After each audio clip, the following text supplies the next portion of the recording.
Yesterday we saw week 2 get underway in Portugal, and now we have day 8 and the Knights. They've had a bit of a mixed bag. They've got an interesting double header this morning. Punjab CC, they was the surprise packets, but we've got 2 wild teams. The Wild Panthers, well, they're a part of Group B as well. So settle in for the day. It's Mr. Maximo here. This is the FanCode European Cricket Series Portugal, and it starts right now.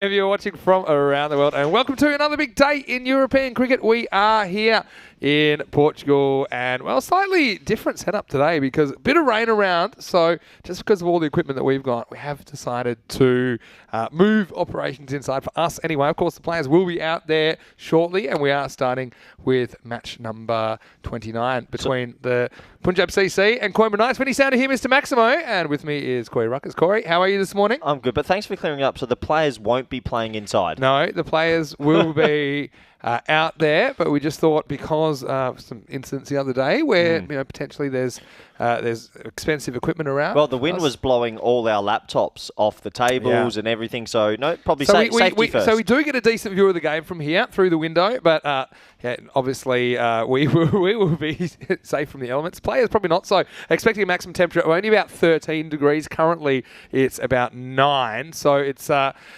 certainly not the easiest conditions, and Coimbra Knights, they won the toss and they elected to field as well. So I think that's an interesting one in match 29 because it can be a little bit greasy out there for sure. As we have a look at the teams, and Coimbra Knights, well, I was really impressed with the form of Kuldeep Golia yesterday. I thought that he certainly had an air of class and authority about him in some of his big hitting. And also, talking about redemption stories, how about Ranjit Narayan? He went for 32 in his only over back in the first game they played, and then the next game he played very well with a couple of wickets and going at less than run a ball kind of pace. A couple of new names in there for Punjab CC. Jabran Gulzar comes in for his first game of the series. Same with Bilal Nasir. Remember the Punjab guys, they only played the 2 games. It was on Saturday afternoon. They had a really impressive first game. They made 134. Got bowled out for 60 in their second game against Wild Panthers, so they split the series. They're 1-1. And Coimbra Knights, well, they lost their first 3, but certainly some signs of life for them yesterday as they were able to register their first win of the series. Well, that's positive, Vinny. Just in the screen there, you can see the covers have come off, so that's a positive sign that we're going to start maybe a couple minutes later than expected, but that's positive. No rain around, and hopefully we can get a full T10 match in. Yeah, that's right. And look, we do have a slight delay. I'm getting the information. We're just going to have a 5-minute delay on the start, but we shouldn't lose any overs here, which is good. So obviously the rain's kind of coming and going. It hasn't been super heavy. Let's just have a look ahead to next week where we will be in the Netherlands for the first time this year. I'm really excited about seeing the 5 teams there and a few familiar faces in the Netherlands before we head to Sofia in Bulgaria for a week, Bucharest in Romania for a week, and then 4 weeks in Sweden. But yeah, particularly next week in the Netherlands, Corey, you've got to be excited to have your home series up and running again. Yeah, I saw it get announced last night on Twitter and on various platforms. Pretty exciting for everyone there. A few new teams and should be high-level cricket. Looking forward to that. And obviously, with everything else coming up, Sofia, Bucharest, Malmo, Stockholm, the bus just continues, doesn't it, Vinny? Yeah, it does. And after that, I know we're planning to go to Czech Republic for a couple of weeks. So we're going to be going to Austria, to Hungary, to Italy, to Germany, and yeah, Belgium as well. We didn't get to Belgium last year, so I'm excited about that. Yeah, absolutely. And should be good. It should be good. There's plenty of T10 action coming your way all year long. ECS, then you've got the ECC at the end of the year, then the ECL again next year. It's brilliant. Three formats. It's all going at once. And here we go. This is the expected score of the first game, Punjab versus Coimbra Knights. Well, yeah, Punjab. Not a lot to go on for Punjab CC, but the supercomputer has predictive abilities that I can only imagine. So, Punjab CC expected to be 14-run favourites in this one. Coimbra Knights, though, they snapped their losing streak with a win yesterday afternoon. So it was a good comeback, wasn't it? Yeah, it was. It shows a lot about a team. They got absolutely kind of blown off the park by Azhar Andani and his 100 that he made. The Wild Panthers scored 193. And in response, there were some signs of life there. I think it was set up in the second half of the first game. I mean, sure, they didn't get the win, but they did bat with a kind of confidence and a carefree attitude, the Coimbra Knights, and they did make 129 in response. Well, it's funny when teams have to go at such high totals. They actually see what they can do. I mean, they probably would never have batted that aggressively in their lifetime, and they ended up with 129 in a losing cause, and they took that momentum into the next game and got their first W for the Group B. So well done to them. And this will be a closer game than expected, I think. I think in Group B they're all good games. I mean, they're all really exciting games. No real weak teams, and I think as we saw yesterday, even if there is a one-sided result, it can turn around pretty quickly. Yeah, absolutely. So only a couple minutes away from this game getting underway. Slight delay. You can see the umpires in the foreground there. They're getting ready to come onto the field. That's Malik and Tyrone Peters. So good luck to them. And it should be a good game overall. Mahesh Gupta saying weather forecast says 0% chance of rain, and we're talking about rain.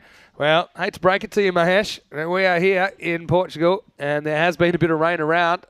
I don't think it's fake rain news. I can see the raindrops on the window, Corey. It could be fake rain news. Yeah, well, maybe we'll have to put up another poll in the chat. Who is a more reliable source of weather information on Portugal? Is it us or people that aren't here? Yeah, probably us. But yeah, it's pretty unseasonal weather, I've been told. It's been very gusty the last few days. And as we mentioned, our equipment's been flying off the table. And, well, thankfully we're going to get started on time because there was a little bit of a worry about the rain this morning. Yeah, so that's the thing. I mean, obviously we need to have the equipment for the whole year. Well, there's Panda What Up, who's in the background there, just sneaking off. I'm sure he'll be back shortly. But it's good to see the Panda in the lineup. He didn't get a bowl yesterday. And that was breaking the hearts of our viewers around the world, especially Lily Panda in the chat. But it looks like we are just a couple of minutes away from a start. So, I mean, if you do have any questions or comments, please put them in the live chat. EC and European Cricket Network, and I can see that Sam Nick's in there already. And Yo-Yo was asking me any over reduction. The answer is no. We should have the full 10 overs here. So that's good news. Yeah, absolutely. It's good news. So we're almost underway here. Slight delay.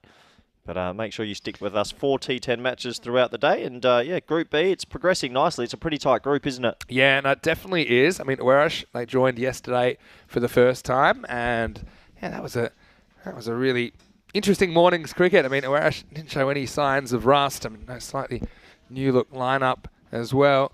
And I'm looking forward to seeing them a little bit later in the day. But right now, the Coimbra Knights, I mean, they had their turning point yesterday. Let's see if they can go on with it this morning. Absolutely. Good to see that we've got our security guard, Pulo Bukamatsa, as well, looking after the commentary box. Very handy to have him here. But, it's been a great tournament so far. You can see the players trying to keep themselves warm. Definitely. Are you surprised that they've decided to elect to bowl first? Oh, well, I'll answer that because I am surprised. It is weather conditions aren't great. No, are you surprised they've decided to bowl first when it's so cold? A little bit surprised. And I also think puts a bit of pressure on their batting, chasing pressure. But, especially I think probably conditions-wise, I'm a little bit surprised. I think I probably would have wanted to have a bat. I think it's a double-edged sword because also if the ball gets a bit wet, it's a bit heavier and hard to hit further. Do you think that because they won from chasing yesterday, it's just a confidence thing? Yeah, potentially. But then if you look at that, you'd say that in the first game, they got blown away bowling first. So, I mean, they had kind of a bob each way. Yeah, so questions in the chat. A lot of questions about is there any over-reduction? But no. The answer is no. I'm not aware of it anyway, and I'm just looking at my notes, and it does look like we will have 10 overs, and there's the umpires heading out to the middle. You can see the pretty strong breeze. This will be left to right from the main camera as well today. So that's the breeze we saw yesterday, and it's kind of an in-swing breeze for right-handers. It really suited the right-handed batters going to their kind of wheelhouse on the leg side, didn't it? And we saw particularly players like Andani make the most of that. Yeah, absolutely. I mean, if you got the ball in the air at all, 30 or 40 metres, it carried an extra 20. And with these 50-metre boundaries, it went a long, long way. And then Darnay cashed in. But looks like the players are out there. We're only a couple moments away, Vinny, from getting this game underway. It looks like Nitin Kamboj will be opening the batting as well. And Punjab CCC, what a good opportunity for them. They had a bit of a stumble in their second match yesterday. Not yesterday, it was on Saturday, in fact. And I'm excited to see them back on the park. As I see Corey Fangirl is in the chat for the first time today. Hello, Corey Fangirl. And, hi, Corey. Do you love rain? Good question. No, the answer is no, Corey Fangirl. And I hope you're doing well wherever in the world you are. And Yeah, I hope you're ready for plenty of T10 action. I don't like rain, I don't like wind, but thankfully we're covered from the elements today. Looking forward to this, though, and especially this man, Cambodge. He's going to take the new ball. He's been sensational. Yeah, he's been really good, and also contributing with the bat. I mean, he's fairly new to the scene here, but he brings a lot to the table, doesn't he, for the Coimbra Knights? And yeah, he's someone I'd like to see batting high up the order. I think he's that good that he can probably do, kind of a top 3 position, or I'd even like to see him opening because he's got that left-handedness, which we've seen already is causing problems for the bowlers in just adjusting their lines, especially in these conditions where the ball's swinging all around the place. So yeah, we are almost ready. Feels weird to commentate without a breeze just gusting through the air mics. It is. I got a lot of clarity in my head. If you were doing the old Tony Greg Weatherwall, the player's comfort, or the commentator's comfort, is through the roof. Anyway, here's Cambodge with the first ball of the day. Just on the pads, grabs the pad of Kazi, and it will be the first run. Abdul Kazi out there with Arslan Ahmed.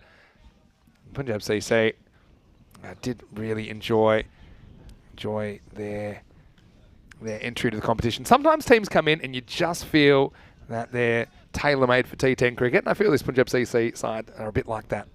Yeah, absolutely. They've got dangerous players, and I'm sure they're going to want to get off to an absolute flyer here. Yeah, this one is whacked on the leg side, and it will be the first boundary of the day. As Jitesh Kumar Balkrishna took a couple of good catches yesterday, but this one was a little bit wide of him. Yeah, fairly skates across this outfield, even though it's slightly damp.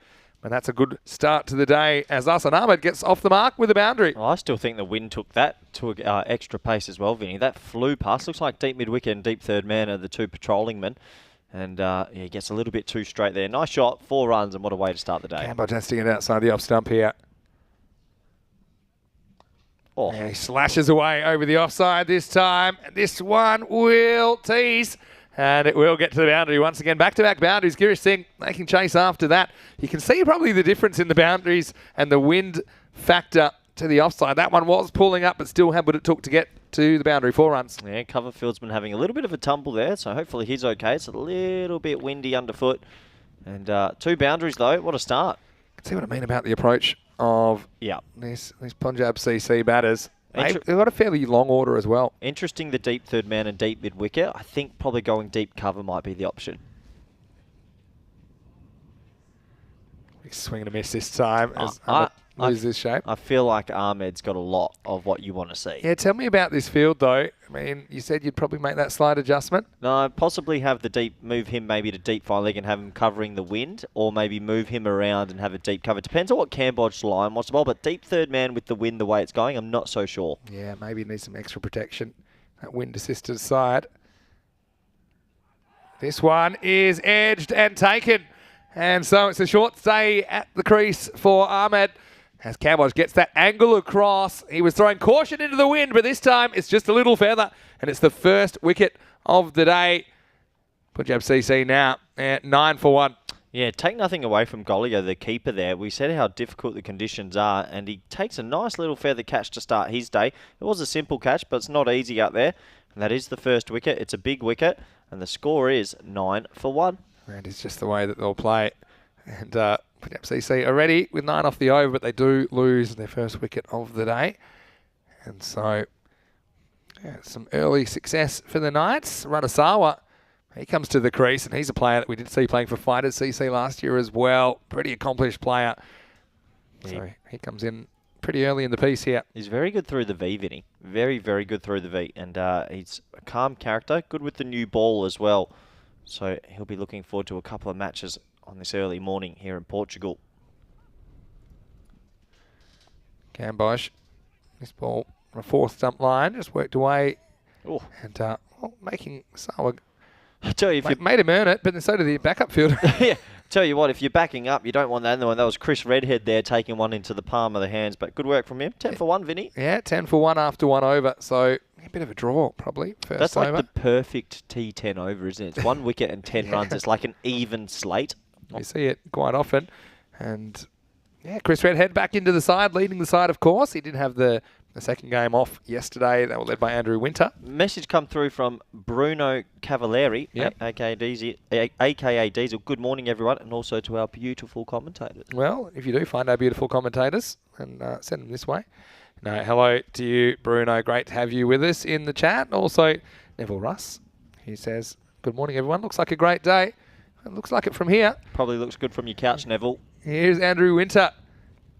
The first ball of the day. This is a proper warm-up ball from Mr. Evergreen. Right, it will just be played away on the offside. There's Chris Redhead, the captain. It's a fair bit of experience, but also no shortage of enthusiasm in this Coimbra Knights lineup. No, absolutely. Look, you can see he's just tucking the hoodie into the shirt. I like it. Any bit of extra warmth will help you bowl quicker. That'll probably assist the second and third vertebrae there, just to warm them up nicely. It's like the hunchback. Now this is launched over the leg side, and this one is gone with the wind. The first one of the day, Maximo. Kazi gets off the mark with a 6. Well, I think that shows us a lot of how big that wind is going left to right on screen, because he got a good piece of that, but look how far it travels. That has cleared the tents. Yeah. So that just shows if you get anything on the leg side today, it's going to go. Nice shot. First big one of the day. Yeah, so Winter, he looks like a bit of the morning after the night before about his first couple of deliveries. Better gets it outside the off stump. There's third man there, and I think that's gone for 4. Oh, that's a disaster. Mohamed Zaman down there did everything except stop it as he got down. And this one just trickles into the rope for more. Well, I think he's got the rain jacket on underneath the shirt here, Vinny. Have a closer look. Too many layers affecting his mobility, you think? It's the puffer jacket, and he hasn't used enough of the puff to stop it. Oh, that's... I mean, that was already slow motion, and we slowed it down even more. Now this one is sliced straight up. Winter's going to do the job himself, and he'll take the catch. So once again, we see a couple of boundaries. And the hunchback in Notre Dame, he eats the cookie. He's happy with that. Oh, and so yeah, I'm not quite sure what the issue was there, because he's got his back to us, but he does take the catch. Might have been a little bit of a bobble from Winter. That's the second wicket to fall. You can see the take no prisoners approach from Punjab CC. No, he rewards himself with eating of the ball. You can see there. Well, that's not very pandemic friendly. Hopefully it was a fake eat. And hopefully he's not choking, because he does take the catch. And so that's second wicket down now, Punjab CC. They're 21 for 2. Yeah, good comeback from him after being taken over the leg side and an edge for 4. He gets the wicket. Nice caught and bowled for his stats. Fantasy scores always go up when you get a nice caught and bowled. So is that mathematically the best thing you can do in any one moment? Pretty much, yeah. Caught and bowled statistically? Yeah, pretty much. They're caught and bowled because you get the catch and the wicket. Is there anything obviously else that's right up there? There's certain bonuses and things for hundreds. And I mean, if you caught and bowled for your 5th wicket, for example, there's probably an even better bonus. But anyway, you talked about this kind of exciting overs with double digits and wickets. That's what we've had so far in both overs. Winter just trying to warm himself up. Bit like Rocky before one of the fights in the movies. It's like you got a wind up. This one just angled in. It's not really getting the ball through at the moment, Winter, but he's just trying to locate it. Of course, fairly early morning, fairly cold. It's 9 currently, 9 degrees Celsius, which is about 48 Fahrenheit if you're watching from the USA. Last ball of the over. This one would have been a wide, but it's off the end of the bat. And, well, a bit of foot fielding from Balvinder Singh. He does reel it in. 2 thumbs up from Winter. Very nice. At the end of the second over, Punjab CC 23 for 2. Well, you get 13 off that and another wicket. The standard 12 off it, sorry. The standard T10 over. Always 1 wicket and a few boundaries. Good to see. And I still think Coimbra Knights, they'll be the happier of the 2 sides so far. 2 early wickets. Let's have a look at the table. Yeah, well, it's a bit of a logjam in this Group B, isn't it, Vinny? Yeah, it certainly is. And full house 4s over deuces. So, I mean, this could be very fluid this week with these teams, depending on who's in form. Yeah, it's tough to call who might be the team eliminated, but I'm a little bit worried for my boys, Friendship CC. I don't know if they're tracking the right way at the right time. They were top after the first day's play, but they did slide a bit yesterday. The thing was, their 2 wins didn't help their net run rate, and their net run rate got decimated yesterday. Those wins over the Knights, of course, on Saturday morning. Yeah, so let's just talk about you, Corey, because I know sometimes you're a bit up and down. You know, a bit like Cats. Are you more of an indoor commentator? Because now we are indoors. You're going to get the best 8 hours of me ever. You are seeming like you've interesting option. Hit the ground pretty energetically. Surprisingly, I've gone pants today, Vinny. And we're inside. Is that wrong? Well, we'll ask you to keep your trousers on for the duration of the broadcast. Can't promise. Even if they're under the table. Oh, this one, down leg side, we've called a wide. Well blocked by Kuldeep Golia. Oh, is it well blocked or is that half a chance? No. That's just gone down the leg side and swung with the wind. This is Girish Singh, who's... One benefit of being inside, we are closer to coffee watch, so I might break the record today of 8 coffees. That is concerning. Here's Girish. This one swings in again, but in towards middle and off, and that will be just a single. Yep, just a single. Good running, Vinny. Good between the wickets, those two. And, yeah, they've got to rebuild after those early wickets. Yeah, I mean, 2 wickets, certainly a boost to the Knights, but they've got such a long batting order, Punjab CC. And that's what we see with the better T10 teams, I think, especially at higher levels. And this one is risky. It's a terrible LB appeal. But, yeah, you've got to really be worried about swinging the ball into the pads. This is Imran Rao, who is... dangerous. Batting at number 4. And we didn't really see the best of him the other day. He didn't get out of single figures. And, yeah, he had to get off the mark here. So he's looking a little bit rusty, but it's still a very dangerous player. Oh, what a shot that is, Vinny. He gets some width outside off stump and he lofts it beautifully. The wind holds it up just, but it's 1 bounce 4. Good batting. That's the first boundary for Rao, and we know how dangerous he can be. Again, he's another player we saw playing for the Fighters in last year's series in September. Now he's leading Punjab CC, and that one just plugs, but still gets across the line for 4 runs. Yeah, just a little bit too much width on offer. He's got the ponytail, though, for wind resistance. Needs to get it a bit straighter if he can. Now this is in the air, and someone's going to catch this. Girish wants it himself, and he will hold on. That's a really good catch in these conditions as he hustles to his right. I think Golia was hunting it as well, but it was always it's always the bowler's catch. I think another caught and bowled, and so that's the 3rd wicket to fall. It's 29 for 3. Yeah, well, what we're seeing here is 10 runs each over, but a wicket falling as well, and the fantasy stats patterns are happening. Caught and bowled again. Good catch from him. Good comeback ball. The ponytail's working. 3 down, Vinny. And, well, Punjab CC, they're in a little bit of strife now. Yeah, they sure are. Oh, the old exchange. Yeah, the old exchange of the bat ceremony. And Sam Nick in the chat saying that Corey's a fair weather commentator. I don't blame him. That's true. That is true. Well, comment as well from Mahesh saying, small boundaries, is that unfair to the bowlers? But don't forget, I just put back in the chat, Punjab CC got bowled out for 60 on these dimensions. So it can go both ways. The smaller boundaries encourage the batters to be hyper-aggressive, which can create wickets as well. I think it's a good balance. I think you see good fielding on the rope, and if a bowling side's good enough, they'll be able to keep the team under 80, 90. Yeah, I mean, always the potential for some close matches. That's what I think, especially in Group B. Feeling golden ball today? Could be. It could be this game. I mean, the way things are going at the moment. Coimbra Knights, you never know quite what you're going to get out of their batting. I think they are relying on a couple in particular. They've got some good players, but I wouldn't say they've got too many what you call T10 specialists in their lineup. There's this one. Could be another one. It's just poked. Goalie has lost it. Oh. That is the exact thing that I've talked about a few times. I think the keeper has no idea where this has gone. When it goes up in the air, he's obscured by the batter. And so you see, and by the time he looks at it, it's just getting away from him. And that's the panda. And they have decided to hide the panda in the behind the wicket enclosure today. He was patrolling mid-wicket yesterday, and he couldn't get there. So a lucky moment for Parveen Singh as he gets off the mark. Yeah, well, it's a bit of luck, isn't it? He landed it right between 3 fielders, so he can count his lucky stars because he's off the mark. Sarwar now, Rana Sarwar that is. He's the key in this, 30 for 3. They've lost a wicket in every over, Vinny. Yeah, that's been the worry. But like I say, they are a long batting lineup. So it's worked away. Rana Sarwar is a bit of a key here for me. He can go large. He's just taking his time at the moment. He gets one here as this takes us to the end of the power play. And it is 31 for 3. Well, who do you think wins that power play? Maybe the Knights with the 3 wickets? Yeah, 3 wickets is always a good barometer as a bowling side because you're into that middle order that probably don't want to be out there too early. And you can see here on your screens, wicket, wicket, wicket in each over. Have we ever had a game where there's been a wicket in all 10? I don't think all 10, but I think we have had 9 of the 10. It's hard to do because if you have a multi-wicket over, you can't do it, right? Oh, thanks, Vinny. So there you go. Obviously. Some of you mathematicians out there.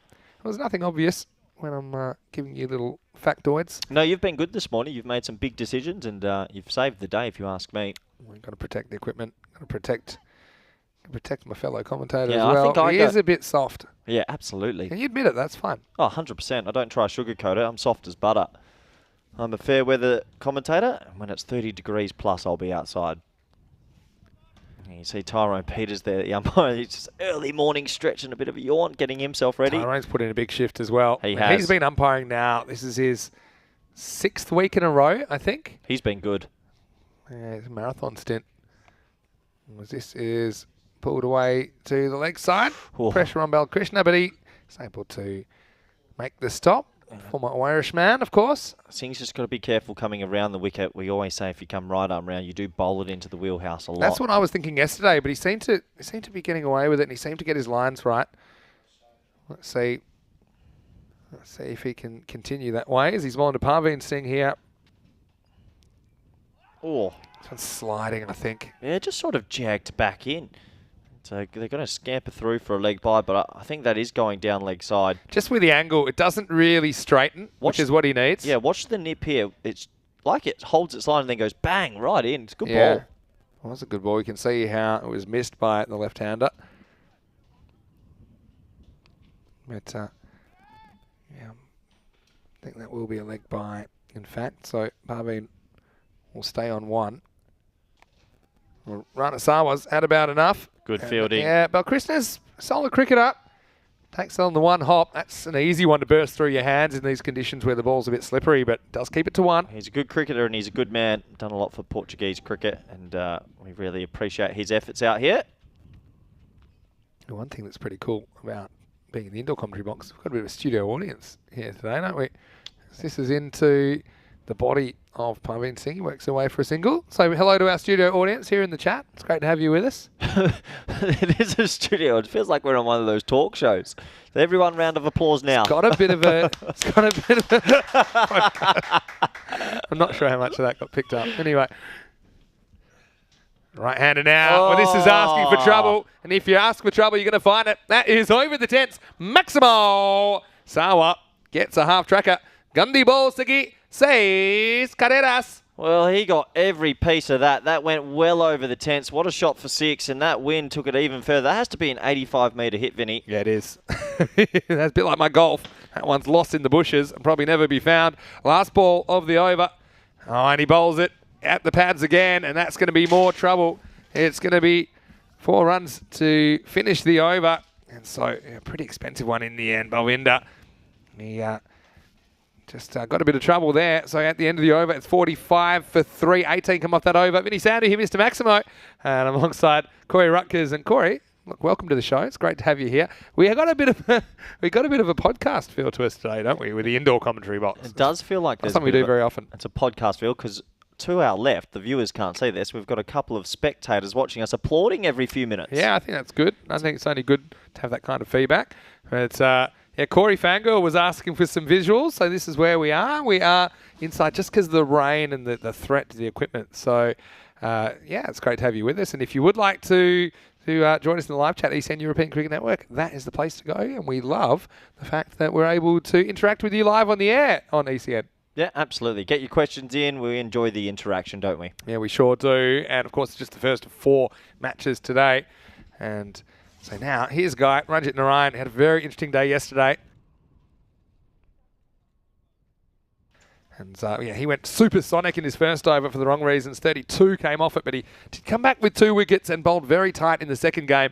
It shows you a lot about him and his resilience. Here he is in over number 5. And this one beats everybody. I think this is going to be 4 byes. Just a bit of extra bounce does the batter, and it does Gollier, who's a pretty good keeper, but he misreads this one. 4 byes. Yeah, you can't do too much about that. He does misread it, so it goes all the way for 4. It was back of a length, and I think he just thought the batsman was going to get some bat on it. He doesn't, and races away to the boundary. Say hello to Julie Ruckers, who's in the chat, as we just have another look at this one. Gollier was a bit of a spectator there. Don't think he was expecting it to miss the bat of Parveen Singh, but it did. And Julie saying, she notice how you undid your coat there. As soon as I mentioned Corey FanCode. Julie who? It's Julie Ruckers. Was one of my biggest fans. Need a care package sent, Jules. Oh, well played. This doesn't really bounce as much. Similar sort of length. Redhead blocks it. No run. I know I didn't see it breakfast. I actually had the Vegemite out this morning. No. Yeah, I did. Wow. That's what happens when Well, you've got Vegemite here. I was given some Vegemite last year. Well, this is slashed away, and this is to the side of the ground that is favoured by the wind. That one's out of here. Maximo Sawa. He was watching as this one was stroked by Parveen Singh. He's probably thinking left-hander, no problem at all, as that one is 6 runs. Yeah, good shot. You can see they've got the extra man on the offside. Deep point, deep cover, and deep mid-off, but it still goes for 6. Just going with the wind. There's a big inside edge there. I'd be surprised if that's given out, and it's not, so they'll scamper through for a single. The subtle little bat show from Parveen Singh that time. Well, he didn't need to be subtle because look how big of an inside edge that is. It's huge. So good decision from Tyrone Peters. Definitely not out. He's coming. He's kind of on that length where there's a little bit of variable bounce. I mean, a couple of them skidding through, a couple of them taking off, maybe hitting the seam occasionally. A big fan of Ranjit Narayan's silver fox hair. Handsome man. That is a man pushed into the offside. They should get there for 1. Good fielding from Chris Redhead. But just the 1. Yeah, so Coimbra, they're staying nearby, of course, because they're from quite a few hours away. Oh, so they've booked a hotel, have they? Yeah, they're staying actually, you see like this, they're staying at a winery. Wow. So that is, it's risky. Even riskier bowling first then. Goes for this. It doesn't really get it at all. That's it will still go for 4. The long one was pretty wide, so as our replacements throwing that one back. Asawa moves further ahead. And at the moment, it's good batting, and yeah, Parveen left-hander. I like the way that he is stroking the ball. He moves into double figures now. Yeah, it takes us to 61 for 3 after 5, and well, they haven't lost a wicket in a while now, starting to build a pretty good partnership. And looking at the scorecard here, Ranasawa, he's the key, 18 off 10. But I'm going to test our audience here in the room. What rhymes with toffee? There we go. There we go. You just finished one. I'm going to have to cut you off by mid-morning, I think. This first one is fumbled. There's the Panda. Oh, no. He will just knock it down. So I guess that's good team fielding from the Panda. It was always going to be 1, but, you know, lack of opposable thumbs. Not easy for the Panda to reel that one in. Yeah, Panda's had a bit of a mare in the field the first few days. Luckily, gets enough body on that to stop 4. Don't think there was any hand on that at all. Not sure if it's great bowling conditions for the Panda either with his leg spinners. Oh, here we go. We've got first proper question from Sam Taptil. Oh, good bowling, play and miss. I'll run it to you here, Vinny. Go on. Question. Been debating. Who's the best international captain you've watched and why? I've got one. I've got one. But But it's a bit old school and probably not for the reasons that are like tactical, which is what you'll care about. Oh, okay, I'm tactical. Okay, go on. I'm Stephen Fleming. Okay. He was very good. No and arguments he there. took that New Zealand side to heights they probably didn't even have the cavalry for. I'm going to go one of my favourites, and I'm a bit biased as an Australian, Alan Border. Captain Grumpy. Yeah. I mean, now, like, everyone, the captain's your best friend. People were scared of him. It doesn't work, though. I mean, he took Australian cricket from the depths of despair. It's changed a bit now, though, hasn't it? Like, captains aren't allowed to be grumpy, otherwise players have a bit of a whinge. Yeah. Even coaches aren't allowed to be grumpy anymore. Get moved on. You don't want to get on my grumpy side. And that's, well, good running from Giresh Singh, the bowler. Double teapot. Have you ever seen that Alan Border going off at Craig McDermott? Yeah. Tour? Yeah, I remember that. But no, for me, Stephen Fleming. Your dad telling you off? Stephen Fleming was a great captain, very good ODI captain, and quite inventive with his fields and his tactics. And yeah, read a bit about him, so I enjoyed him. He was a good player. Do you think he was underrated as a cricketer? Well, I rated him. I mean, yeah, so maybe something we don't talk about enough. Oh, good shot that, Vinny. Just the swivel pull. It's half an opportunity, but it falls short. Good fielding from Cambodge. Yeah, Cambodge is reliable, isn't he? Triple threat. Yeah, absolutely. He is a triple threat. What about you in the viewer chat? Let us know who your favourite captains were in cricket. But yeah, Stephen Fleming for me. He with Chris Cairns, Lou Vincent, all those players there. Nathan Astle. Good old school New Zealand team. Yeah. Saw a few photos of the night of Max, Scott, Fred in the New Zealand change rooms last night. Yeah. Photos with all the boys in their New Zealand shirts. Oh, is that right? Yeah, there's a bit of controversy with that. This is driven away. Should be cut off. It is. 2 runs. Oh, it's poor running. Yeah, they're just ambling through, aren't they? Parveen will get one. This is the threat to the Punjab CC, though, isn't it? That they can lose wickets, but they're pretty confident that someone will come off for them. It doesn't always work. You saw them bundled out for 60 back in match 24. But here, despite those 3 wickets in the power play, they've rebounded well. And they're on 115 pace at the moment. Last ball of the over. Now, this is sliced up, and it's going. It is going, but it is gone. And there, once again, you see, this one is straight, and the fielder can't do anything about it. Says Carreras, 6 to finish the over, and it's 72 for 3. Yeah, at first I thought he spliced it a bit, but he actually got quite a lot of wood on it, and that cleared the rope comfortably. Nice shot for 6, and Punjab CC carrying on now, 72 for 3 after 6. Pretty well hit into the wind. I think it had a little bit of backspin on it off the bat and just let it cut through the breeze. So 12 and over pace now, 72 for 3. Well, Main Waters likes my AB call. Said his beloved Mosman. What about first grade won the final over the weekend. Oh, well done to you. But yeah, what about current captains then? If I expand on that, anyone currently in the world of cricket you like what they do? You like the cut of their jib? Yeah. I mean, Kane Williamson. Yeah. I just think he's a good leader. I mean, for me... Oh, dear. Oh, no. That was a matter of time. Cambodge actually is a pretty good fielder, but this one scoots at him and he said, I had enough of this position. I'll go somewhere else. I don't know if he's carrying a slight finger injury or something. He might be putting the panda there, which is pretty dangerous as well. It flew through. It did spin kind of behind the wicket. And, well, it's not a great one. Right in front of Dennis, our official photographer as well. So that will be about it. That really blasted off the bat of Parveen Singh, didn't it? Yeah, it did. And what are your thoughts about Pat Cummins being a captain as a bowler? It's a bit different, isn't it? Yeah, I mean, at the time I talked about it, I still think, I mean, he's done well. Probably wouldn't have been my choice. Who would have been your choice? Probably would have gone back to Steve Smith. Goes round the corner, and it's going to be 4.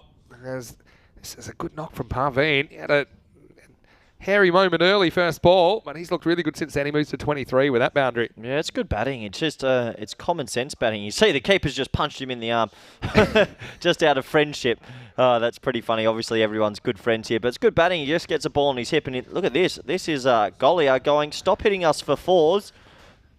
Bang! Oh, he actually looked like he was going to shape with the right, but he went with a little cheeky left jab. We're going to have to get the match referee out here. I like that. He didn't have time to brace himself. Let's see if it works.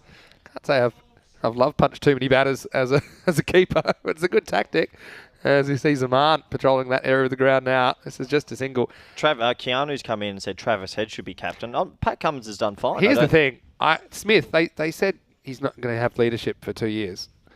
And 2 years is up, so he basically saying it's a life ban. I think he got a bad rap with that. I think it's fine. I think Pat Cummins is doing a good job, and Smith as his deputy's fine. I think it works. Head's still established himself in the team. Yeah, Head's not ready. You can't give it to Head yet. No. Nice shot through mid-wicket here. They're tracking around to his right. Good stop. They'll just get the one. Smith, I mean, it was ridiculous that Smith got suspended longer than Bancroft.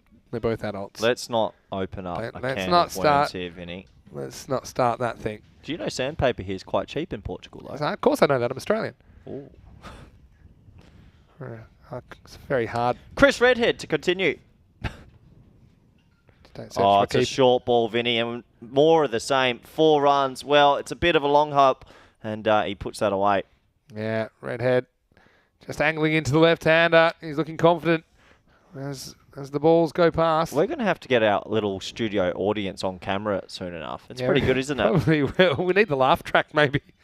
But, Redhead had the game off yesterday. This one, it just angles in to the left-hander. Hawkmoon, he's jumping in the chat pretending he was in the South African dressing room. He's just read the media and doesn't actually know the true story. Yeah. We might as well throw everyone under the bus in that whole team. All right. Now, this one is going to be 4. And it's going to go through everyone, including Bilal Nasir. He almost lost his ankle, Vinny. Honestly, he's tried to stop that with his foot, and they are so close to his ankle. Look at this. Been a friendly fire. And, he throws away whatever that is. One ball. And can't take the other. That's going to be found into the bushes. It's the end of the 7 overs. It's 90 for 3. Well, yesterday can only be described as a skyrocket day, Vinny. It was because, the boundaries came in at the start of the start of Group B. But yeah, a couple of low-scoring ones there. But yeah, it really took off yesterday. And I think that's kind of skewed a bit by the performance of Wild Panthers, who made 193. That's 19.3 and over. So you can see already having a bit of an effect on the scores. Yeah, absolutely. Azarandani had a big part to play with that. And obviously 12.8. That's a big scoring day, isn't it, Vinny? I think after today, maybe that overall rate all time in Cartaccio could go into double figures again. Yeah. I think the wind adds runs. Yeah. It makes it too difficult for the fielders, and the bowlers struggle. Bowlers struggle to control. The other thing is Hawkmoon's got a few good points, but I mean, people make mistakes. I mean, you got to forgive people for mistakes. You know, did his punishment. Oh! Yeah, that's gone. Vinny. And new balls, please. That one's out of here. Boom, shakalagya. As Ranasawa moves into the 30s. Well, he's racing Parveen Singh at the moment, and he takes the lead with a massive strike. That's the biggest six of the week, of the 2 weeks. That is absolutely massive. In Cambodge, see, it is kind of outside off stump. He got every piece of that. He doesn't care. So here's the next one. Oh! Well, that's ridiculous. I mean, that one is into farmland. Well, that one might tip a cow over. That's bigger. That's huge. Say smas as he moves to 39. Oh, we could go cow tipping, Vinny, with a kookaburra, because that is even bigger. Oh, he's got every piece of that. That's 100 plus. Yeah, that is big. That's wind assisted. How many 100's up now and they're motoring. How many kookaburras do we have left? Yeah, well, we might need more. Oh, that's easily 90 metres. With the wind, that's gone heaps. 3 in a row? Good luck, Nitton. Oh, Gee, those two hits were the biggest I've seen in a long time. I mean, that one that's wouldn't put anyone in danger. That's no touching. humans. That's touching 3 digits. That's almost 100 metres. Yeah, for sure, with the wind. Wow. And you could even tell, sometimes you can tell by a batter's reaction straight away. And he had a little recoil of the bat. He knew that he got all of that. I had a recoil in the commentary box. It's not a cube anymore, which is upsetting. It's cube-like. I've got next after this delivery. I'll fire in your next question, Vinny. Okay. Sam Nick's on fire this morning. Yeah, thank you for the questions. Keep them coming. He's on the charge this time, Parveen. Good shot. This one will find the gap. Yeah, it was well placed. More fielding practice for Punjab CC. And yeah, both these batters going great guns. This partnership, I mean, it's been a really good one. They came together in the power play. Don't forget that 29 for 3. Yep. So now it's worth 78 in 30 balls. So that's really good going. They're tracking for 140 here, Vinny, out of nowhere. They've just started motoring at the right time. Sensational batting. This is why they're dangerous. Oh, good reply. That one. Called it wide, though. Probably the right decision, but I do like Cambodge's mentality there to get it in short. It wasn't a big one. Let's have a look at it. Yeah, it probably was. But it did make him think. Did make him duck a bit as well, but it probably was a wide. Who's Sam Nick's question was, I'll slip it in there. Who is the biggest waste of talent for any reason in the cricket world? I'm going to do a local one from where I grew up and where I played. This one isn't handled by Cambodge. Oh, I hope he's okay. He'll be fine. It's just a one. Luke Palmer's back. He went a bit off the rails, didn't he? But he had some good talent about him. I mean, when we say waste of talent, I mean... Do you mean from personal decisions or just in general because of selections or... It could be anything. That's just a name that comes to mind. A very talented player that maybe, had some trouble and we never really saw. Can I take a couple potential that missed out because of just the team was too stacked? Oh, yeah. Is that a waste? Yeah, I guess, in a way. Well, in a way. That's nailed straight. And once again, it's going to be 4. They just need to bring that fielder a bit straighter, I think, because a couple of times we've seen balls beating that long off straight. And so Ranasawa whacks another 4, and this score keeps climbing. Pierce Fletcher's actually come through with a brilliant answer. This is, I reckon, probably the leader. It's 113 for 3 after 8. Jesse Ryder. Yeah, he was very, extremely talented, and he threw it away, didn't he? Played indoor for New Zealand as well, Pierce as well, you would love the commentary box today. We've nested ourselves into a beautiful spot. I think for me, I'm going to go players that were great talents but couldn't get into the team. Martin Love. Yeah, Martin Love. He was unbelievable. Jamie Siddons. Jamie Siddons. What a name. 12th man for a test once. Jamie Cox. Never got a look. Jamie Cox, yeah. Brad Hodge got a look, but then obviously just couldn't break through. But he was... 200 wasn't enough to keep his spot in the side. Same with Gillespie. Here's Winter coming back for over number 9. All happens in the 9th, and a rare play and miss. Did you know Jason Gillespie's last Test innings was 200 as well? I do. Imagine that. You hit 200 and then you dropped. Good way to go out, though, isn't it? Oh, unbelievable. And, Who else lost a talent? Maybe away from Australia. He had he has a higher Test score than lots of people like Mark Waugh and all these kind of people, and he does remind them a lot of the time. I got one for our Indian fans actually. I don't think we have any after yesterday. Anyway, this one is sliced away, and it's going to be 4, and so it's going to be 4 more for Parveen Singh as he moves into the 40s as well. Yeah, a little bit of luck that time, but fortune favours the brave. Do you remember Karun Nair?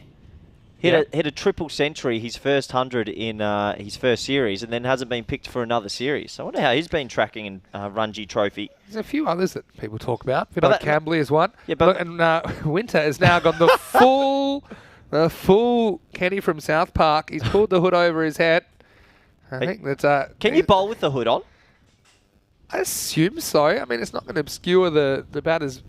It's not like a white hood or anything. I don't think you see too many white hoods these days around in this day and age. Well, I hope not.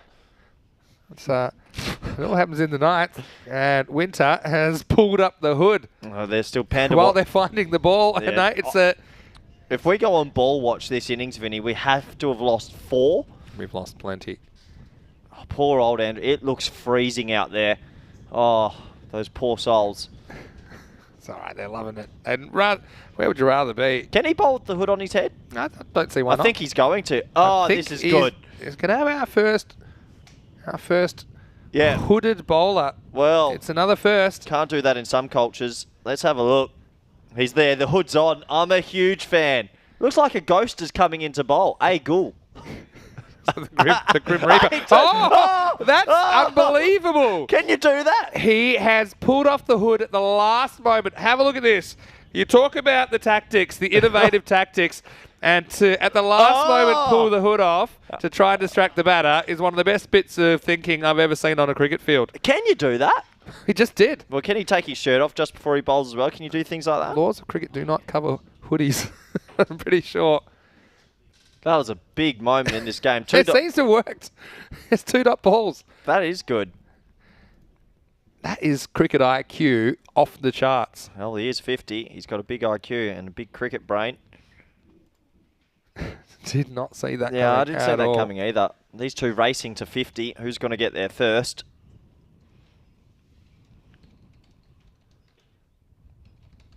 Oh, it's another play miss. Great ball. Ever since he's pulled off the hoodie as a surprise tactic, I think he's rattled Parveen Singh here. Yeah, he has. He's in his head. And look, they're little thumbs up saying, yeah, that's something I've been thinking about for 20 or 30 years, and finally I've had the chance to execute it in the game. Yeah, good bowling. He's only gone for 16 off his 11 deliveries.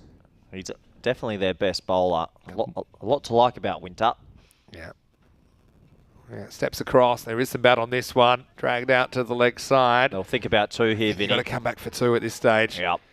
Yeah, they will. Oh, that might be closer than you think. It's a tight one, but they don't take him in the end. It's the end of the over as Parveen moves to 43, and it's 119 for 3. What a good over by Winter. In the end, it only goes for 6. That came after the magical 23 in the 8th off Kambosh. Pierce Fletcher's come through with another one. Yep. Do you know this name? Amol Muzamda from India, and also a former VOC player. Apparently, he was phenomenal with the Willow. Yeah, I don't really know much about him, if I'm completely honest. Yeah. But I mean, there's a few of these stories, as you can imagine. Who else is a current player that's not really cashing in? There was Alex Hale's name came in the chat. Yeah, I mean, it takes a lot. It takes more than talent, obviously, at the top level. You need a mixture of things. You need a bit of luck. You need, sometimes timing.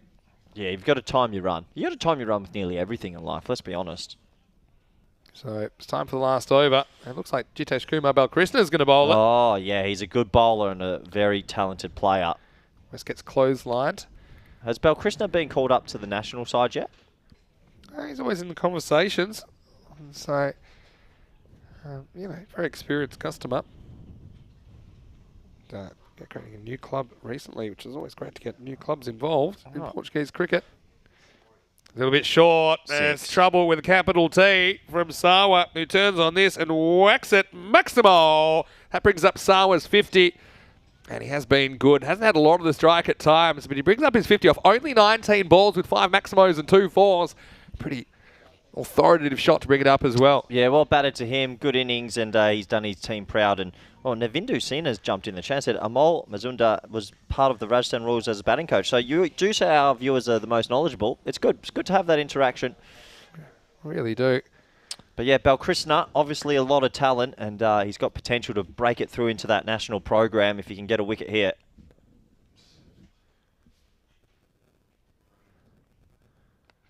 Yeah, goes leg side again. And this time might have found the fielder, and he has. Oh, yes. Yes, he deserves that wicket, Vinny. Oh, the selectors better be watching. There's his first one. And, yeah, I don't know why they've brought him on so late, because he's got control, he's got the mindset, and he's an elite cricketer.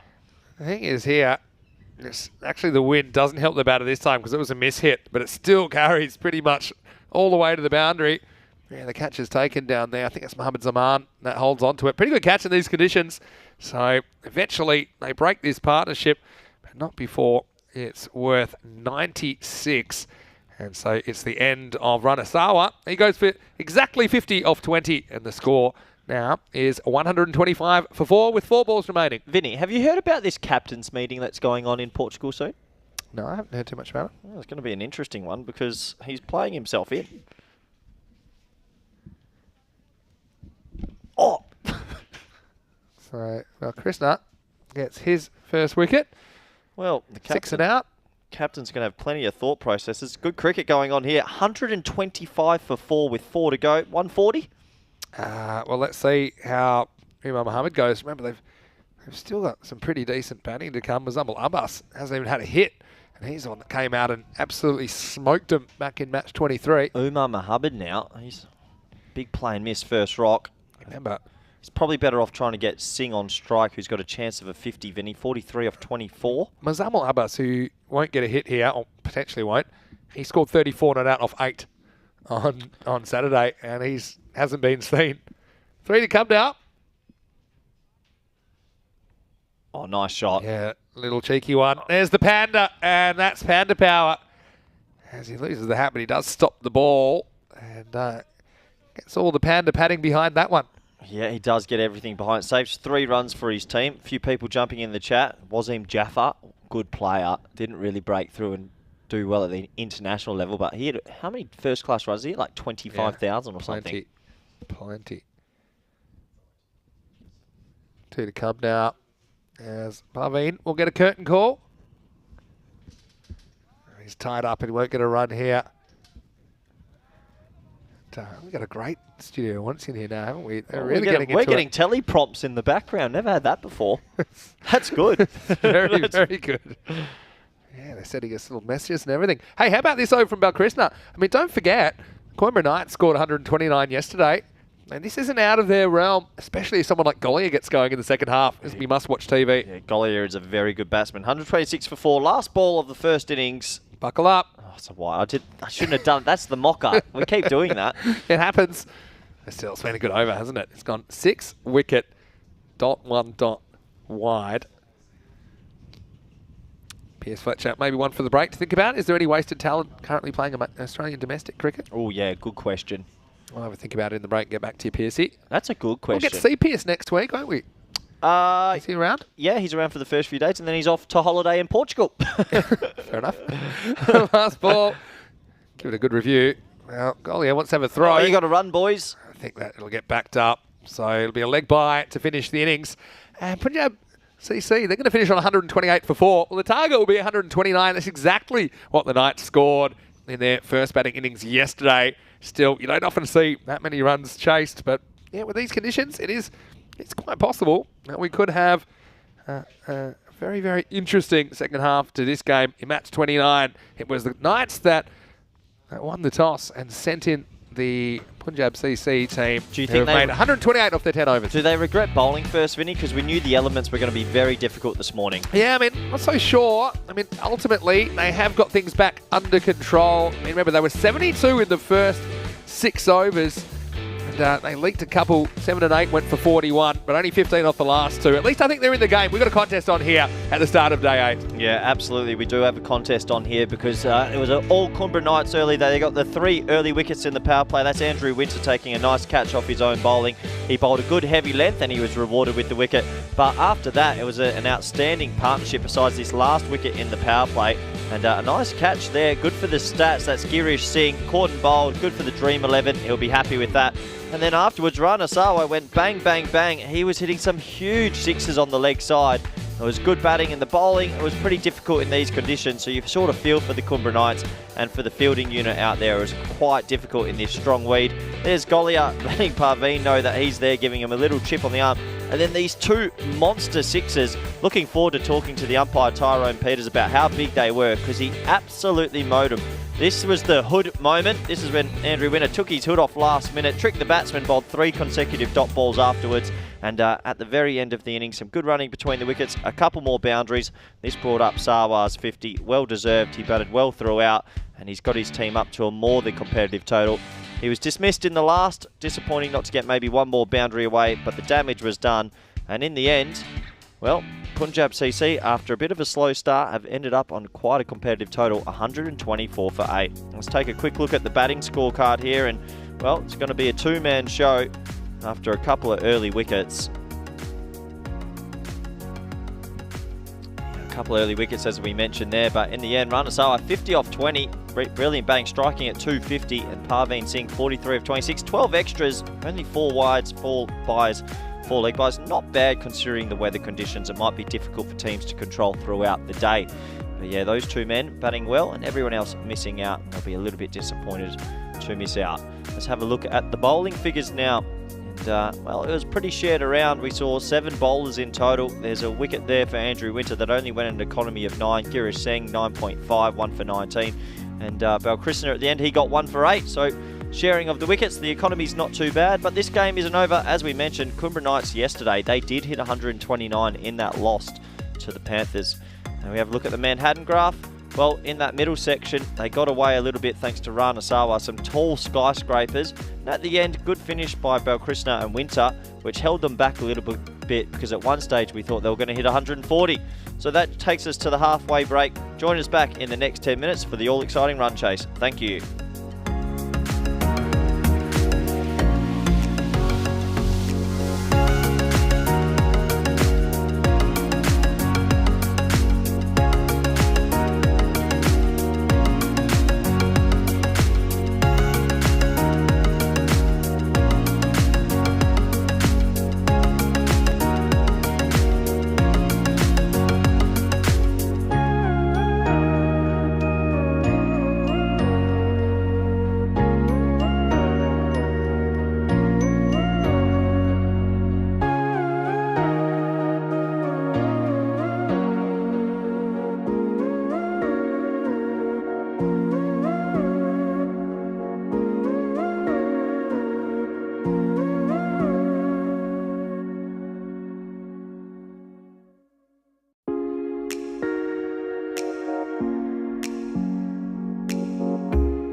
Hello and welcome back to Portugal. It is the first game of this day 8. It's match number 29. And it's Punjab CC and Coimbra Knights going head-to-head in the first half of the day. And later on we'll see the host Awarish in action. And right now we're going to see a chase, and it's Coimbra Knights needing 129 for victory. That's exactly what they scored in their first match yesterday. So we're all set for the chase. Yeah, pretty windy conditions today. Currently, it's still 9 degrees out there, but with the wind chill, it probably feels significantly colder than that. There's a pretty fresh breeze left to right. And interesting here, they've gone with Andrew Winter at the top of the order. Yeah, like it. Big fan of that. He's a good player, Vinny. Yeah, Corey Rucker's here with me. And we are getting a few questions still in the live chat, ECN European Cricket Network. So thank you so much for your feedback. And I know that a lot of people around the world love tuning in daily to the European Cricket Network with over 1,000 matches a year. Why not? Should we get straight into Piercy's question that carried over about domestic talent in Australia that's wasted? If you like. Well, when you say waste, I mean, it depends what you... Not come through yet, maybe. Just trying to think. Yeah, I mean, people talk about Will Pukowski. Well, it's not wasted. He just keeps getting hit in the head. Yeah, has a bit of a problem with head-butting the ball. He last one, he volleyballed a soccer ball into his head. How unlucky. That is unlucky. That's unbelievable. It's, I mean, that's one that probably hasn't realised his talent that they do talk about a lot. Yeah, Australian domestic. I mean, it's hard. I mean, you don't want to, you can... Nick Maddison's sort of coming good now, and hopefully he can get himself back through. Wasted Australian domestic talent. It's a good question. Just trying to think off the top of my head. Yeah, I mean, let us know what you think. It's not. Studio One's saying Josh Philippi, but he's 22 and played for Australia last year, so it's not wasted. Yeah, he's coming through. It's a good question. Philippi's one I know really well, and so yeah, he is. Well, project managers. Someone's come inside and just put the cold hands on Corey. That's a taste of reality for him. As Ranasawa starts things off. And guess who? Goliath goes whack over mid-on. 4 runs to start the innings. And Goliath, he doesn't waste any time. And if he stays in for any length of time, then this target's not safe. Yeah, good shot first ball. I mean, a lot of runs on the board they have to chase, but you've got to get on with it early. 4 runs. Gary Nunn saying he must have seen a few players whose talent was curtailed or blighted by injury. Who do you think was the biggest loss? Yeah, he's talking about Keyswatter, who I played against a fair bit, and also Lawrence. Here's the second ball. As Goliath goes straight, holds the pose, and the result's going to be a second boundary. This is well placed from Kuldeep, and he's just predicting the swing. It is coming in a bit from Sawa. That's a really good cricket shot down the ground. Back-to-back 4s for the opener. And so, as Corey is almost mauled by the studio audience. That's back-to-back boundaries by Kuldeep Goliath. Enjoying the interaction, but Goliath is in probably the best form in the competition, I think. He's timing the ball so sweetly at the moment. 2 shots like that aren't easy to do for your first 2 balls. Good batting. He's got a bit of swagger about him, doesn't he, Kuldeep? Yeah, I'll throw another one in there. Yeah. Who's Ben Holyoke. How's that for a story going back? What's that got to do with the question? No, the question here was players whose talent was curtailed or blighted by injury. I mean, obviously that's an extreme example. As we see a third boundary. Well, this one is with the swing and with the wind. And so it's 4-4-4. Hungry for more. Goliath comes to the table with a dozen in the first half of the first over. Yeah, nice shot. 3 4s and good batting. And yeah, they're off to a good start. Sam Nick in the chat says James Faulkner, but was it wasted? He won a World Cup. Don't know if that's wasted then. He's literally won a World Cup and got player of the final. So is that wasted talent? Probably not. These questions are all so open to interpretation. I think it's very hard to... Yeah, James Taylor from England had that heart problem with his injury. I'm still thinking of a domestic cricketer in Australia that sort of hasn't had their talent come through or never got picked. Sometimes it's because they're not good enough. Shocker. It's more the older brigade. We don't have much talent in domestic anymore. You don't know until you test the high level. Oh, this one. We've seen 4s. And this one will be the first. Maximo. 6 to Goliath. He goes 4-4-4-6. He is 18. And this kind of striking's barely legal, as they've just got 2 to come in this first over, which is in danger of going magical. Oh, Goliath's just got this natural ability to clear the pickets, and he's batting beautifully. 4-4-4-6. 18 off 4. Well, this is exciting to watch. Has he played representative cricket here? Guess what? He whips this one. That's one of your Whippingtons, but he's going to be dropped over the line. It's going to be 6 more. Oh, no. And that is Parveen Singh out there, deep mid-wicket boundary. Had the chance. Look, no easy catches here. Greasy conditions. But this one's tipped over the bar for 6 more. It's a bit of Paul Rifle semi-final 1999 World Cup. Drops it, and it goes for 6. Lets Lance Klusner off. Oh, so it does go magical now, as 24 have come off the first 5. Remember, he took 28 off the first 5 in a previous match. 30's on here, Vinny. This could be 30 off the over, off the very first over. Last ball of it. Yeah. Oh, he wants it, and that's going to get up in the slipstream. Adios, pelota, Maximo. Supersonic start for the Knights as they take a dirty 30 off Sawa, and it's 30 for no loss after 1. I don't care where you play cricket. It's not easy to get 30 off and over. Sensational batting, and he started with 3 4s, 3 6s, and the studio audience, yeah, they're clapping in the back. Yeah. They're absolutely wrapped. That makes it a bit easier. Have a look at that over. 4-4-4, 6-6-6. Pick up sticks. And so, yeah, now they've got that rate down to 11. Now it's like they're chasing 110. Sam Houghton in the chat says, reminds him of Drew. Remember that? You and I were on the F that. 13 minutes of madness, and they chased down 89. That was phenomenal.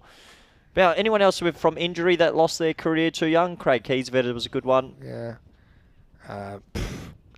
There's a few of them. And sometimes injuries just kind of sneak up on you as well, especially with fast bowlers where they're just not quite themselves. Yeah, maybe talking about Pat Cummins, the fact that he lost quite a lot of his career. Lost a lot of his career, but he's the best bowler in the world now, so he hasn't lost. He's come back. Sometimes our studio audience isn't great. You've already annoyed everyone in the live chat. Don't annoy our live studio audience. All right, here we go. And it's going to be Syed Ali Naki to bowl over number 2. He's had problems controlling the gravitational pull of his deliveries this week, but this first one is decent, and it's a dot to Winter, who just needs to get off striker, I think, because Goliath is so explosive in the power play. It's so hard to keep him quiet, and so I think they want him on strike. So, got to say hello to BD Freelancer, who is very nice comment from BD Freelancer. Thank you. Oh, that's not bad. To Shrubon, and to Maya as well. Hello, Maya. Always great to see you. I've got one from the studio audience that think that someone hasn't maybe continue on with what the potential they had. Billy Stanlake. Not a bad shout. I mean, there's a lot of potential there, but he hasn't made it really. Yeah. I'm thinking more injuries now.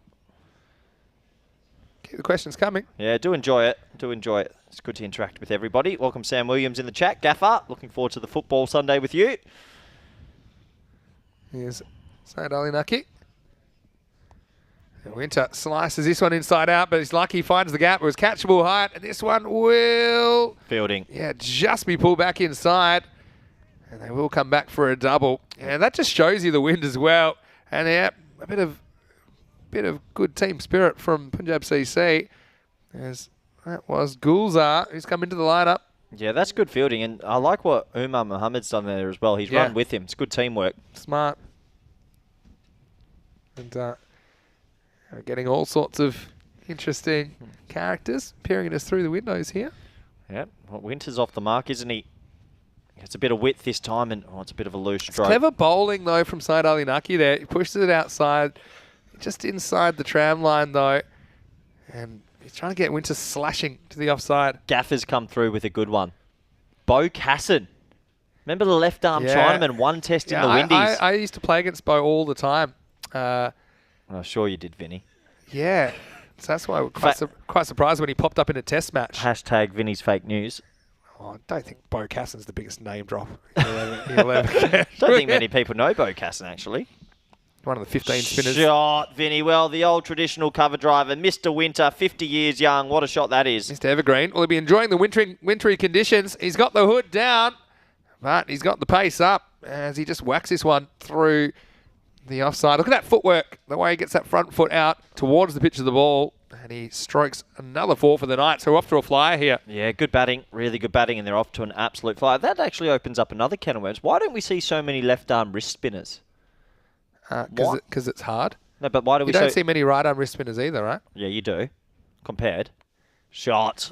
Well, this is going to be cut away, and guess what? 4 more. So Quattro Cadenas Mas. Winter moves into double figures. End of the over. It's 40 for no loss. So a magical start for Coimbra Knights. Yeah, it's a bit of a misfield here, Vinny. Yeah, and he just didn't get down in time. So 4 runs, and you could see the bowler's reaction. Yeah, so that is 40.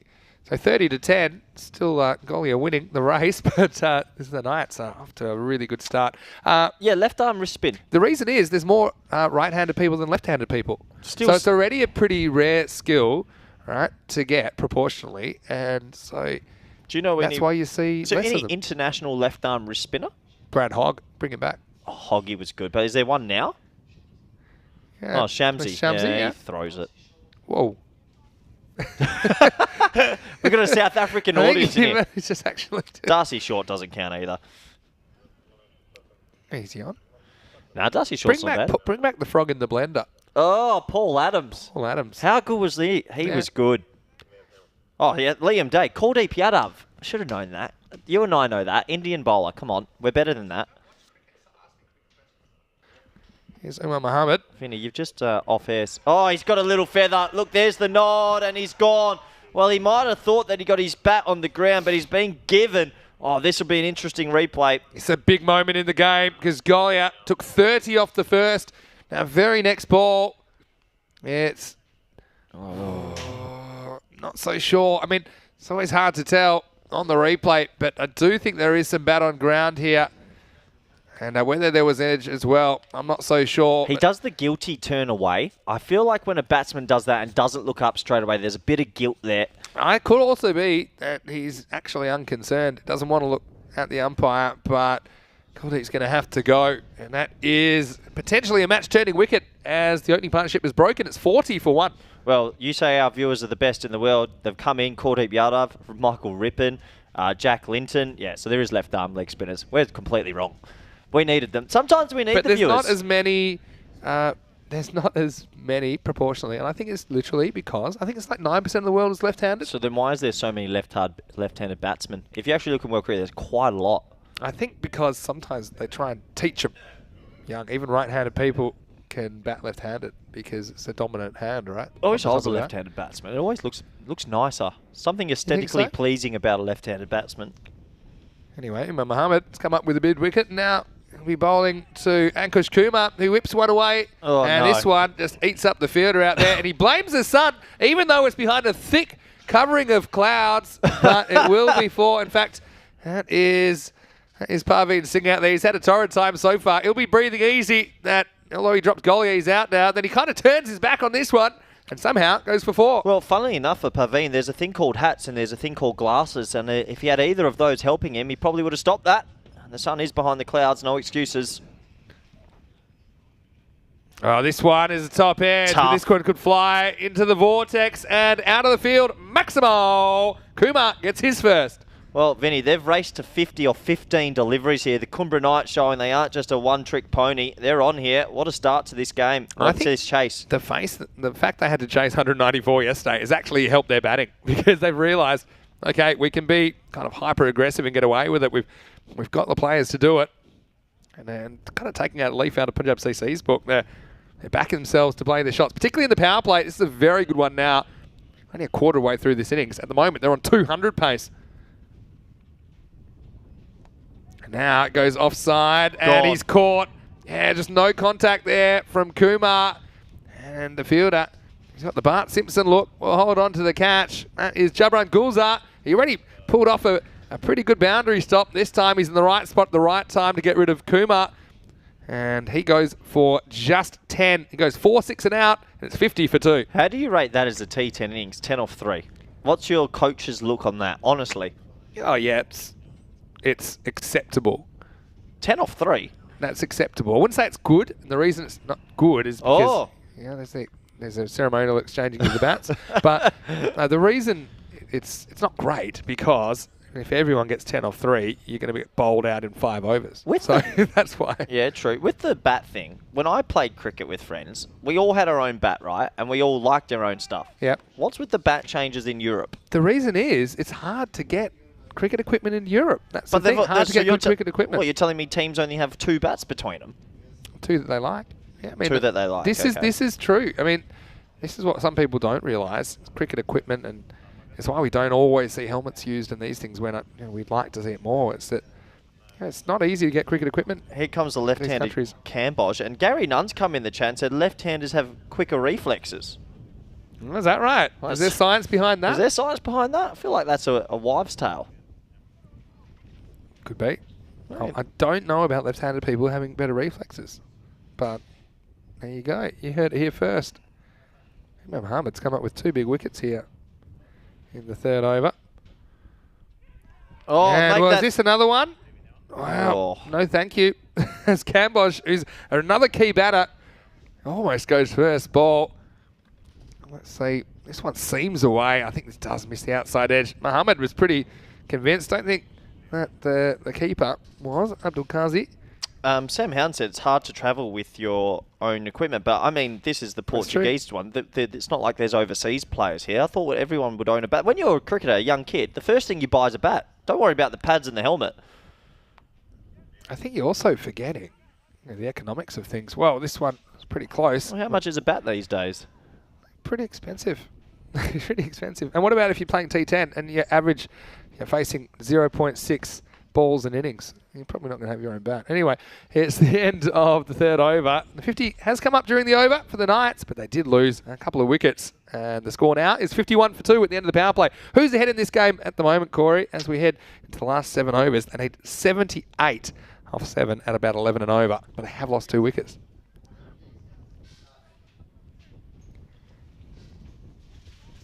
I'll answer that question for you then. Oh, sorry, I'm not sure. I think it's pretty even. Who Also, do you think's ahead? You're too busy taking a selfie. Is that for your Instagram? No, it wasn't for my Instagram. Just a little communication with some of our viewers. And So they need 78 off 42 at 11 and over. They've lost 2 wickets. I think I'm going to say 50-50. I actually think 50 because the field's going to spread now. Camboge and Winter, this is the key partnership. If they bat for a couple of overs, then obviously Kumbra are going to be ahead of the game, but not easy to do that. Here's the 4th over. And Syed Ali Naki to continue. So it's a bit of a risky shot from Camboge. He'll get one. But here's the thing, and I think you're showing you're out of touch with the common people because I know you're so loaded that for you, getting a cricket bat is easy. You probably don't even have to pay for them being so famous. A lot of the people saying that it is quite an expense. Well, this is I think you're showing your colours there. It's like when like when Trump goes to the grocery store and he doesn't understand what a loaf of bread costs. You're out of touch, Corey. No, I've got my reasons. I'll explain. Should be good. Here's Naki. Let's play back to him for a door. So not one easy one to take because it's gone right near the stumps. Well, it's all about who you choose to live with. And I live with Max O'Dowd and Scotty Edwards, who are international cricketers, and they've got about 12 bats each. So whatever they leave behind in the garage, I slip. Oh, I was a massive bat stealer. Oh, I played with professional cricketers. You've got to steal bats. You've got to steal bats. And, Adam Gilchrist's bat that I borrowed and never gave back in 2006 is still the best one I ever had. Played it till it broke and I cried. Really? On the inside. Oh, the old Castrol sticker. What was your Remember first, those ones? The Castrol sticker on the back? What was your first bat? My first bat that I remember getting was a Gray Nichols Dynadrive with a double scoop, and I got it for my 11th birthday, and it was so heavy I couldn't lift it, and I actually didn't make a run for about a year because this bat was it was about 3 pounds. What was it called? A Dynadrive? Dynadrive. It was a double scoop. You guys remember what I'm talking about. They brought it back a couple of years ago. So yeah, double scoop, Dynadrive. It's cool when a bat goes full circle and comes back into fashion. Yeah. Oh, nice shot. Just one for Winter. My first ever blade, a Michael Bevan Puma. Oh yeah. Oh, she had the green little V on it. So this is I loved it. That was Miller Chapman Hall that then kind of merged with Puma. But that was my second bat, and that was probably my favourite growing up. I had a Miller Chapman Hall with the oval handle. Oh, okay. I had the oval handle, and they still sometimes you get bats with oval handles. Tell us in the chat what your first cricket bat was. That's always a nice thing to remember, isn't it? That Dynadrive. Oh, my parents bought it for me, but you could not lift it. An adult would struggle with it. Wide down leg side. Can you remember your second bat?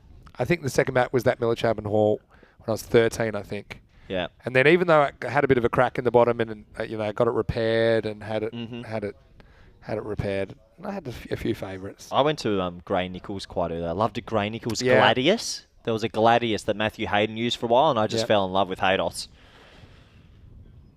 Yeah, so got to say I love that Kookaburra keeping gloves. Like absolutely.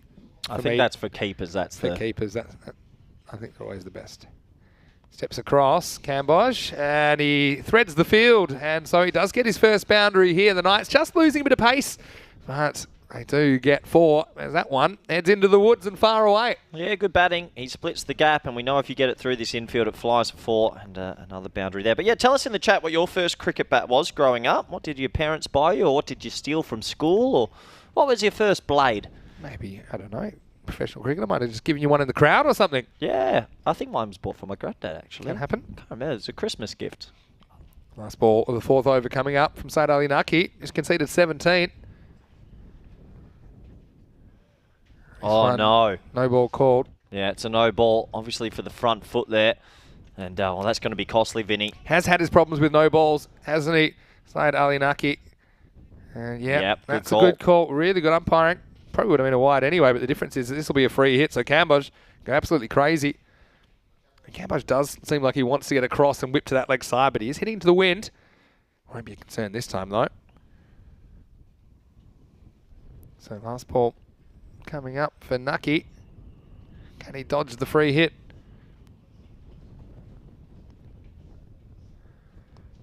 He does go offside in the end. The line was there. Oh. Poor fielding. As Ranasawa can't deal with the bounce. Well, the Knights are happy about that. They get a 4 to finish the 4th over, and it's 63 for 2. Yeah, good batting, and it's poor fielding. Look, I know it's difficult out there, but this game is on the line. You've got to be able to stop every single run, but more importantly, I'm liking the chat coming through with all the new bats they used when they were younger. I like that. And look, Corey FanCode in the chat as well. Hey, Corey, which cricket grounds are the coolest? Do you have a cool ground that you like?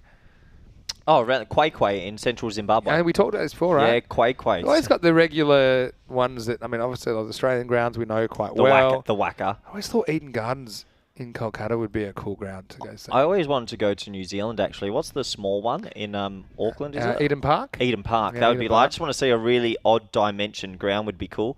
Yeah. South Africa looks good, and yeah, I've been to Pakistan. We've been to plenty around around Europe as well. So what was the last thing you said? In Pakistan, the grounds are very nice. Yeah, I heard that. Almost as good as ones in India. Anyway, we're going to head on now to the 5th over. It's Muzammil Abbas who's going to bowl. You can see the wind there playing a bit of havoc with the cameras. But our crew at Spring Productions doing a great job. And yeah, I mean, what's your favourite ground in Europe that you've been to then? Like, not a mainstay ground. Good question. Oh, what a nut. That's unbelievable. That's going to be a huge wide. One of the bigger wides you'll ever see. That's about 2 metres over his head. Yeah, that's gone more than 2 metres over his head. He's almost bowled it back into This will be off the screen. There you go. not even close. Have a look at this one. Oh. Yeah, it's a little short. It's a warm-up ball. But luckily, it's only a wide. You won't want to bowl another one, though, because it'll be a no ball. Oh, he does. That's going to be a no-y. It will be. Oh, no. Well, you only get 1 over shoulder height, and he's done 2 over temple height. Well, this is closer. But the problem is it's still over the shoulder. And it's almost over their head, to be honest. It's hard to do against Winter because he's very tall. You can hit this even if it's over your head, though. Because it might have been by the time it reached him. Because you know it's going to be a no ball, not. Whereas if it was the first one, if you hit it, it won't be a wide. So it'll be Cambodge. Well, he's just receiving free hits for fun. He's a free hit specialist.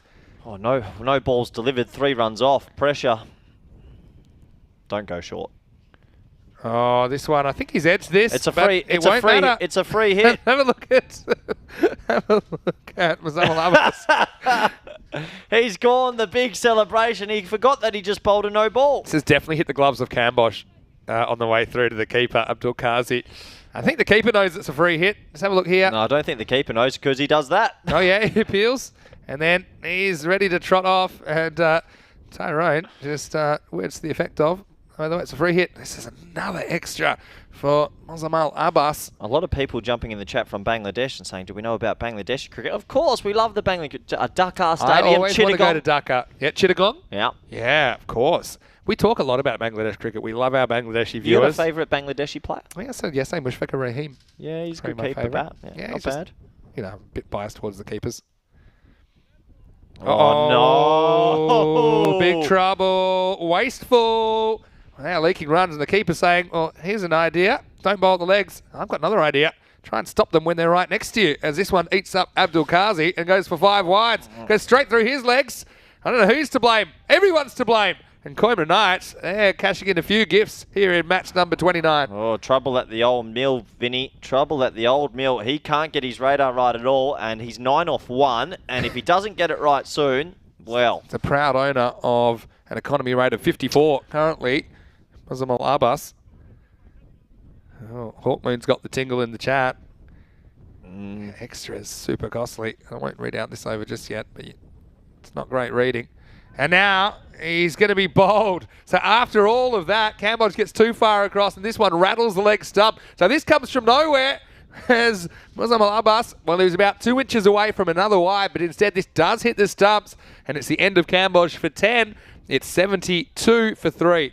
Yeah, he gets the wicket after quite an odd over. And look here, he moved over to the offside like he wants, but yeah, bowled. It was a big risk. I think he could have just stayed still because the ball was going everywhere anyway. This over has gone wide, no ball +1, dot, wide, 5 wides, wicket. So that's a really strange over. Also, got to watch the time, I think, with all these extras.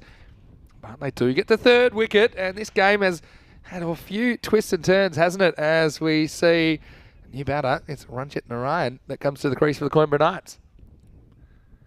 Yep. Sundori in the chat saying that's the beauty of cricket. Lots of runs, then breakthrough. One thing that we know is you'll never quite know what's coming next on the European Cricket Network. Here comes Muzi. This one, yeah, it could have been a wide, but it's cracked to point, and Narayan's off the mark immediately with a single. You know who my favourite Bangladeshi was? Who? Habibul Bashar. Oh, yeah. I loved Habibul. I mean, I love the passion of cricket. Lovers in Bangladesh as well. I think it's... They arguably love it more than any other country. Yeah, they got plenty of people there. 300 million plus. Good guess, Vinny. Next one is cracked out to the sweeper. This will just be one to Winter, who's kind of been there through it all. And Narayan has joined him now. Still plenty of work to do for the Knights, but they have got that rate down to about 10 and over required. Yep, 55, 54. It's getting tight. So we're going to miss. Yeah, we've got Muhammad Arif Raihan saying, Vinny, do you know Shakib Al Hassan? Haven't heard of him. Of course we know Shakib Al Hassan. He's certainly another one of these players which is his rise has coincided with the Bangladesh's rise into, you know, a genuine top tier cricket nation. Did you read the report at the end of the test match? I have not. Well, this one is hit hard, and that's a rare piece of good fielding out there. That was a really good stop. That was rocketing for 4, especially with the wind behind it. That'll be the end of the over. Narayan will keep the strike, and after halfway mark of the chase, it's 75 for 3. Yeah, so Bangladesh, South Africa, the first test has just ended. Bangladesh are putting an official report saying that they don't think the umpiring is up to standard and there was too much sledging. Very controversial. Yeah, I saw they weren't happy with the umpiring. Yeah, yeah. The problem with sledging is that in different parts of the world, the line is different. Does that make sense? Yeah. Like there's cross-cultural sledging. That's when it gets into trouble. Like in Australia, there's a certain line that isn't crossed, but it's still pretty on, and it doesn't really affect anyone. But when you get, especially some of the subcontinental teams, that's not it's not acceptable there. And that's what when about you run into problems. they've asked for neutral umpires to come back now that the COVID situation around the world is thing. Do you think that's needed, or do you think home umpires are okay? Well, in the 6th over, this first one's pulled away with the wind, and this one will be taken. And this one, once again, Narayan doesn't get a lot of this, but the wind carries it to the fielder. And that man can't keep him out of the game. Muslim Al Abbas takes the catch. It's a short stay for Ranjit, and as he departs, it's 75 for 4. Yeah, nice catch, because the fielding standard hasn't been the greatest in this game with the wind, and he takes it cleanly. It's a big moment in this game, and it's just starting to turn back towards Punjab CC. Yeah, so it's a very interesting match. Still a lot of runs to get. Over 50 are required in the second half, so plenty of work still to do as Jitu Balkrishna comes to the crease. Look, to answer your question, I think in Test cricket now, I don't think that the umpires out there can influence the game that much because DRS is so prominent now. I know there's umpires' calls and things like that, but I think the umpires are so heavily scrutinised. They can't get away with anything, so it doesn't really I matter. don't think it's as big of a deal, but I think in normal sense, there's no reason not to have neutral umpires, right? Okay, slight cost, but I mean, everything's visual. I mean, if an umpire was really pushing boundaries, he'd be caught. It's all visual. There's so much technology now. I would say that it does make sense if all things are equal to have neutral umpires, because why not? Why wouldn't you have neutral umpires, right? Costing. Yeah, but I mean, they got money for hotspot. No, they don't. So you're saying there's no more money in cricket? Is that what you're saying? Oh. We're not talking about ECN cricket anymore. We're talking about Test match cricket. Well, maybe we need neutral umpires at our ECSs. Yeah, we kind of do. I know that Tyrone is going to be coming to Bulgaria in a couple of weeks now. Is he? He's on the tour. He'll get a week off next week, which I'm not happy about. Should keep him out there. This is worked away by Winter. He's just playing a bit of an anchor role here. They're batting around him. Let's see if Balkrishna can deliver something with the bat. Yeah, very interesting. Do you have a favourite umpire? Or one you don't like? Oh, I've already told you. I don't say people I don't like on the air, except for you. You just sit on the fence all day. That's okay. Here's Parveen Singh. Shot. That's nice. Get down. Yeah, he does stop it in the end, Imam Muhammad. I mean, that almost carried all the way to him. And it's probably the wind that makes it die. I mean, that was hit really hard, but it again shows you the effect of this very strong breeze left to right on your screen. It's actually a good stop because it's a half volley. He puts these big levers down to rake it back in. So just the one run in the end. So I love that everyone's got an opinion. Live chat certainly going off this morning. It's wide down leg side. I was a big fan. I like Simon Torfel and David Shepherd were probably my two umpires I enjoyed. David Shepherd was good. I used to love growing up Dickie Bird. Dickie Bird. Used to love Dickie Bird. Yeah. Billy Bowden a bit. I liked it. A bit of that. He was a bit have I told you about the time that Billy Bowden umpired a game in Perth as a warm-up to his test match that I was playing in, and he did at the end he did an umpire haka using signals and kind of like chanting, like no ball, no ball. And I won't do the whole thing. Thank you. Certainly, he was a character. It's the last ball of the over.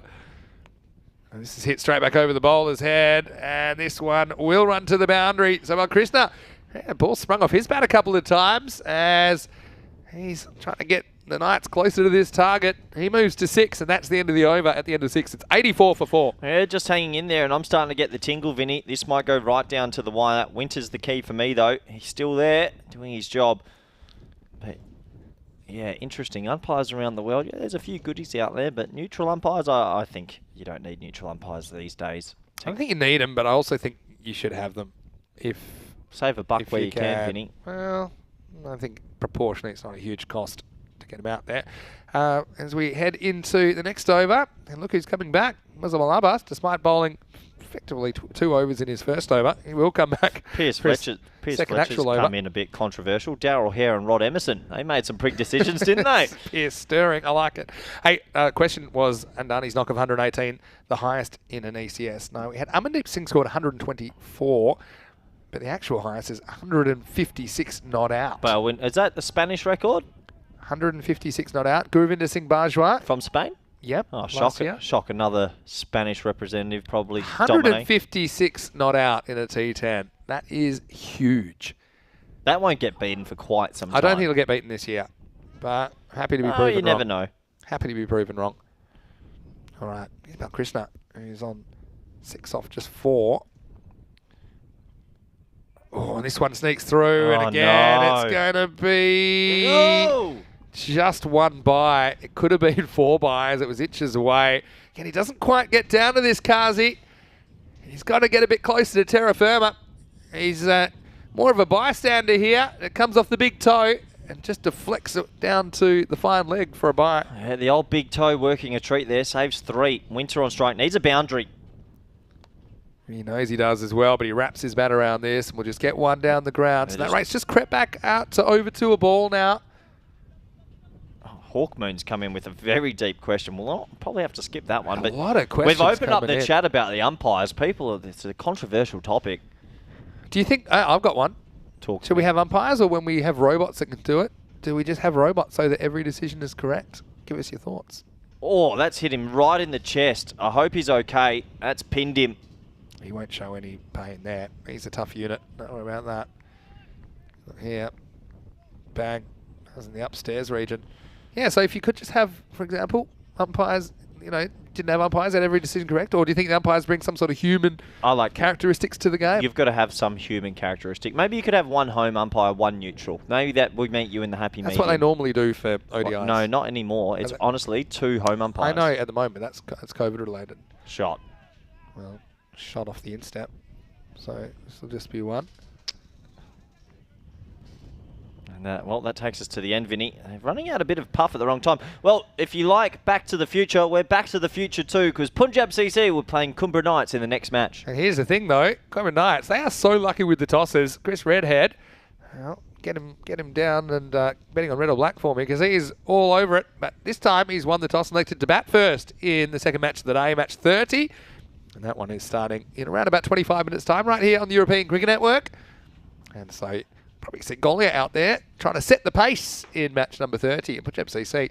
They've got a pretty strong batting lineup. They will have to chase, though, in the second match of the day. So look forward to that before we head into the afternoon session. Yeah, well, they're just falling behind. You see, they were 2 runs behind now at the comparative stage. They need a boundary desperately. Slow ball, missed. Balkrishna can't get it off the square. They're going to get a bye, though. The keeper's having a bit of a shocker. We know it's not easy. Sally Rose has a really good point about the umpire's call. Hello, Sally. Yeah, it's nice to see Sally. Hope you're well. Where's Sally from? Yeah, where are you from, Sally? It's a nice name. Sally was in the chat a while ago, and I'm a big fan. But, yeah, the additional DRS for each team kind of compensating it. But still, the umpire's call favours the home team. So, I mean, if they have a home umpire. But, I mean, that's also assuming... That's also assuming that home umpires want to favour towards their home team. That's something I'd like to see. That's a big assumption. That's something I'd like to see change is the DRS, that when the ball's clipping or it's 20% of a ball, if it's out, it's out. That people take the LBW rule and go, oh, it's clipping, so it should go to the batsman. No, the ball's hitting the stumps. You're still actually out. I actually agree with you on that one. Whoa. Hold the presses. Here's Sawa, though, first. He's gone for 31 because he got whacked for 30 in his first over. But Golia has left the building since then. This will just be 1. Yeah, I actually agree. People say that like the ball tracking isn't 100% accurate, but it's way more accurate than a human eye, So I think that you got to say, look, there's no system that's absolutely perfect, but it's the best system we've got. I actually would say take the ball tracking because it is so accurate. Take it at its word. Get rid of umpire's call. 6 runs, Vinny. I'll interrupt you. No, it's caught. I thought he got every piece of it. And, I thought it was going over the rope, but it just held up enough and he's gone. Yeah, I don't know what game you're watching. Not this one. Pretty clear to me that Balkrishna, that was off the top edge. And once again, it's all about holding your chances. You see there. The wind hasn't taken that one. Weakened his crease, but, yeah, it was a tall fielder back there. Probably was going for 6, to be fair. It was held. Once again, some sort of gesticulations into the sky. But that's another wicket down. This game maybe does have that golden ball tingle about it. Knights lose the 5th wicket as they are now 91 for 5. They're a bit further behind for me. I think Punjab CC, that was a big moment. I mean, if that's 6, then you feel like they might be slightly ahead. They need a boundary desperately. But, yeah, tough conditions. They're just losing momentum at the wrong time in this chase. Quarter of the innings to go. Sawa, this is another miss hit. Balwinder's in. He should be out, and he is. Good catch. And Muslim Al-Abbas, he's missed it everywhere at the moment, isn't he? This one hangs in the air a long time, holds up in the breeze. And that's 2 wickets in 2 balls. Rana with a big comeback after he went supersonic in his first over. He has 2 wickets in his second. He's on a hat-trick. And now Knights are 91 for 6. That's a really good catch considering how blustery it is and the fielding standard we've seen this morning. That's 2 in 2. He's on a hat-trick, and Cumbra Knights, they're just not going well at the right time. Is that who I think it is walking to the crease, Vinny? It looks like we've got the panda. Panda, what up? We got a panda sighting. Now, can we talk about the name? Because people probably think we've made up a nickname, but it is his actual name is Panda. Yeah. What up? Yeah, his name is Panda. Did he change that? Or no, I don't believe so. Where's he from originally?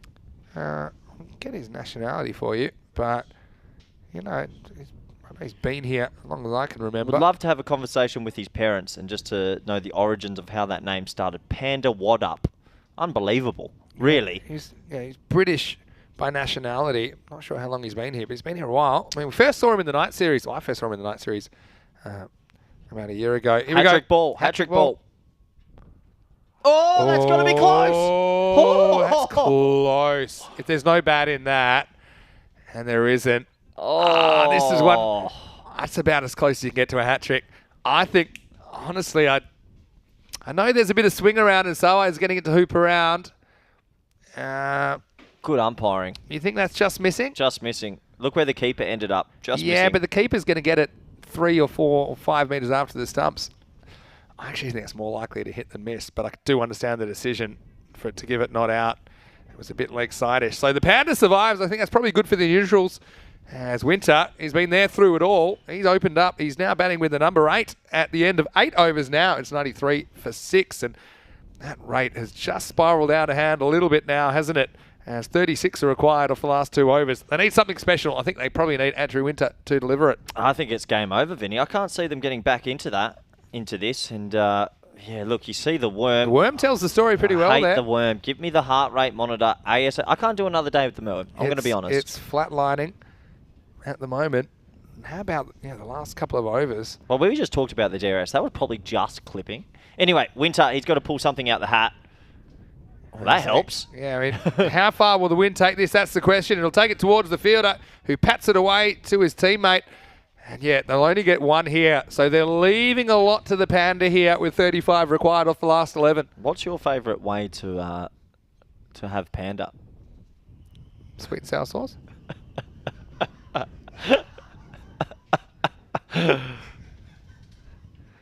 Shot. The Panda gets at least 1. It gets 4. That's what we want to see if you're the neutrals. As that one goes past Bill Al-Nasir. We saw him not take one in the first half of the game when it was some friendly fire. This time, the Panda gets his first boundary of the series. A slight Tortuga, but the 4 runs will be gleefully accepted by the Knights. Yeah, 4 runs, and that gives them just a little bit of life. You still feel like there's too much to do at this back end. I mean, they'd take a golden ball from here if they can. Can they get 30 off the next 10? Panda's got to get 1 out the screws. Ooh, good to watch. And he gets a bit of bat on there. He's good with straight to the keeper. He's good with the inside edge, Panda. I'll tell you that. It's his go-to. A few people saying you couldn't have umpires that are robots because of the sledging and controlling it. I'd just say get them to program with speech recognition, so that if certain words come up, they'll hit you with a laser beam and knock you out. What do you think? Difficult mornings with you sometimes, Vinny, I will admit. Panda's looking great. Look at it. He looks focused. He's got a good setup, to be fair. Yeah. Oh, he's launched that, but how far's it gone? Does it have the journey? Well, 1 bounce, 4 runs. How about that from the Panda, who loads up. He goes with the wind. And this game just hanging by a thread, but the Knights are holding on. They need 27 off 8. Well, that's a good shot. Well done to the Panda. Let's just say they can get 1-6 off these last 2 balls and then maybe a single or a wide or whatever. Leave 20 off the last, maybe. Get something on this. 2. Well, not sure they will get 2. Now Winter, I think you just got to go for it, even with 1 ball left in the over. Yeah. If you can hit a 6 here, you need 20 off the last. Need a magical, but remember we had 30 to start this innings. But these last 3 overs before this over, in fact, there were only 18 off overs 6, 7, and 8. So only run a ball pace. And this has to go the journey, Vinny. Yeah, it's a little leading edge, but it will go for 4. Oh, it's the accidental shot from Winter, who does get a boundary. And so Mohammed's over ends up going for 14 with 3 boundaries in it. Winter just trying to play across that one, skewed down to third man and ran away for 4 more. It's the end of the 9th over. The score is 107 for 6, and 22 will be required off the last. You still feel like it's too far out of their grasp, but let's say a couple of wides, maybe a 5 wides would make it exciting. Yeah. And a lot of luck. You need a lot of luck. Someone's just going to have to click at the right time. They've done well to make the time here, if they have, because... Well, what's the stopwatch saying? Remember, we started this game a little bit late. So, yeah, I think they're starting this over at the 43-minute mark, but there have been a couple of extra wickets and probably a couple of allowances, so they'll probably be okay. Yep. But yeah, 5 runs would be pretty handy Yeah. for the Knights. Now, here's the Panda as he is facing the last over. He backs away, and this one, dot ball, pretty much kills things. Yeah. Parveen Singh is bowling the 10th. Game over for me, Vinny. That first ball had to go for a boundary. I can't see it happening now. See here, his footwork makes it hard to reach this ball. It's a good ball. It's pretty much significantly inside the line. Now another dot. So yeah, it's gonna be tough, and this is where the Panda likes them getting inside the line a little bit. But Parveen's kept his cool here so far. Bowled a pretty good first over. He conceded 9, but that included a boundary off the last ball. He did take a wicket off the first ball of his spell. That was when he bowled the 6th over.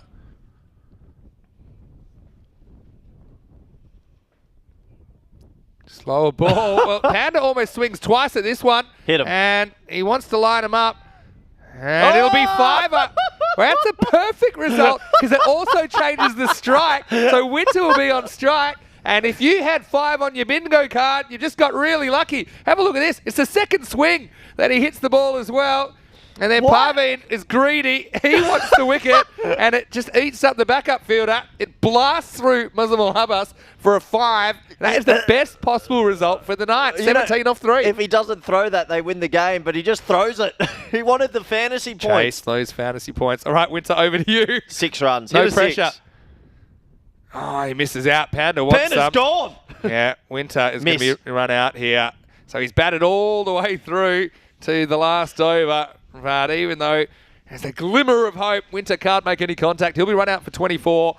And the score now 112 for 7. Yeah, it's all she wrote. And this game comes to a sad end if you're a Cumbria Knights fan, and a bit of comedy cricket right at the end. But, well, Mr. Winter, he never really got going in that innings. He just couldn't get it out the screws of the bat. And unfortunately for him, his team's going to go to a loss here. And, well, they'll get a revenge chance coming up shortly, though, because these two teams will meet again. Yeah, and so, I mean, we saw the Knights split their series yesterday. I'm hoping they can do the same again. Yeah, we'll get a chance to bat first. And, you know, Golia hit every single ball first over to the boundary or over. Don't forget in this game, off Ranasawa. Will they bowl runner again first over? Punjab CC, we'll have to find out. There's 2 to come here. He's a bit of a one-man show, is Golia at the top of the order. A lot heavily reliant on him. 2 to go in this game. New batter is Girish Singh, batting pretty low. And it will be the Panda on strike. Oh, Panda's 14 off 8. Do you have Panda for 14 off 8? No. Surprised. I'm loving it. It looks like they're going to fall just short here. So, yeah, here comes Parveen. Slight delay. A few gusts of wind just putting off the players. You can understand that.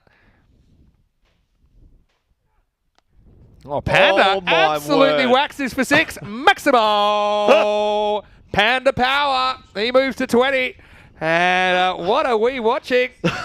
These are natural Panda conditions as well. He's close to the bamboo shoots. This one might have gone all the way. And it does. How about that? What a shot. I'm telling you, he's never done that before in his life. This is his best ever innings, surely. No ball 6. Could you imagine the scenes? He'd be running out there. Wouldn't be inside for long. Panda, he's dancing on the crease, and he slices this one over the offside. It will just be 1. He'll take the red inker. Or will he? He wants to come back. He's daring him to throw. In fact, they'll allow him to come back for a second. They're going again here, Vinny.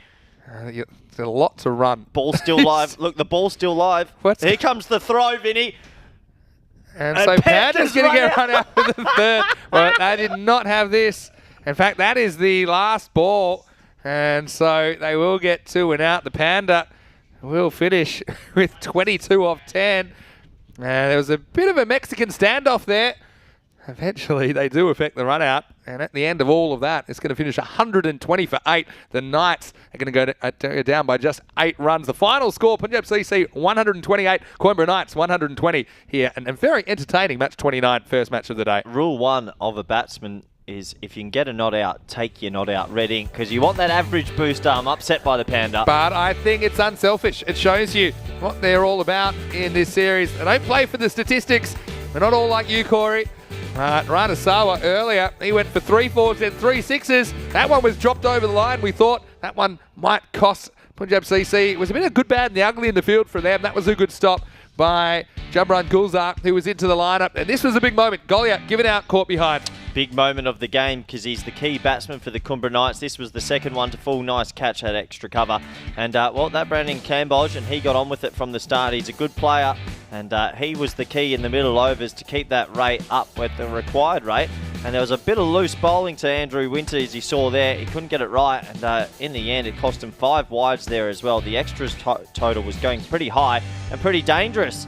But in the end, I think Punjab CC, with their outfielding, actually got them over there. They took some pretty clever catches. They did. Yeah, not easy conditions, as Krishna just didn't get enough of that one. You thought it had enough to get over the boundary, but it was caught, and caught pretty well. Yeah, he talked about the fielding. This was another good one. It was Parveen Singh first, and this one from Muzammil Abbas was even better. This was the hat-trick ball. He's pretty lucky to get away with that. I actually think every time I look at that, it looks even closer. And then we had the Panda unleashed as things were getting away from Punjab CC momentarily. Ultimately, this one, it was a single Carreras as it blasted through the backup fielder. He had to go fetch that from across the road. And eventually, Winter had to go and batted through, but couldn't quite go at the pace required. A bit of frustration, I think, for Mr. Evergreen here in match 29. The Panda, he just whipped one off the pads. And easy as you like, he was run out off the very last ball, and that was it. But still, Graham Holmes thinks Panda should keep his pads on and open next game. Well, he's got the hot hand. And I'll be interested to see who they open with Goliath, because they are batting first, Coimbra Knights, in match 30. Second match of the day. It's only starting in about 10 minutes time, so come back in around about 7 or 8. We'll take you into that one. And let's see who they open with. I think maybe they could throw a Cambodge up there or something to open with Goliath. I don't think they'll stick with Andrew Winter because he couldn't really get going. Even though he batted pretty much through the innings, he had wickets falling around him. He made 24 off 20. In the end, Goliath, he top scored with 30, and he scored all of them in the first over. Double figures for Kumar, Cambodge, and What Up with the 22 off 10. He was run out of the last ball of the game. Extras, a few too many, I think, as well, as there were 16 in this innings. But still, they held on just by 9 runs. Punjab CC with the bowling. Well, Rana Sawa came back with a much better second over. He only conceded 3. Picked up 2 wickets. 2 for 25, Umar Mohammed. Muzammil Abbas with 1 wicket for 14, despite having some control problems early. Also a wicket to Parveen Singh. But yeah, highly entertaining game, Corey. And we'll be back very, very shortly with some more. Just around the corner, it's match 30 on the other side of this break. So don't go anywhere. Vinny Sandu here, Mr. Maximo, alongside Corey Ruckers. Hope you're having a great morning. We'll see you shortly for more FanCode European Cricket Series.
Hello and welcome back to Portugal. It's time for the second match of the day, and it's match 30, the second of the double header between the Coimbra Knights and Punjab CC, where we had a highly entertaining start to the day in difficult playing conditions, let's be honest, but I do think we'll see some more excitement here as we head into match 30. Let's go over to the tournament referee, Sir Rob Kemming, who's with the two captains for the coin toss. Hale score. So it's Chris Redhead that wins the toss. Once again, he's been lucky with the tosses. And a bit like the other day, even though he fielded in the first game of the day, he's decided he wants to bat first this time. So essentially they will continue on with the bat. Of course, for me, all eyes always on Golia at the start of the innings. And the Coimbra Knights, well, they split their series yesterday. Let's see what they can do here in the second match of the day. Well, it's a little bit cold and windy out here. I'm going to head inside and let's get over to Koi Ruckers as we get ready for the start of match number 30. It's the Knights who won the toss and they're going to field first. And thank you everyone in Portuguese cricket for facilitating such a fantastic tournament.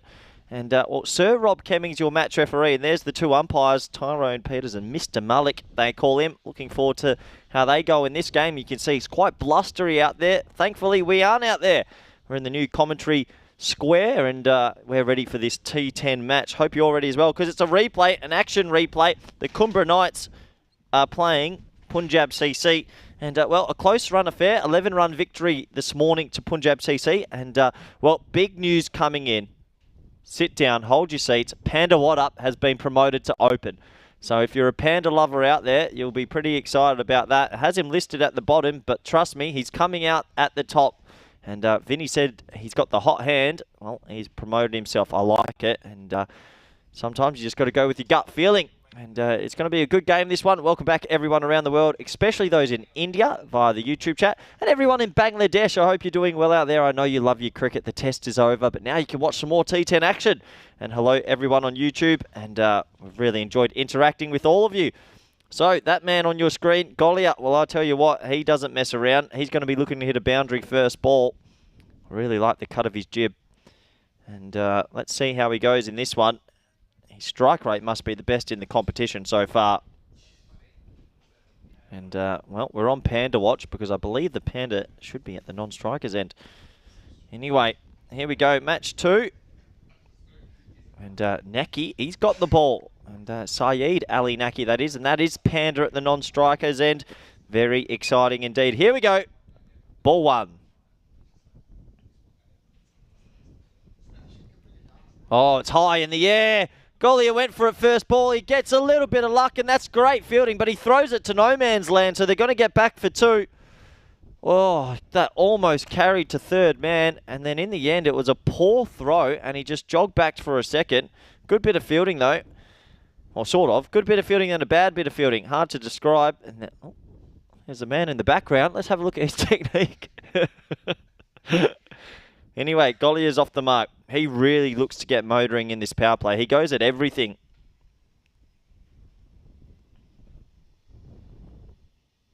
Oh, a bit of swing on that with the breeze. Whipped into the leg side. Might go all the way. No, another one. Yeah, it does. Oh, I tell you what. He's been a bit of licorice all sorts out there. That's Parveen Singh. Oh, look, his head's down in disgust. The captain's given him a spray. Imran Rayo is not happy. And, well, that's 4 runs. Look at this. He got there, pulls up, it hits his foot, hits his other foot, and, yep, 4 runs.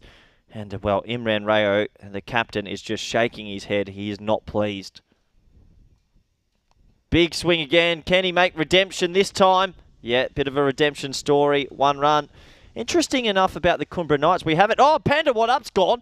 What's he doing? Oh, now we got overthrows. What's going on here? Oh, now he's missed it. Tell you what, I don't know if anyone's had breakfast this morning. They're all over the shop. Oh, a bit of comedy cricket. One thing I've noticed, the Coimbra Knight support staff haven't brought us any cake yet. That's surprising as well. Anyway, back to the action. Panda What Up gets a bit carried away here. Starts running for no reason. Here comes a wild throw. Keeper misses it. Then the 45 miss it. And they do get through for the extra run. Oh, boy. Sometimes you see things you wouldn't believe. Oh, now this is high in the air. Catching chance. The keeper's got to take it. Surely he's got to take it. He snaffles it with the old crocodile. It's a huge wicket. Abdul Kazi takes a safe catch. And after all that chaos, Goldie is gone, and what an odd start to this game. I don't know how to surmise it. Oh, it went miles in the air. Good opportunity to welcome back Vinny. Sandra, Vinny, have you seen all this? This is cricket IQ 300 off the chart. I mean, Panawat somehow created an overthrow out of nowhere, which gets Golia back on strike, which you think suits the Knights, but it was cricket IQ 400 from the fielding side, because actually Golia skies the very next ball. And so, yeah, it was a fairly simple catch to Kazi, although it is blowing around.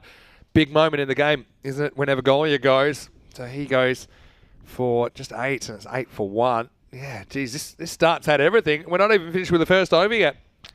Yeah, difficult to surmise.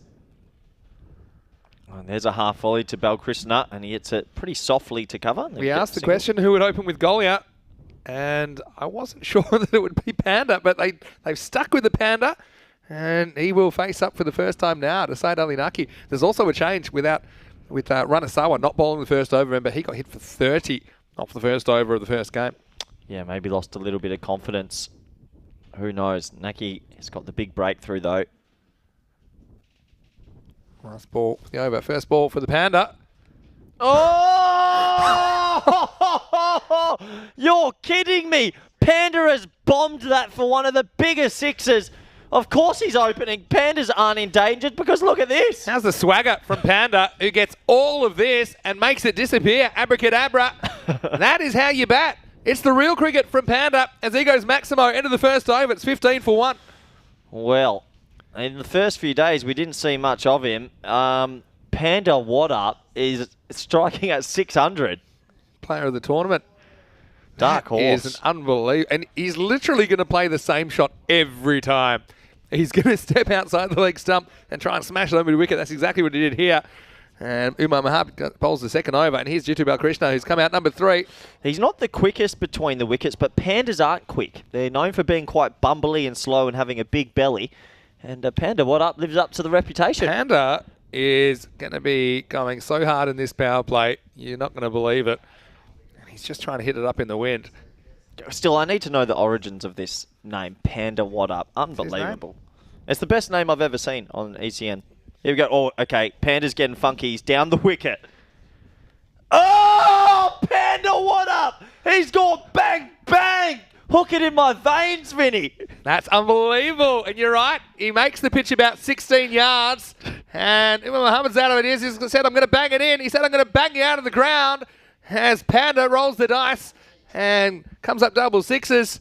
Well, I mentioned that he may not have the opposable thumbs for fielding, but he's having no problems with batting at the moment.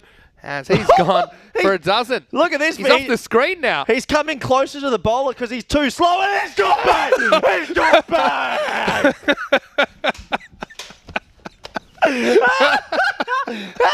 Watch this. He's come 2 metres down the wicket. He's more than 2. The Portuguese Chris Lynn. He's just standing 2 metres out of his wicket and he's gone bang again. That's biggest of the lot He's as well. the Portuguese Chris Lynn. Who said pandas can't fly? Corey's lost his mind here. If he hits another 6, I'm going to scoff this cake in one bite. He's going to be shaking the bowler's hand in a second. No way. Oh, you got to be kidding me. He's missed it. All right, well, Corey's gone very hard. What is your coffee count this morning? Oh, they're like 5 coffees. You've been on, because we're so close to the coffee now. It's so close to coffee now that you can pretty much have unlimited. Oh, no. Well, Corey's into the cake. I'll take the next one as What on strike. And this one pretty much cuts him in half. Honestly, full toss. I've never seen someone with less of a technique hit 3 sixes like that to start his innings. He's got no technique at all, and he's hit 3 of the biggest bombs you'll see. Like when you bowl at a kid and you have to aim at the middle of their bat, like when you think where you think their bat's going to come through. Like Panda's not played any cricket at all, That's exactly what Umar Mohammad's done. He was 18 off 3. Here we go. He's going to get funky now. Last ball of the over. Oh, yeah. See, I mean, how can you play 3 shots like that and hit 3? What is your regulation start to a cricket match? After 2 overs, it's 28 for 1. Harshal Gaming saying, calm down, Corey. Well, that's not going to happen. Got to say thank you to Kirsty from the Coimbra Knights. Has delivered. What is this? The lemon again? Have you given us a little? Hold on, Corey. You said that you were not having any carbs yesterday. What's happened? Is this cut? I believe it would be. Well, you got a bit of lemon there. Can you give us an analysis of it? It's a bit of a little bit of on your a bit of a lemon tinge. Yeah. Half of it's down my shirt, but pretty good. 7 out of 10. Thank you very much. That's very... Corey is a hard marker, but thank you to Kirsty from the Coimbra Knights for looking after us. We really are in the first class suite today. Don't throw cake at me. Hey, don't... you're going to get that back with interest. Don't worry about that. Yeah, calm down, Corey. Marshall says in the chat. I agree. And, well, Chris Nutt. Imagine if he man-catted Panda. There'd be an uproar. Could start a civil war. Oh, I lost it then. I can understand, though. That's like sending Glenn McGrath out and Glenn McGrath hitting 3 sixes off his first 3 balls. You're being unkind to Glenn McGrath's batting abilities. Here's the third over. Oh, whipped away. Good batting because it's going to get the man of the hour on strike. I'm thinking more Chris Martin. Honestly, and not even Chris Martin from New Zealand. Chris Martin from Coldplay. Because he doesn't even play cricket. That is honestly sending out a number 11 and him going 18 off 3. Just unbelievable batting. Oh, wow. I've never seen anything like that. Here we go. He's 18 off 6. One of the most odd techniques you'll ever see. 3 sixes, 3 misses. There's no way. 50-50 cricket. Let's go. And he's gone. Well, there we go. The world's axis is back on. Oh, I don't... One of the most odd innings you'll ever see. Oh, what cricket, That's what he's Benny. there to do, though. I mean, that's exactly what they wanted from him. They wanted 6s in the power play. He came up with 3 of them. 7th ball, unlucky. This one crashes into the top of the stumps. And Saeed Ali Nucky says the show's over. Panda goes 6-6-6 and out. That's the first wicket for Nucky this over, but he does have 2 in total. It's 29 for 2. Yeah, good shot that. And, well, not a good shot that. What an interesting innings. That was absolutely hilarious. I've never seen Glenn McGrath go out and hit 3 sixes off his first 3 balls, And, well, Panda, what up? 18 off 6. Yeah, I mean, that will have to be in our weekly highlights. I know we're working on it, but, yeah. Yeah, I mean, I don't know what to say about that start, really, from Panda, what up. But still, that's what they wanted. And, yeah, I mean, it makes their batting order a bit longer as well, doesn't it? So it's just been noted that you've made a bunch of crumbs in the commentary box. Now, this is our brand new office today. Don't kick them towards me. Yeah, and the thing is, they're mentioning Corey's on a high chair, so his feet can't quite touch the floor to kick them away either. 6'4" today. Well, you are. You have altitude sickness. Here's Saeed Ali Nucky to Cambodge. Oh, he takes a bit of a chance getting across his stumps. I always used to love the cinemas because you get the booster seat, and it always made me feel pretty good about myself. Yeah. What about when they made those couple seats that the armrests can go up? Always, remember those? Always dangerous. Maybe you could invite Corey Fangirl to a movie. I think you can take her out of the friend zone now. I think you've played enough hard to get. No, I've moved. Day 3 now. I've moved on. No, moved on to what? You're just part of the Panda fan club now. I'm a huge Panda fan. He'd be Panda fanboy. Anyway, back to the action. Balkrishna, little tickle. That's a nice looking shot. The old traditional leg grants, 4 runs. Yeah, it's a nice shot, wasn't it? And yeah, just uses the pace. A bit risky, I suppose, because he gets across in front of his stumps. Takes this probably about off stump. But yeah, nice hands and good timing. 4 more to the Knights. Geez, this outfield is absolutely rapid. Good batting. And yeah, they're off to a flyer. I mean, if they bat their 10 overs and just go at 10s from here on in, they'll make around that 110 to 120 mark. We have to see how Punjab CC go chasing. We do remember that Punjab CC. We saw them for the first time on Saturday, but they batted first twice, and yeah, they batted first today as well. So let's see how they go chasing, whether that affects their approach and how they handle the pressure of trying to achieve a target. Liam Days jumped in the chat. It's a good question. And a good topic. What are your favourite names on ECN? I've got another one from this tournament. Mohammad Azaduzaman. Yeah, Azaduzaman is good. Well, it's correctly played into the offside. Should just get a single. There's another one in this here. Lovey Saini. Yeah. Lovey. We've got a few. Happy Singh. There's one from Spain.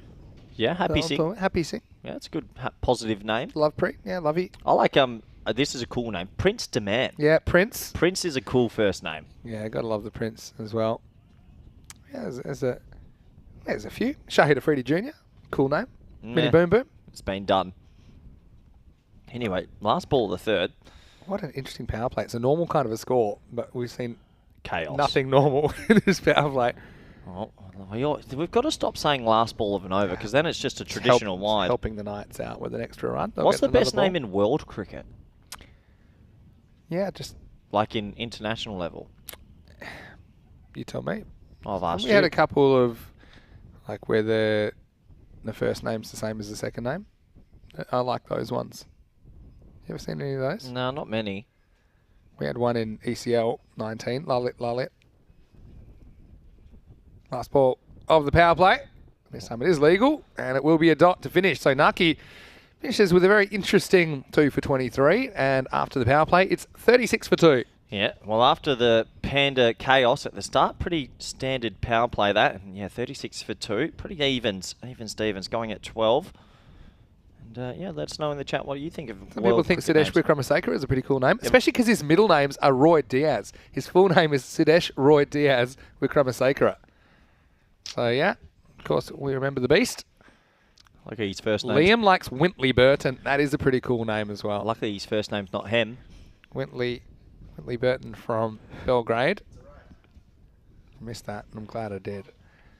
This is going to be Balkrishna, who is going to come out and face up at the start of over number 4, and it's Muzammil Abbas, who starts with a wide. Well, that's been his go-to.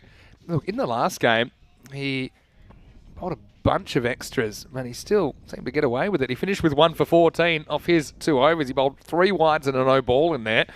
But despite that, he wasn't hit for too many. I'll excuse the bowlers for a few wides. Say, obviously the wind conditions aren't making it easy for them to run in. One straight and respectfully blocked back to him. Yeah, so getting the target, getting back on target quicker, I should say, this time. Yeah, the game's gone back into its normal sort of mode after that chaos, hasn't it? I mean, it's like throwing a panda into a china shop. That's what we saw at the start of match 30. The result was carnage. And now, normal service resuming, and Abbas just gets played down the ground for a single. So pandas are endangered? Yeah, I believe so. In the cricket world and in the wider world. Any more names that you want to put in the chat? Favourite names on ECN or favourite names in world cricket? I'll take either. I was a big fan of Graham Gooch. Yeah, Graham Gooch. Good player. Yeah, he was. We love all the Gooches. There you go. Well, Krishna eventually pays attention on the striker's end. In time to see a wide. This is one thing I don't like is bowlers bowling and then running in front of the umpire. Yeah, you can't do that. I'd actually like to see it at no ball if you do this. Yeah, I actually don't mind that call from you. If you run directly across the pitch, because you're obscuring the umpire's vision. Yep, fair enough. I could go with that one, Vinny. I do like it when you make up new laws. Anyway, he comes in again. Oh, that's a nice looking cricket shot. The old traditional square drive. And look at that Kookaburra. You won't see that one again. She's gone. Yeah, I'm liking this from Cambosh. He's been a bit too leg side oriented today for my liking. He does kind of mosey outside the off stump, but then just changes his mind and goes offside. And I think that's going to be his area. He'll have more success as far as boundaries go. And so that's his first one. He moves to 5. Well, because of the start they had, they just need one person to have an okay innings here, and they will get to around that 110 mark, you think. And, oh, they've definitely got a bowling attack that could defend it. Deep in his crease, isn't it? Very. Bosch. Yep. Again, shuffles across, but skews this into the offside this time, and just the one. He starts 2 feet in his crease, and he gets even deeper. Just have a look. This is very tape ball style from Cambosh. You see, look, he starts with 2 feet in his crease, and then gets back and in fact, even further with that back foot. So I will allow also Billy Birmingham names in the chat. Favourite cricket names. Sure. That's the request in the chat. I think I'll allow it. Helix. I'll go with one. She won a Pierce Surya. Yeah. Good player. You don't have to say them out loud. We'll let them just put it in the chat. Oh. Yeah, just saying. Okay, I've got one more though. That's hit through the offside, and just the one. I keep my teeth in a jar beside the bed. That's a good one. Well, I have one for my breakfast this morning. You know, I had my Vegemite for breakfast that I pulled out of my bag. Jar of Vegemite for me and Dad. That's one for you. That's actually good. That's a good one. Anyway, we'll leave that. And what's the rule with emojis in the chat? How come they're only allowed 6? I think people think it's spam if it's. Sometimes people put lots of repeating emojis. Okay, didn't know that. Anyway. Last ball the over. Oh, lucky he got bat on that because that would have been absolutely plumb. He's backing himself to get the bat on the ball, isn't he, Cambos? It's the end of the 4th over. The score is 46 for 2. Hope you're having a great day wherever you're watching from around the world. Vinny Sander here, Mr. Maximo. Alongside me is Corey Rutgers. We're having a great time here in our new office, and we've got the studio audience. Let's hear a bit of noise from the studio audience here.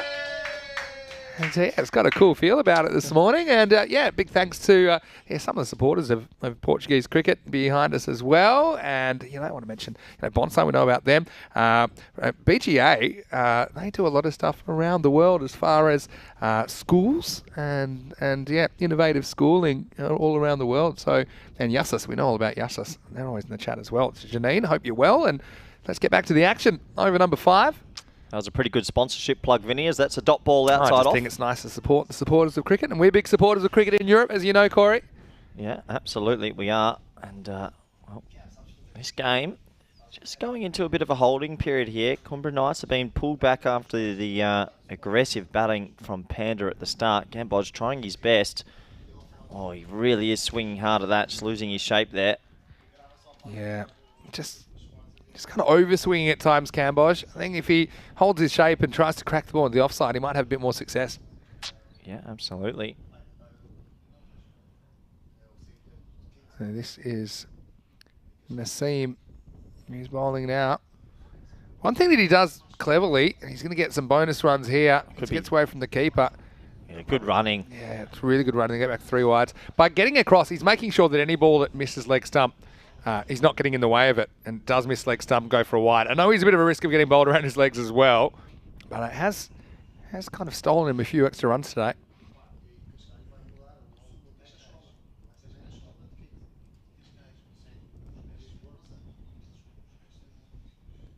Oh, that's a short ball bouncing over the stumps this time, so won't be called wide. Probably missed out on that one.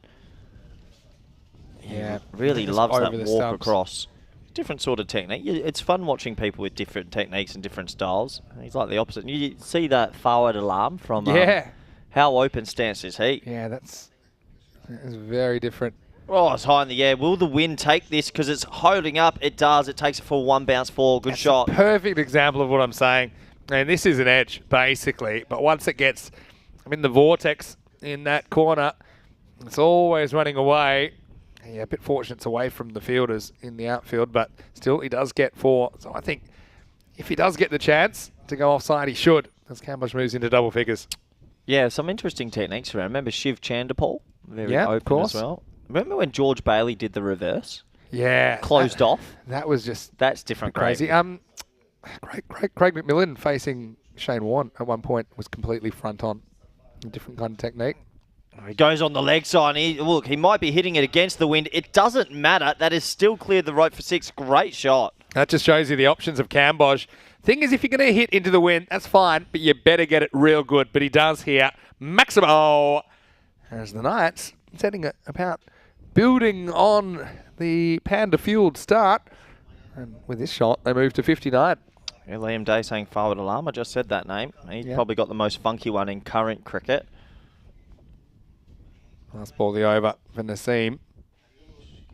Oh, that's good batting.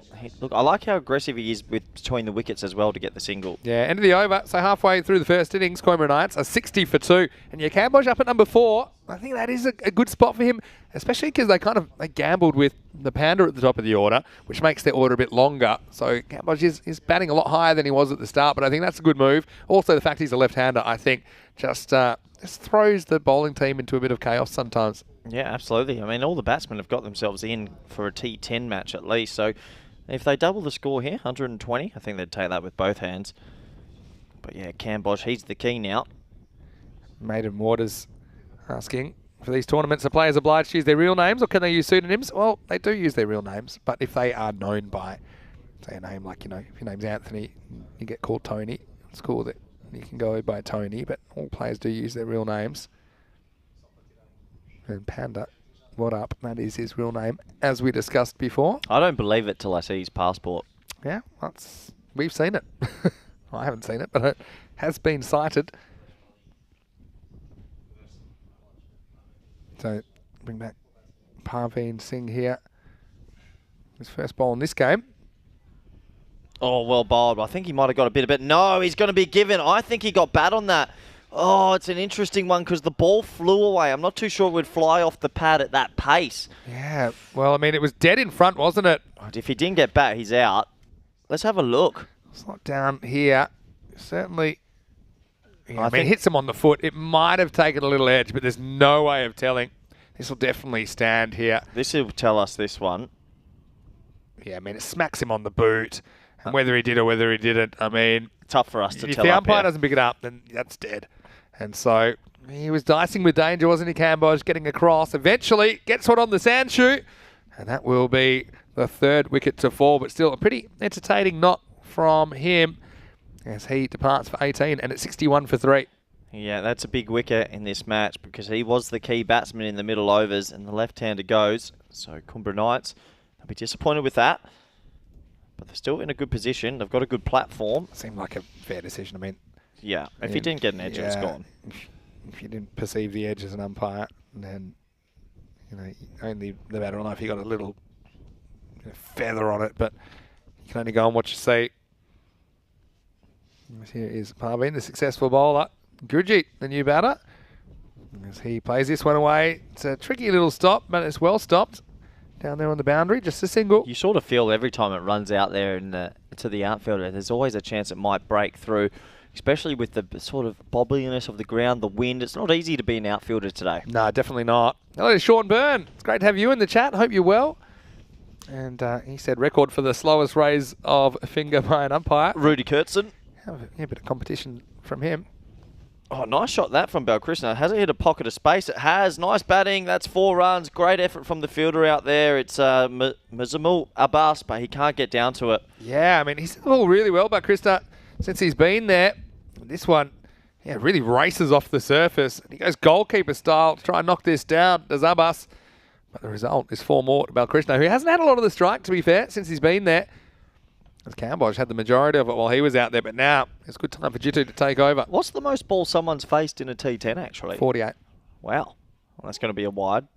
Yep. Yeah, so they faced 48 out of the full 60. Lorenzo Ingram in Italy. 109 of 48 balls. I don't think Lorenzo Ingram played in Italy, Vinny, because he was the Excelsior overseas in Holland. Well, yeah, maybe it was. Did I say Italy? Yep. Well, there you go. So that's one from Holland. That's going way back to 2020. It's it hard down the ground. Will it skid on the outfield? It does, and it goes for 4 because Midoff's in the ring. Good batting from Balkrishna, and, well, Cumbria Knights, they're still going well. Yeah, they get another one. Yeah, let me correct myself then. And it's actually 47, not 48. So it's 109 of 47. It was Excelsior versus Kampong back in 18th of September 2020. He actually faced 82.5% of the balls in the innings.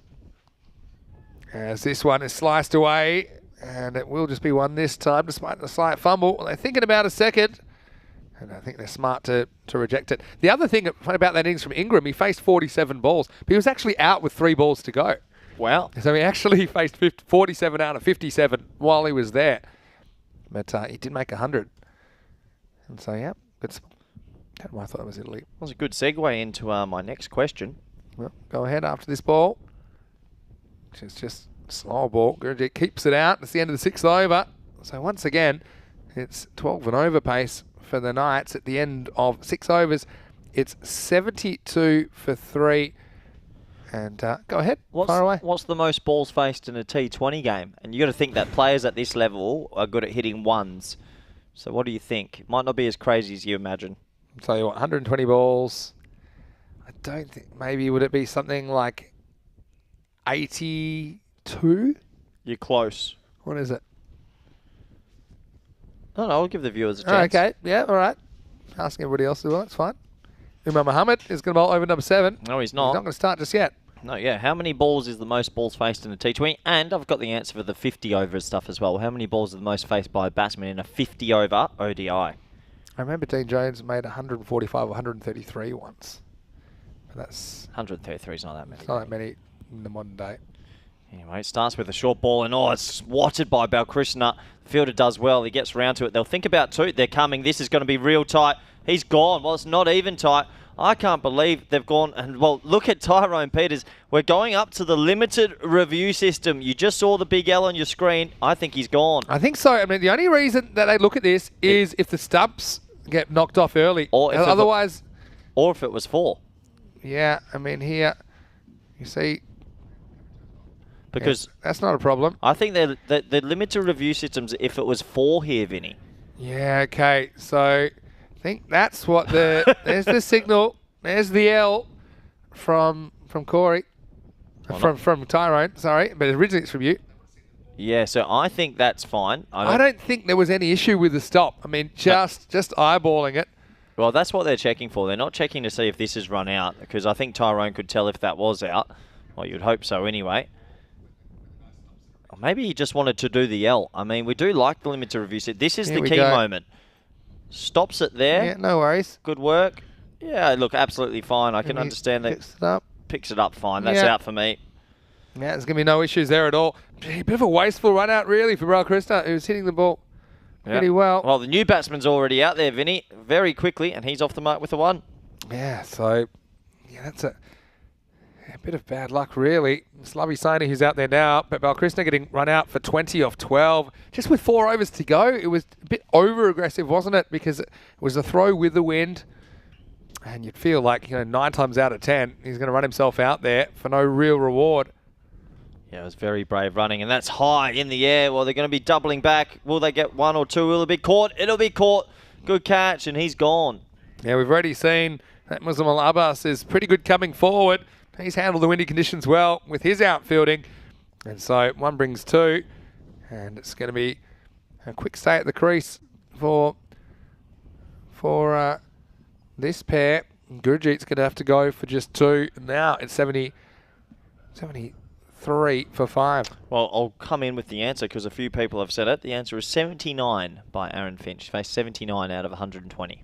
Yeah. It's not over. Yeah. Was that when he made 156? No, there's actually in a NatWest game. Okay. Yeah, have a guess for 50 over cricket. Most balls. Well, I'm going to say maybe 168. Oh, you're close again. 173 by Rohit Sharma. Okay. One of the double centuries? Yeah. I think we're going to see more double centuries in 50 over cricket, the way things are going. Absolutely. And he comes, it's a low full toss, should be put away. It's hit into a big pocket of space. Will he get down? He won't. Good batting. He hits the hole. It goes on quickly, and it's 4 runs. Yeah, so Knights fighting back despite losing a few wickets. And Oh, what's happened to the Panda? The Panda's a bit cold there. Did you see that, Vinny? They sort of nestled into a Panda watch position. As you can see, look, here's the 4, but more importantly, look at the Panda. Maybe he's hibernating there. There he is. He's... He might be having a sleep. If he starts eating the shoots of the trees... If he started eating some grass, that would be sensational. He's a panda, not a cow. What do pandas eat? That's got to be real close. Yeah, he's gone. He was right back in his crease. It hit him very full. The ball didn't have much more distance to travel. That's probably hitting leg stump. Yeah, there's no doubt about that. This is hitting the stumps. It's full, it's straight. It's always a good default. And there you go. Yep. So it probably hits him in front of middle. And he's so deep in his crease. Just have a look. Hits the back pad here. And that's out. And so unfortunately for Bowinder, he won't last too long. He goes 4 and out, and that's another wicket. Now, Coimbra Knights, bit of a collapse here. There's 78 for 6. And here comes Winter, who's batting at number 8. Well, pretty good number 8 to come out for this situation, though. Yeah, he is a very handy number 8 batsman. We've seen him open the game earlier today. They need to be careful here of not losing too many more wickets and trying to get the runs up. They need to still get themselves to at least 110, especially after the start they had from Panda. Last ball of the 7th. 2 wickets for Mohammed. He'll be happy.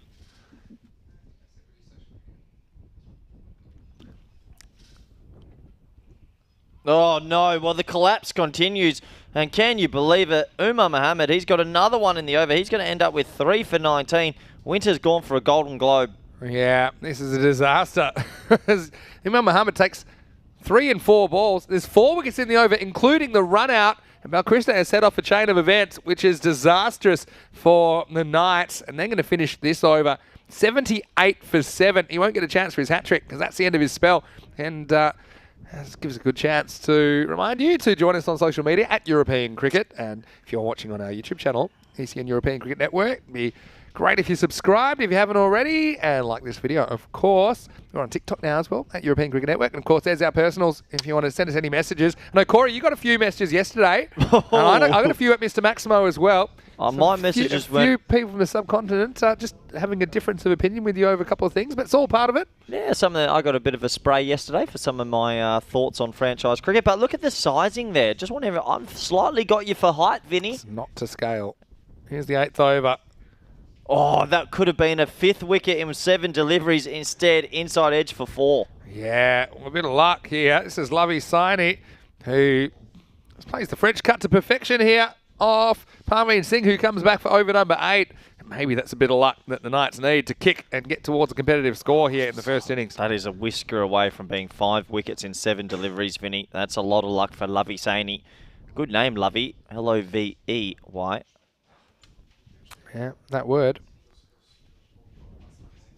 Yeah, got to go with the stumps here. If you're Parveen, I think be a bit greedy.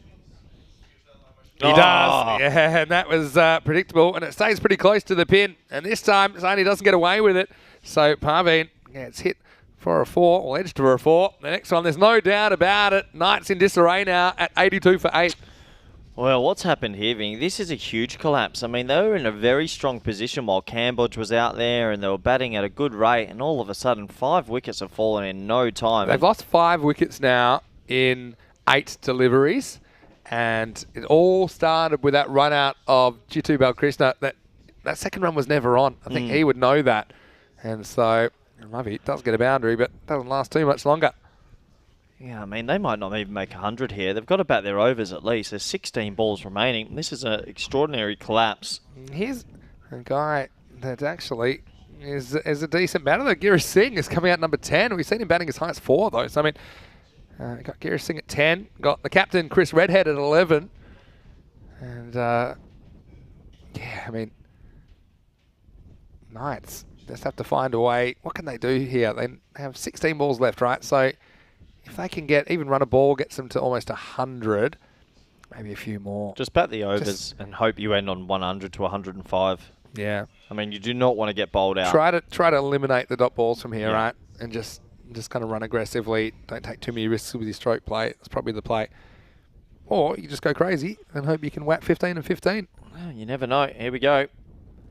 Oh, good bowling, full and straight. What's the quickest a team's ever been bowled out? 4.3 overs. Wow. By Gozo. They made 6. Good 6? 2 of them were extras. How many ducks were in that? I think 8. So tied with the Turkish team. Yeah. Well, anyway, back to the action. Oh, that's a shorter, slower ball. Not a bad option sometimes. He hits into a pocket space. They might think about 2. It's not on, though. And they'll set fine. And look at that throw against the wind. Not easy. And the hat flying off and almost going over the boundary probably gives you an indication. It's pretty windy out there. Not a day for hat fans, is it? This could be a day that you could maybe try out doing the tosses out in the middle. No, what do you think? I was pretty keen on it. You're almost ready. Nah. I like it when you host, Vinny. Full straight, good bowling again, and, well, blocked back to him. Keanu saying surprised he didn't get millions of messages, Corey, for your quiz yesterday. Some of them were highly aggressive. Were they? Oh, were they? very. I got surprised. I had a few threats yesterday on my Instagram. Yep. That's always nice to get a bit of a mixture of opinions. Oh, he's bowled him. Another wicket goes, and the collapse continues. They're now 9 down, Vinny Sandhu. What is happening? Ryan goes for a duck, and this has been nuts, hasn't it? They were 73 for 3 at one point, and now with that, it means they've lost 6 wickets for 10 runs here, and it's an all-out disaster for the Knights. Well, they do have 83 on the board, but that's 9 wickets down now, and 83 for 9. Yeah, 83 for 9, and they've gone from a team looking at 110 to 115 to struggling to make 85. Phenomenal collapse, this. Yeah, I mean, yeah, it's just crazy what we've seen, to be honest. They have kind of scored 16 in boundaries in the last 3 overs, but yeah, with 8 overs down, 83 for 9. Remember, they were 60 for 2 at the halfway point. In the last 3 overs, they have lost 7 wickets, and they've scored 23 runs. Nothing like a collapse. Always, especially if you're a fielding team. Just how the pressure compounds on the new batters that come out. It's one of those things, it's almost exponential. As Jabran Gulzar will be the bowler in over number 9. We say it all happens in the 9th. Well, it could be all over in the 9th here, Corey. Not much is going to happen. There's only 1 wicket left. Oh, and it's a no. It all happens in the 9th. It's going to be a no ball, and I think it's gone all the way. Yeah, it must have. No ball 6. Well, that's super handy, Vinny. Yeah, that is big, isn't it? And it's going to be a free hit as well. So as long as they don't run themselves out here, they'll survive. Just have a look at this. I mean, it's head high, really. And Kira Singh, pretty good shot, actually. As this one flies away, never to be seen again. So Maximo time. 7 takes him to heaven, and sorely needed runs. Now the score goes up to 90. Yeah, with a free hit coming up. Chris Redhead at the other end. He's not the worst. He's got a decent technique. And so he goes for it. You don't want to run yourself out here. That's the thing as well. But I think Redhead, you can trust him with some balls. I think he can probably push a single back. Kira Singh will probably be the more aggressive of the 2 batters. So you don't often get to see the captain batting in ECS, but here he is facing up for his first ball of the series. Someone slipped into my Instagram as we were just promoting it, Vinny. He blocks it into the leg side and they'll scamper through for 1. Exactly what I said there. That Redhead gets off the mark. Yeah. Go on. Sonu Rajrupawala has obviously got my Instagram here. He said, your voice is nice. Thank you, Sonu. That's nice. That's a positive one. That's nice. Are there any other positive ones, or is it just mostly I had abuse? to delete the other ones yesterday. Yeah. Should keep them around just to remind you. All right. 10 to come. Oh, he hits that hard into the leg side, Vinny. Will it go for 4? Yeah, it will. That's a little bit of sloppy fielding. He'll be disappointed with that, but crucial runs. ECS is the most entertaining cricket on the face of the planet. Changed my mind. Where else could you see a team 9 out just start throwing the bat like nothing? We know the most sensible thing to do probably just push for singles. Kira Singh, he's whacked already 13 off this over, and we're only halfway through. So...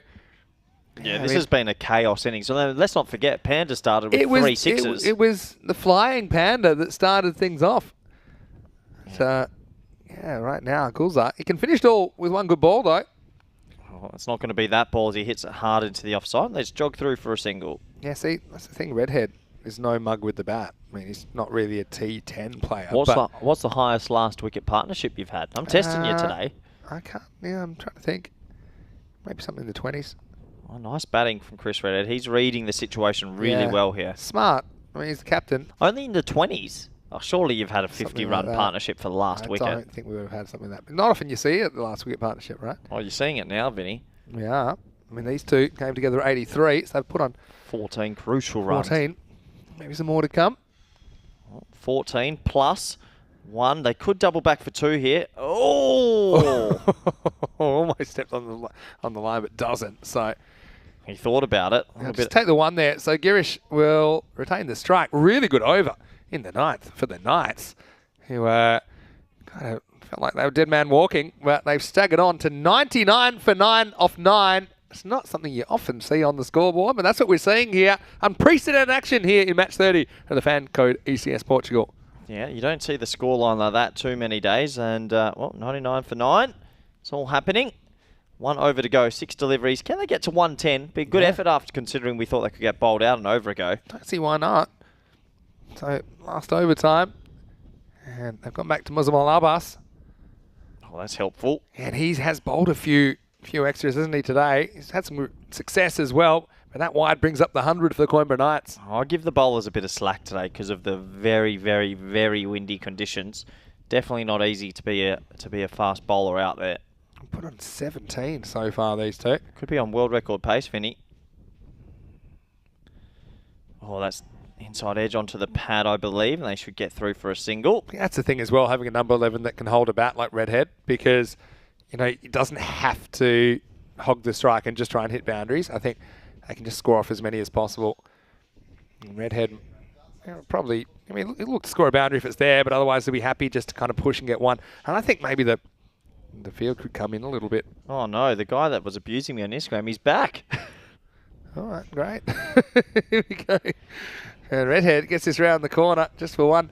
Give me a look. Oh, he's still not happy that I said yesterday about my favourite franchise tournament, but it was just a tactical and then he didn't like it. He calls you egoistic. And what else is the next? Yeah. He keeps going on about Virat Kohli. I like Virat Kohli as well, but I just think Bubba Azam Hello right now. to you, Prakash. And he's got 0 followers on Instagram as well. Parody account. You could be the first, maybe. Why don't you go follow him? You could be his first follower. Go on. I asked you to win someone over earlier in the week, and you did. That was Para.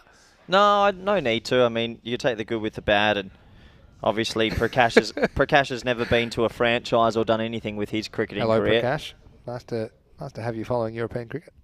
Yeah. 3 to come. Hope your Dream 11 team's going well. Oh, well played from Chris Reed. He's played a really good little captain's knock here because he hasn't thrown his wicket away. No, of course not. He's just tried to score. He's 4 off 4. And so, yeah, they've put on 21 now. I've got another message come through. Piers Fletcher, you're beautiful. Hold on. Prakash just says, hello, Vinny, in the messages. Hello, Prakash. And thanks for joining European cricket. And look, I get into Corey more than anyone. So I think Prakash and I could be friends. Prakash, maybe I'll be your first follower on Instagram. 2 to come. As this one's pulled away pretty nicely. And a bit of work for the outfielder. In fact, he was going to find the ball, and he's going to find it in a place where I hope they can sanitize it, because essentially this is Syed Ali Naki that's fielded. And I didn't see the ball for a second. I thought maybe it went to the boundary, but it was under him. That's all I'll say. He laid an egg, Vinny, but he saved 2 runs for the team. Did. That's all that matters. Last ball of the first innings, Vin. Oh, and he hits it hard into the deep square. Will they double back for 2? They should go. You got to go. You got to go. It's got to be tight. No, they make it. And that last wicket partnership of 25 has given them a life in this game. It has. I mean, it's 108 in the end. It's pretty much an average kind of score, I suppose you'd say. But you're right. At 83 for 9 off 8 overs, it was looking really tough for the Coimbra Knights. In the end, it's a strange kind of innings.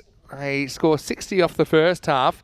They score 48 off the second, losing a bunch of wickets. And right now, it's game on here in match 30 as Punjab Lions, or Punjab CC, I should say, they will be chasing for the first time in their ECS career, and they will need 109 for victory in a highly entertaining morning. And they feel like it will continue into the second innings of this one. Yeah, absolutely. It was an interesting innings overall because they got off to a decent start from Panda. And unfortunately, they lost a few wickets. Here's the cake episode. Got a fair bit in the gullet there. I was pretty happy with that. And, well, Vinny Sandhu's stealing my phone to talk to Prakash, who's abusing me on Instagram, which is great. And, well, we'll get back to the highlights. It was an interesting start. And, unfortunately, Coimbra Knights, after the Panda explosion, he lost his wicket. And that was very upsetting. Punjab CC, though, they probably started the happier of the two with the early wickets. And they sort of thought that maybe they can come back from this and make it a close contest. And, well, Panda What Up, he lit up the screens, didn't he? No one expected this from him. Those 3 sixes were absolutely massive. And, yeah, you can see how excited we were because we were not expecting much from Panda, and he came out and shocked us all. Unfortunately, he lost his wicket not long after, and he'll be disappointed with that. That brought out Cambodge. He, the strong left-handed batsman, played some really nice shots until he was LBW, caught plumb in front with that one. He was disappointed. I think he thought he got a toe end on it, but very difficult to see in the end. And Balkrishna played a few nice shots in the middle overs, but this was the moment the game flipped on its head. He got run out quite comfortably, and once he was run out, a huge batting collapse happened. Coimbra Knights just kept losing wickets at the wrong time, and we had it that they lost 5 wickets in a span of 9 deliveries. Unbelievable. And yeah, I can't imagine that they thought that was going to happen after the start they had. Credit to Punjab CC though, they bowled it in the right areas, and there's Panda What Up, he was just making sure he stayed warm. But they bowled it in the right areas and they kept picking up wickets, and then Coimbra Knights were on the verge of being bowled out. But it took some heroics from Chris Redhead, the captain, and well, his partner, Lavi Saini, who right at the end with Singh, got them up to 100 odd. And what was it exactly? Let me double check the score line, because I think it was a 25-run partnership to get them up to 108. So well done to the 10th wicket partnership, because there was a stage there we didn't think they were going to get to 85. Let's take a look at the scorecards now, and first we look at this funny old innings in the batting scorecard. It was a bit all over the place. Panda What Up, he's 18 off 7, came in 3 deliveries. Unbelievable. And then if you look at the lower order there, it was a huge batting collapse until Giresh Singh right at the bottom, 19 off 11. And let's not take away Christopher Redhead, 4 off 4. He did a job there, just making sure he got Garish back on strike, and that helped them get above the 100 mark. The bowling figures were pretty good. That man there, Paveen Singh, 3 wickets. Umar Muhammad, 3 wickets as well. So those two will be feeling really good about themselves. And the man at the top, Syed Ali Naki, he got 2 wickets. But everyone contributing a little bit and helping their team keep them down to a pretty well, let's say a score that might be just under par. I think the par's changing with the wind. I'd say it's around about 115. Anyway, join us back in the next 10 minutes for the all-exciting run chase. Thank you.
Hello, welcome back everyone to this T10 contest. We're at the halfway stage. Punjab CC versus the Kumbra Knights.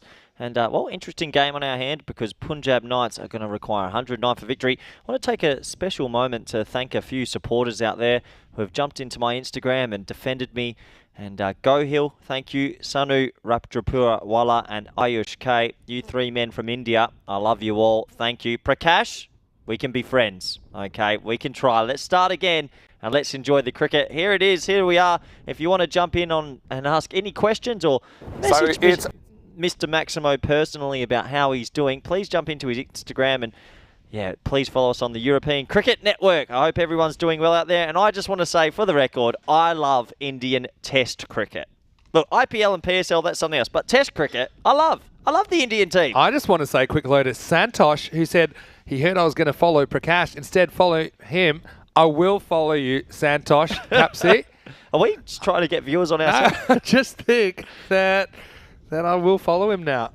There you go. Anyway, let's get back to the game. He's actually got a couple of hundred. He's not like Prakash. Hello to Prakash, by the way. Big fan of Prakash. Oh, Prakash. But he has 0 followers. No, he created that account on purpose to go... Just to annoy you. No, but we're friends now. Me and okay, Prakash. That's good. Anyway, Andrew Winter, we're in an interesting game here. 109 to win. Here we go. Let's play some ball. Oh, it's a good start. He goes for a crazy sort of shot. This is going to be exciting. Punjab CC have a take no prisoners approach.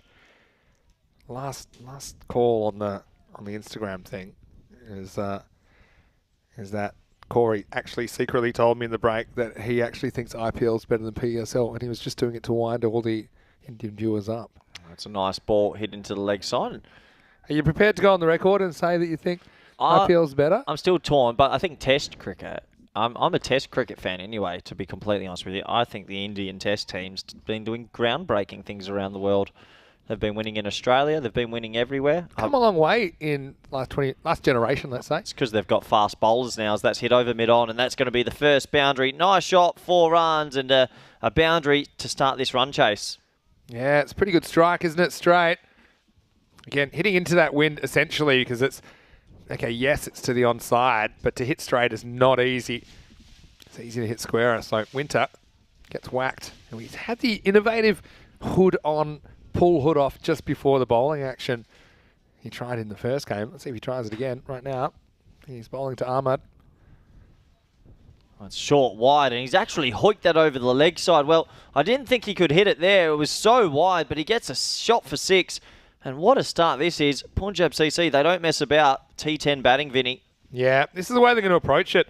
And we've seen it work and not work so far in this innings, in this tournament, I should say. They scored 134 in debut. They were bundled out for just 60 in their second game. This morning, they batted decently, making 128.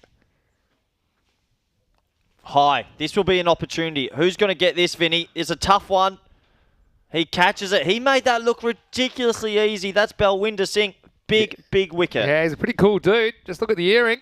And, well, shades of Warney coolness about that. And Winter is so happy about it. He's had a pretty tough day, Mr. Evergreen. And this one was skied. And he just judged it perfectly. It holds up in the wind. And, yeah, fairly simple catch, but well executed. So Winter concedes 10, but does pick up a wicket as Ahmed, he has to go for those 10, and that's the first wicket at 10 for no loss, and this will bring a player to the crease that we know was able to whack the ball around. It's Imran Rao, the captain. We haven't quite seen the best of him so far in this tournament, but there could be a moment he goes off, and that'll be exciting to watch. Yeah, absolutely, and if he bats any length of time, they'll go pretty close in winning this game. You sort of feel that 109, yeah, it's going to be a tight one. Good game, this. You had a great conversation with Prakash on Instagram. You implore all of our viewers to send us a message. It's not easy to get to all of them, but if you get lucky like Santosh, he got me at a good time. He said, follow me, and I said, yeah, love to. Thanks for asking. We don't get enough time on the socials, do we? Because we spend a lot of time on the air. Yeah, we do work. Some of us do. Big hours. Last ball of the over from Winter. Yeah, well bowled, well played. That's going to bring us to the end of the first. The stock standard, 10 for 1 after 1. 10 for 1. It's a popular kind of a score after 1. It means you've seen probably a boundary or 2 and a wicket. So it was 4, 6 and out for Aslan Ahmad. Yeah, so yeah, this Punjab CC batting lineup, they do bat deep. I mean, I think I mentioned that we didn't even see someone like Muzabel Abbas with the bat. Don't forget that he scored 34 off just 8 balls on the weekend. So, yeah, it's going to be an exciting reply. And, of course, this afternoon, another very interesting contest between Awarish, the hosts, and Wild Panthers. 2 captains in form with the bat there. Greenshields and Nazar and Dani going head-to-head. Yeah, that'll be a good contest. 2 of the better batsmen in Portuguese cricket. Anyway, back to this one. What a game we have on our hands here. And Cambosh, left arm seam. Well, that's gorgeous batting from Kazi. And it's very calm. Shot picked up there by the supporters. Good one-handed pick up. 4 runs. Yeah, really nice footwork, I think, to play this shot from Kazi. He gets back and across and just guides it. But he uses the pace of Cambosh. Just have a look at that back foot. See how it sneaks across outside the off stump and gets in a great position to play that. So a boundary to start the second over. Yeah, it's good batting, Vinny. I mean, it's a pretty safe shot, not too risky. Gets 4 runs to start his account. And that's the wind kind of going behind the wicket. It's behind the bowler as well, as left to right. He overcorrects now. It's wide down the leg side. Yeah, interesting game on our hands. Still evenly poised. Canberra Knights, though, I don't think they can afford another loss, Vinny. They need to get the win here. Yeah. Because they've played a lot. They are in a very dangerous spot now. They've had close games, haven't they? But, yeah, they've been the wrong side of the ledger too often so far. Shot. Oh, no. That was a nice correct shot. No ball. Could he be run out for no ball? No. He's going to be no ball front foot here. Yeah, inexcusable, really. Shouldn't have to push the line that much. Let's see if we can pick it up from Cambosh. And, yeah, just. You've got to have some part of the foot behind the line when it lands. So, TP, very quick to call it. Free hit coming up. Nice looking shot, though, for none. It's a good ball. Good free hit ball. Saw the off cutter there. I wonder if he knew that was a free hit. He didn't really go through with the shot there, did he, Kazi? I think Kazi forgot that it was a free hit. Just sort of nudged at it. Look, he's shaking his head there and saying, oh, sorry to my partner. It wasn't a free hit. Oh, no. Don't be sorry. Just start swinging harder. Well, Cambosh gets a bit of luck there, doesn't he? He does. Oh, he must have forgotten. I mean, maybe he was slightly beaten in the flight of the ball from Cambosh, but still. Oh, that's shorter. Oh, there's something on that. There was a deflection. Yeah, he's giving it. Oh, well, wow. In the end, he thinks there was a little bit of glove. I like that he took his time to make a decision. There was definitely a deflection. Was it thigh pad or was it glove? We'll take a look at the replay. We'll sort out as much as we can. I think it is off the glove. I mean, I think it doesn't seem like it's off the hip. I think it's a good decision. Yeah, let's have another look at it. This view's going to be very difficult for us to tell. But yeah, his hands are away from his body, so I think that's a very good decision, I have to say. Yeah, it seems to go past. See, it's wide of the hip already by there. So if there's a noise, I think that's off the glove. And so a bit of luck for Cambosh. That's 2 wickets down now. And it's 16 for 2. Goliath cleans up behind the stump. So Kazi plays some nice looking shots, but he only makes 4. Yes, looking at Kazi's reaction as well, it wasn't one of too much shock. I think he had the guilt face more than anything. So I would suggest he did get a little bit of glove on that. And good umpiring from Tyrone Peters. What do you think about that batters should have to take a polygraph? And then we do away with umpires that way. We already talked about robots this morning. Yeah, probably cost us quite a lot, Vinny. Yeah, true. Be exciting, though. Could televise the interviews.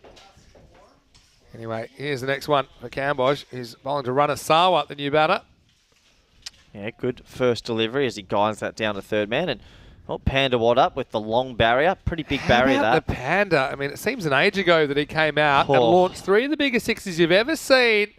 He hit it halfway back to China, didn't he? And yeah, has a bit of a gamble to open up with him. How many Chinese supporters in the chat? Had occasional ones from that part of the world. I'm surprised cricket's not big there. It's growing, you know.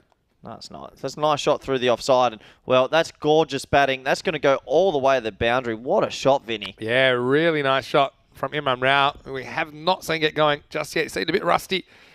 But, I mean, you see there's an air of class about that. Nice technique and nice shape as he strokes that for 4. Now, there is cricket in China, you know. And you know what most Chinese people love most that do play cricket? I'm not making this up.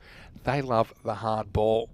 They say you got to be real tough to play it because Yeah, you got to catch the hard ball with your bare hands. So Where have you come up with that? I've read an article about it a couple of years ago. Oh, good comeback Ooh. ball that hits him in the well, let's just say the Midriff. non-mentionals. I think that hits him a bit higher than that. Oh, it depends how big you are. Let's have a look here as it's angles in. Oh, maybe. That's hit him probably in the lower belly, if anything. Let's see. Oh, I don't know. Maybe. That may have been. Hope he's okay. No, that may have been in the Crocs. Anyway. If you could choose anywhere to... before I ask you, look at the table. This is what I mean. Cumbria Knights, they're in the danger zone. If they win this, though, we'll have every single team on 4 points. Remember last time Portugal was the closest 7-team series we'd ever had, and we almost had every single team with 3 wins and 3 losses. Yeah. They would have all been on the same points. If you could grow cricket in one country around the world, what country and why? Really good question. Really good question. Okay, I'm going to say 1. Balkrishna coming in for his first ball and pulled hard through the leg side. That will go away for 4. Good batting. Yeah, nice shot. And just a little bit short. Not too much pace on the ball. Someone hits that in front of square for 4. A bit of a warm delivery from Jit. Hey, I'd probably say USA. I think just because they dominate so much of the world's media. It's growing already the Western world's media. Yeah. So I don't know. That's already on the map a bit there. Internal issues. I know they do everything. No, I'd say growing. I mean, like... They're hosting the next T20 World Cup. I meant to take it by storm. I mean, to become an established sport there. Okay. It's blocked into the offside. Now, if you're going to say, if I could, like, magically click and make one country a cricket-playing country, like a genuine cricket-playing I want Japan. power. I want Japan. Japan would be great. They'd really get around it. There has been some cricket in Japan I've watched before. The under-19s team made the World Cup. Yeah. But imagine going to Osaka for a tour. I think that should be somewhere we'd look at for an ECS. Oh, ECS now Japan. You're talking. ECS Japan. That's one that I would consider. That's well bowled and defended. What about a European country you'd like to see that it would grow in more? So I was just getting the studio audience is talking about. We've already talked about taking the European Cricket Series global. It's still the European Cricket Series. Like European cricket is a brand of cricket. It's a type of cricket, and so you can take it anywhere. And if you wanted to grow it more in Europe, in any country, in a that European they became country? world beaters straight away. Pushed into the offside. I've been to all of them, and the thing is, they all are in different stages of development. I think Greece. Yeah, Greece. Okay. That would be good. Yeah. Good. Are you just picking places you want to visit? I think it'd be good for a tour. You've already talked about ECS Las Vegas before. Wow. Imagine the crew there. We'd have to be very selective about who can come for that. Probably need a few extras just to cover people that go the full Dennis Rodman and go missing for 3 days. You'd be one of those ruckers as this one's lifted away nicely, and this will be 4. It's going to disappear into the woods, so Sawa gets the boundary. Once again, Balkrishna just kind of drifting into the pads, and you can see the flags in the background favouring that leg side. And that one was nicely worked away for 4 into the gap. Good pick up, the old drop kick over the leg side. Good batting, 4 more runs. We often say that, but let us know in the chat, where would you like to see European Cricket Series? Could be anywhere you like in the world or in Europe. Yeah, where you want to see the game grow mostly. Tell us.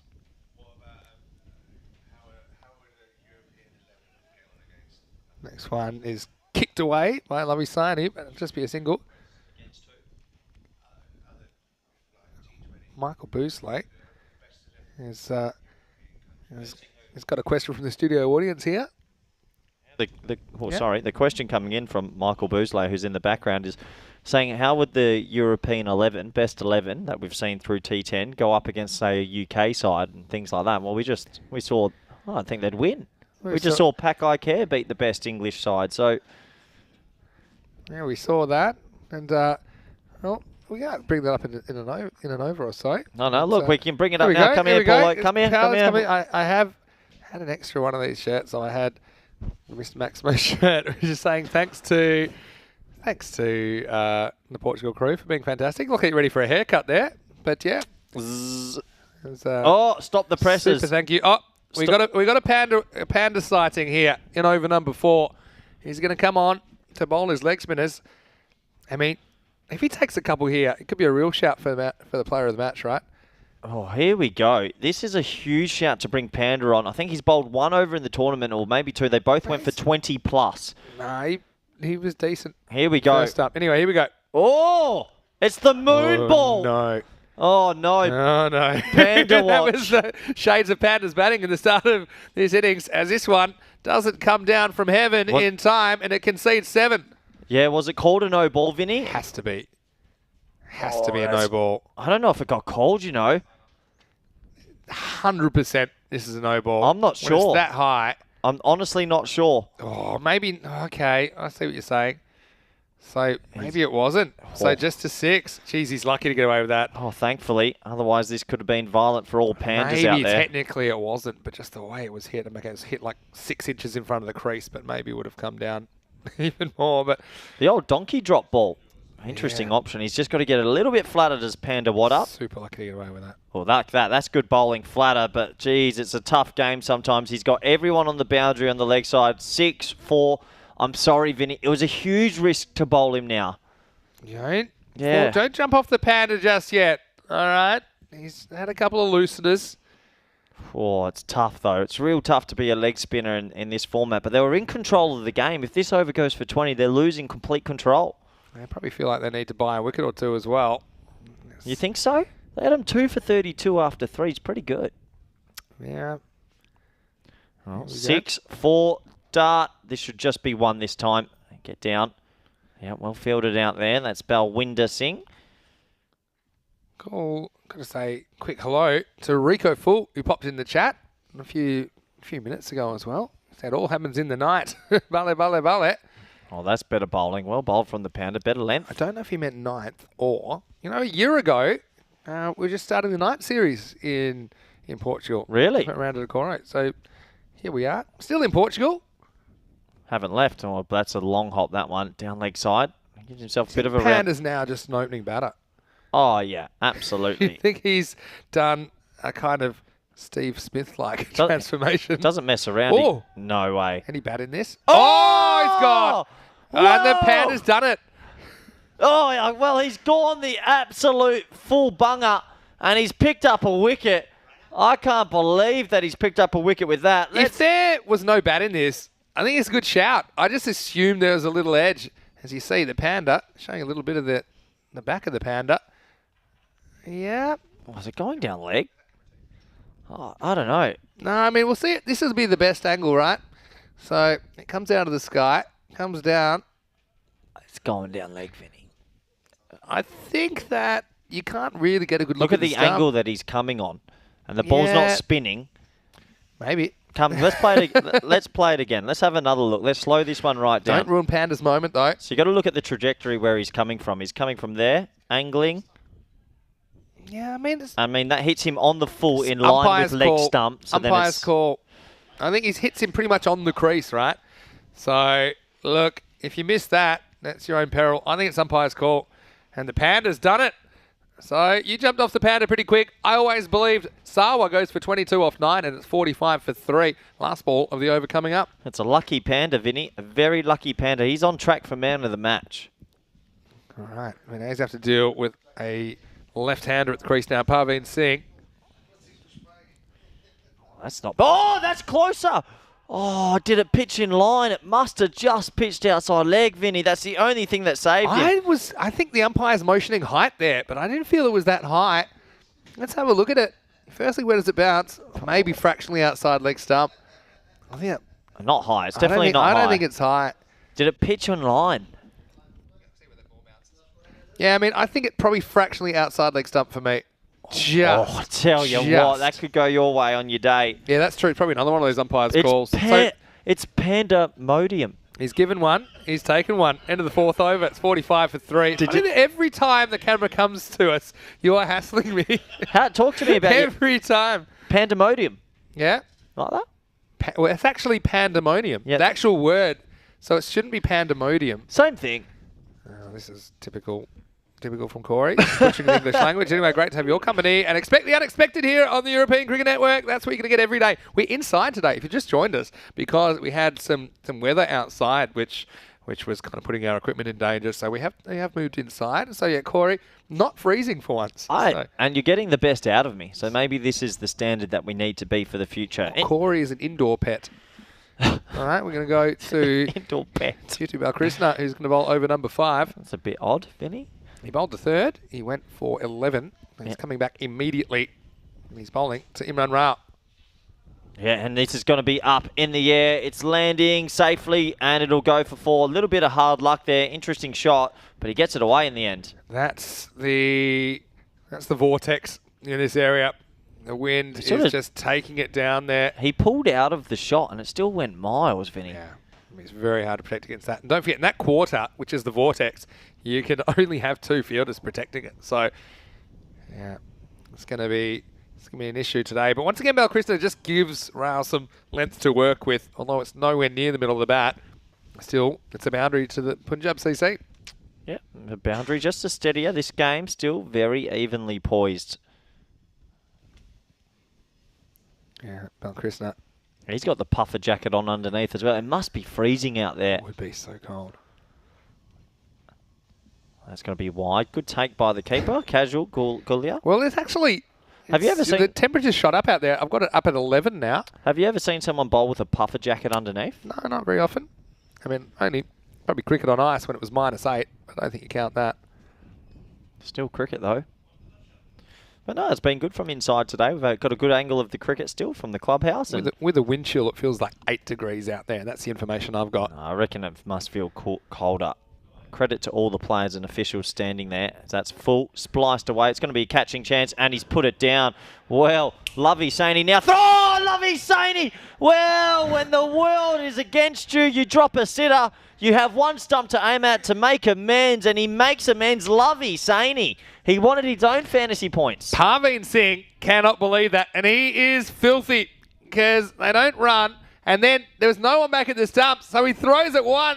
It's a Hail Mary, really. Parveen's in no man's land, and bang, one stump direct hit, drops the catch, takes the run out. They don't get Rao, but they do get Parveen Singh, the left-hander. He's going to have to go. He's run out after just facing the one ball, and the score now is 50 for 4. Well, it's pretty hard to do that, dropping a catch that easily and then hitting one stump side on. I mean, very, very interesting indeed, and... yeah, a little bit of luck.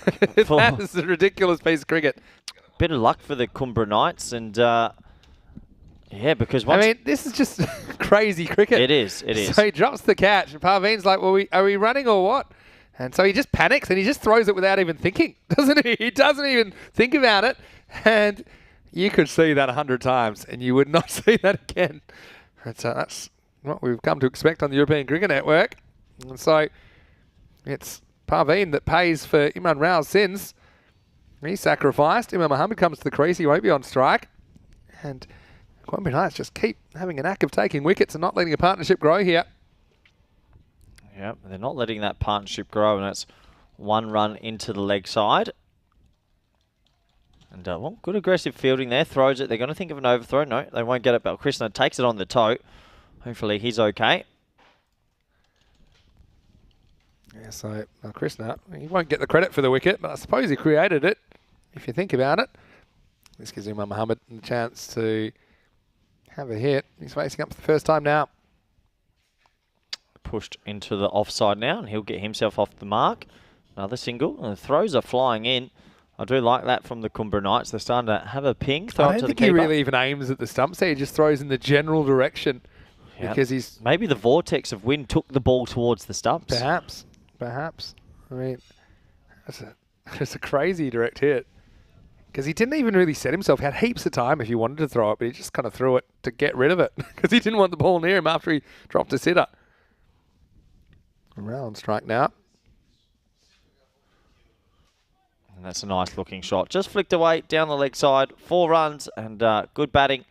Just moved across just enough to get it on his hip, and yeah, helps it on its way. Well, Chris just gets a little bit straight here, I think. And yeah, Golia is only able to watch as that one disappears towards the boundary. So the score moves up to 56.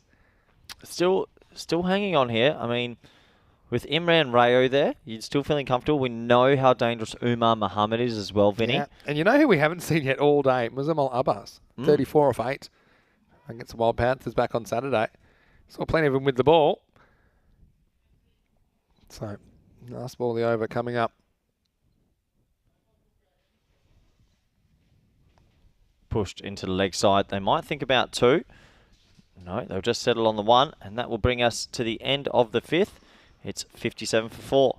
Yeah, so have a look at the equation here. 52 off the last 5 overs. So, yeah, about 10s.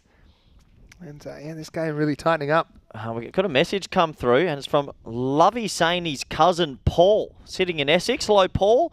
Probably Chelmsford way. Hope you're doing well. And he said he's absolutely proud of Lovey and sending in his best wishes. So, yeah, a bit of family love for the Loveys. Isn't that a life lesson from Lovey Saini? That's when you drop a lemon, then make lemonade by hitting the stumps with that lemon. What's the saying? Oh, give me a sec. That's how it works. One door closes, another opens. Anything else? I can't say. Don't hurt your brain too much. Yeah, I had a saying, but it's a little bit R-rated, so I won't be saying it. It's good that you've actually censored yourself for once. Yeah, well done, Corey. Anyway, back to the action. 57 for 4. Game is evenly poised. 52 required. He's Girish. Girish has been good this tournament. He just asks the right things. I like the ponytail look. So a bit of Gareth Bale about him. He's got a bit of flair about him as a cricketer. We saw it last time when he pulled off a couple of Statue of Liberty plays. One-handed catches. Rao, I feel like it's a matter of time until he comes good with the bat. Yeah, there's a moment brewing in this game, and it's right now. Imran Rao, the captain, on strike. He's 16 off 12. He's set. Something big's going to happen. There it is. Well, we can call it. Call us Nostradamus 1 and 2 because he is absolutely mow that down the leg side. Yeah, Girish gets away with the first one, but this one just angles in. And Rao's set. At that kind of pace, you got to back yourself to clear the leg side. That's exactly what he does. Maximo, Punjab CC, holding on in this chase despite losing a few wickets. Still on course for the target. Bang, hit again. Well, bang, bang. He tries his luck. He goes 6 and 6. So we said that he's got this potential that we haven't seen just yet in the tournament, but it's coming now, Vinny. 6 and 6. And yeah, it's Graham who's noticed in the chat. And they could have bowled Pandawat up a second over. Remember, after his 6 and 4 and the first over he bowled, went 1-1 wide wicket dot. But I can hear you in the background, yeah, Vinny. That's just some of the studio audience that are playing the broadcast. This is in the block hole, and so this will just be one. Yeah, so yeah, Panda not getting second over despite getting one LBW decision, another really close one. Don't try your luck too much, but I mean, what a great innings this is from Imran Rayo. Those 2 sixes have just opened it up enough for Punjab CC. Singh again. Well, not a bad shot that because it's through backward point. Not many teams operating with a third man. That'll be 4. Good batting. Yeah, I'll get 4 here. And Umar Muhammad gets his first boundary. And so, yeah, we'll be 4 more. There he is. He's the man of the hour. I think you got to give him the ball back. Yeah. Why not? Why not? What you got to lose? He certainly makes things happen, doesn't he? And so, yeah, 35 or 25. It's been pretty expensive over from Giri. 17 so far. Imran doesn't want this one. He wants to face. So the Panda saving runs in the field. It's all happening now at the end of 6 overs. It's 74 for 4 with 35 required off the last 4 overs here in match 30. Highly entertaining doubleheader to start day 8 of action in the ECS Portugal. Yeah, very exciting. And the 2 games this morning have offered quite a few enjoyable moments and quite a few laughs as well. Let's have a look. Well, all the bowlers going at quite a rate. So, I mean, who do they turn to, Vinny? You got to go back to Andrew Winter soon, right? Yeah, they probably want to close with him. He needs to bowl a bit fuller, I think. If they don't get a wicket now. Yeah, I mean. Do you gamble now? Oh, don't tell me. Here we go.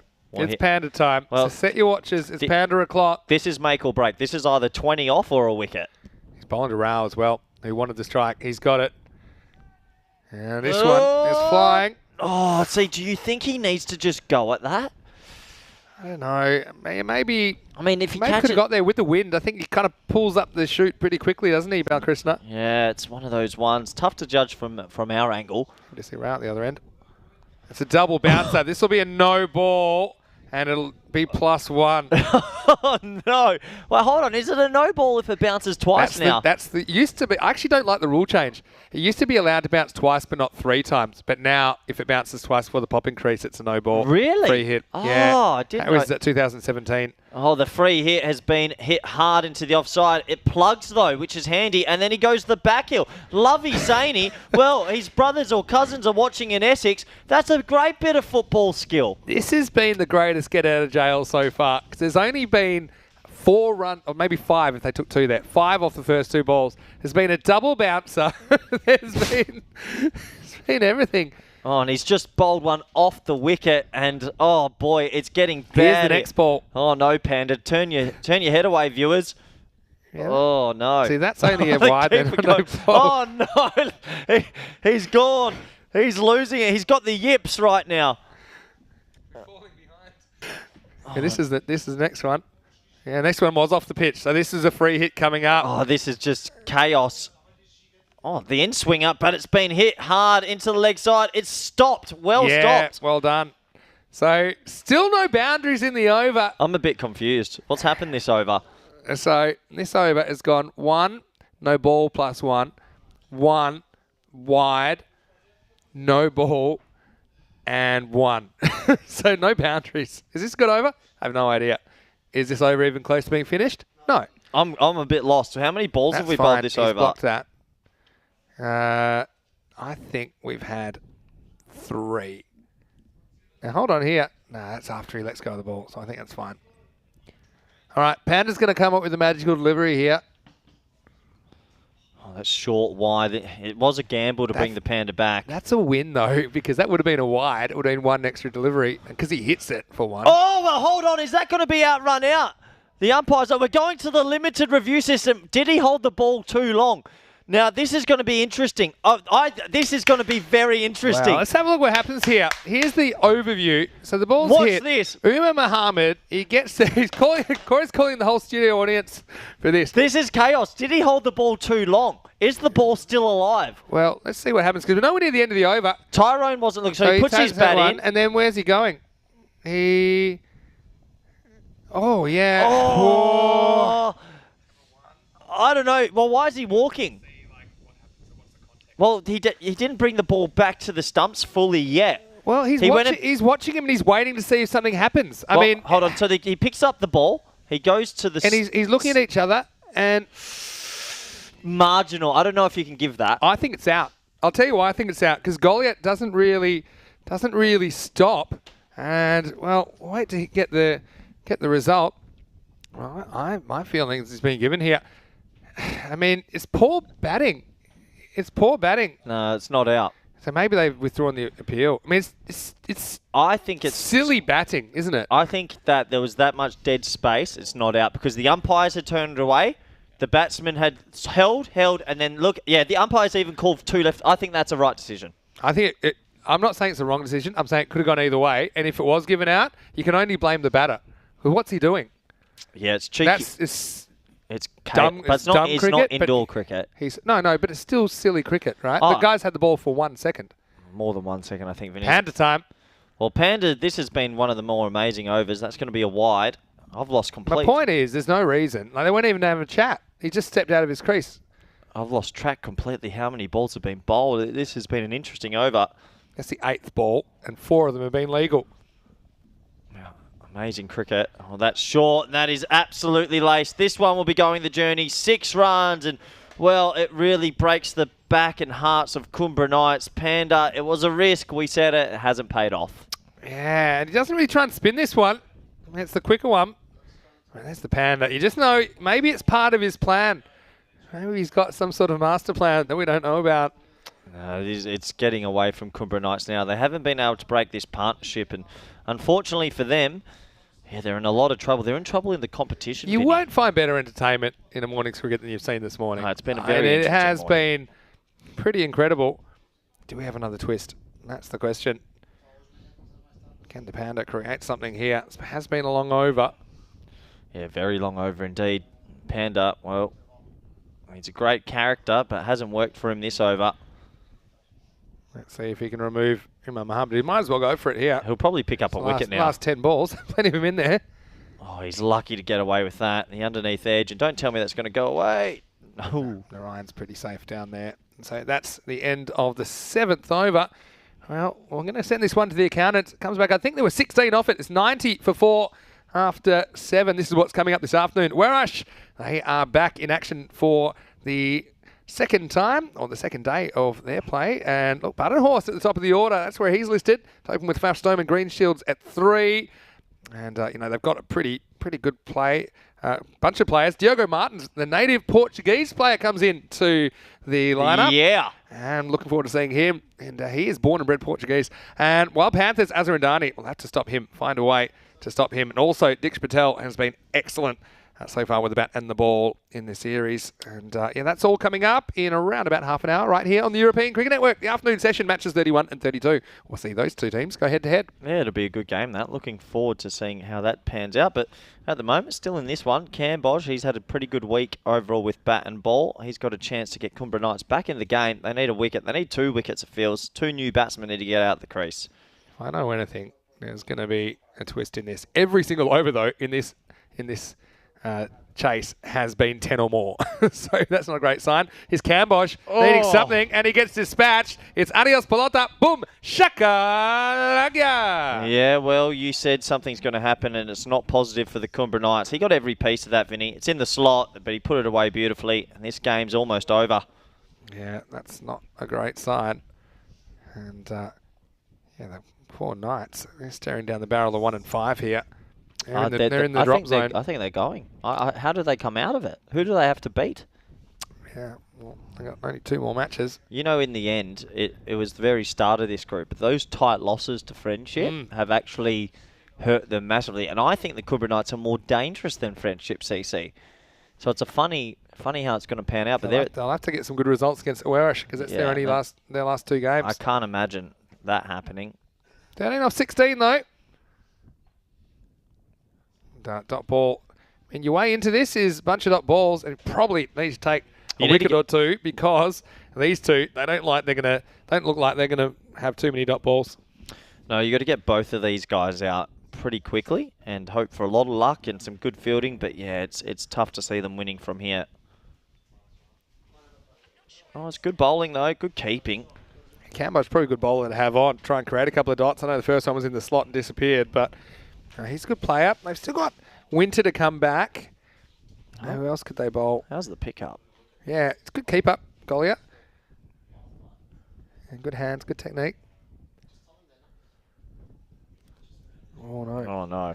Oh, I thought he might have done a groin or something there. Looked like it, didn't it, for a second? Just lost his run up. You've got to bring Winter back. Winter's got to bowl them next. And they've got Girish Singh as their 5th bowler, who his only over went for 17, but hold him back and maybe potentially think of another option.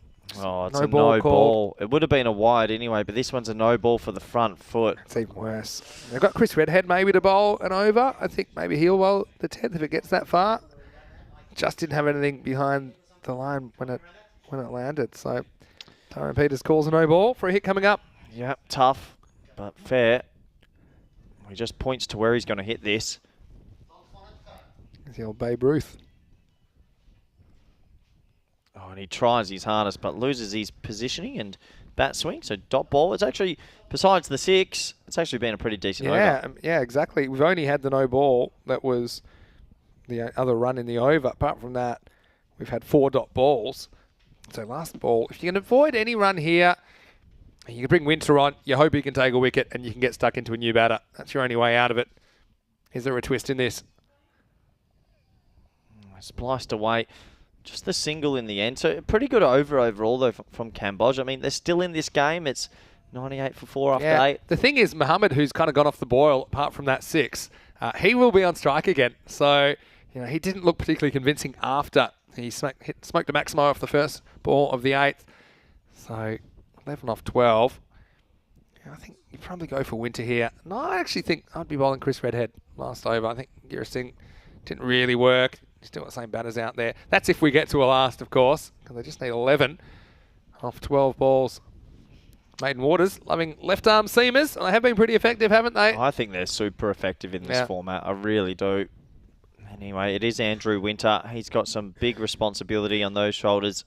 He needs to get a breakthrough. In this over, you sort of feel can't go for more than maybe 5. Well, they need a miracle. Let's see if they can get one. That's good bowling. Good start. A couple of dot balls. I mean, this is if they get the wicket now and you bring that new batsman out and he gets a little bit nervous, you never know. Imran is just stuck at the wrong end at the moment. He's been there for at least 7 balls. So probably more than that, actually. I think he's been there for 8 balls and the non-strikers end in a row. So he's gone cold. Winter. Well bowled. His cover's not too tight there. And oh, no, please. It's all right. But, I mean, that probably would have been a wide, but probably not the worst thing for Mohammed to get off strike and give Rao a chance. Well, he can finish this game pretty quickly. Well, you think Rao's going to take this on, right? If this goes for a boundary, it's game over. But if they get him out, if they dismiss him, they're back in this contest. He get Rao. Mohammed's been good, but, I mean, he's gone off the boil a little bit of late. Big moment in the match. 10 required. Shot. Lovely shot. Just back of length. And, oh, it's a great effort, really, by Ranjit Narayan, but couldn't stop it, and that breaks the back of Kumbra Knights. Yeah, it really does. Comes to him quickly, but he does get a decent hand on it, you see. And he just puts the right hand down, and it just sneaks away over the rope. So that means only 6 required, and Rao, he can finish this with 1 swing of the bat. Yep, absolutely. 1 swing of the bat away. This would have been 2 wins in a row for Punjab CC this morning. And he tries, he hits it, it's a good shot, and no, not 6, so almost 1 swing of the bat. 1 bounce, 4. Yeah, and so just cuts this one into the breeze. So again, it's wide of the off stump. Probably would have been a wide, but he makes some ground towards it. So now only 2 required, and it looks like Punjab CC are going to sweep this series. Yeah, they are going to sweep the 2 games this morning. They can't lose from here, surely. It's been a good game of cricket, but they're going to get over the line. It looks unlikely that we'll go to a 10th over. Here's Winter. He's trying to hold on. Well, there's a fair appeal, but probably high. And, yeah, the height's the only thing I can see there because it was straight. That'll be 1 leg by. So 1 run remaining. Yeah, still 1 left in this over. This one did seem to be climbing, didn't it? Yeah. Even though he's kind of bending down, but... The line's fine. It was going on, but it's above leg and middle stump. So now score's tied. Yeah, tough morning at the office for the Coimbra Knights. Well, they're tough for their tournament, Vinny. They're in the danger zone. Yeah, they sure are. So, now they're still playing the game in good spirits, but they'll be disappointed with the result here as Winter comes in to bowl what could be potentially be the last ball. Any score wins it for Punjab CC. Well, they will do it. It'll end on a wide. It's a soft way to finish, but credit to Punjab CC and these two men. Imran Rayo, 40 not out of 21, and Umar Mohammed, 22 of 17. Well done to those 2 gentlemen who saw Punjab CC over the line. Key partnership in the end, and it's worth 59 in the end. And look, it was the game that had ebbs and flows, didn't it? I mean, don't forget that last wicket partnership in the first innings, which even got Coimbra Knights to 108, pardon me. It was a funny old game, to say the least. It will be Punjab CC that will get the 4 points this morning. Well, certainly a different kind of morning of cricket. And early on, it was Punjab CC that looked in a rush. No surprises there. And we know that they like to go all guns blazing. But Aslan Ahmed, he was 4, 6 and out as he gloved one. This was Kazi gloving 1 for 4. Aslan Ahmed going in the first over for 10. The Panda then got the better of an LBW decision, and the Panda was out of the cage. That one was given. This one was pretty close, maybe fractionally outside the leg stump. And Tyrone Peters not getting that one, so he's 1 for 2. Then this one, well, when you drop one, don't worry, because there's 2 batters out there. Why don't you get the other one? As Lovey hits 1 stump, the repercussions were real for the batters at the crease. And Imran Rao, we thought that he'd come good at some point. He just did enough, didn't he? 40 not out of 21. He engineered this chase, along with Umar Mohammed, put together the match-winning partnership for Punjab CC. Yeah, absolutely. It was the match-winning partnership, and although the Kumbra Knights had a bit of funky fielding throughout, and Pondawara Panda What Up, sorry, had a bit of funky bowling as well. They just couldn't break this partnership. Here was a sneaky attempt, but given not out, and I do agree with that decision in the end because there's too many seconds delay, and the umpires had even turned as well because it was dead. But the big L's there for a reason. Yeah, and the right decision was made. I'm not saying it was the wrong decision. I'm saying I could have understood it either way. It was lazy striking, but he would survive, and ultimately, see, even this one snuck across the line. They were running out of runs. He just felt they were probably 10-15 short in the end. Coimbra Knights, I mean, that match probably remembered for a few reasons, but probably result-wise, it was that collapse which just stifled their progress. Remember, they scored 60 off the first half, and then they fell in a heap in the second to only post 108 despite that last wicket partnership. Afternoon session on the way. We'll be back in about 20 minutes. It will be Werash who are batting first after winning the toss. And then move there. It does look like they'll go with Bardenhorst at the top of the order with Francois Stoneman. Green Shields at 3. Patel listed at 4. A decent lineup, Werash, with the bat and the ball. The Wild Panthers, we know that they're capable of some good things in the T10 format. Let's have a look at this scorecard. Imran Rao, the captain, leads from the front. He needed some runs and he got some here. 40 off 21 with 2 sixes and 5 fours. Assisted with 22s from Runasawa. For he was LBW to the Panda. And Umar Mohammed, he was part of that match-winning partnership of 59 runs as they get there. And, well, the wickets were to Winter, Cambodge, and What Up? All the bowlers really getting the treatment. Cambodge ends up being the only bowler in single-digit economy. Yeah, they just couldn't keep the runs down. They couldn't keep flowing. And, well, congratulations to Punjab CC. They're showing that they're a more than competitive T10 team. Well, if you like entertainment, then stick around because we will be back in around about 15 minutes to take you into the afternoon session. Vinny Sander here, Mr. Maximo. We'll be back very, very shortly. It'll be Werash versus Wild Panthers. Hope you can join us. A lot of things happening today in Portugal. See you shortly on ECN for more FanCode European Cricket Series.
Hello and welcome back to Portugal as we get into the afternoon session and starting with match number 31. This should be a really tasty clash between two highly talented sides. It's Werash the hosts against the Wild Panthers. Let's go over to the tournament referee, Rob Kemming, who's with two captains for the coin toss.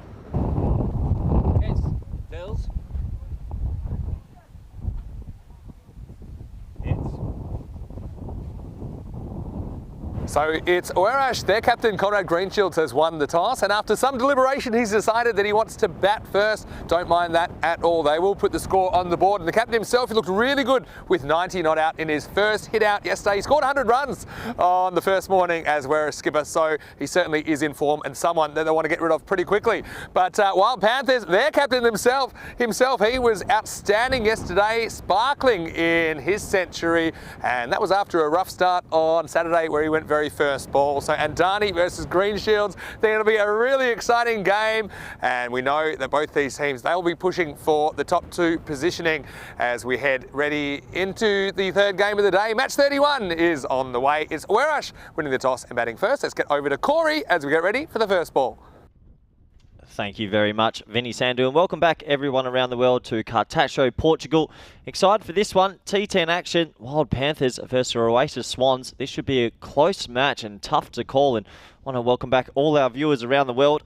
Looking at the two lineups, Azharan Dani right at the top there, we know how explosive he can be, and for the Swans, Conrad Greenshields as well, a very talented player who's hit some good firm early in this competition. So this will be a really tight match to call, and looking forward to bringing you all the live T10 action.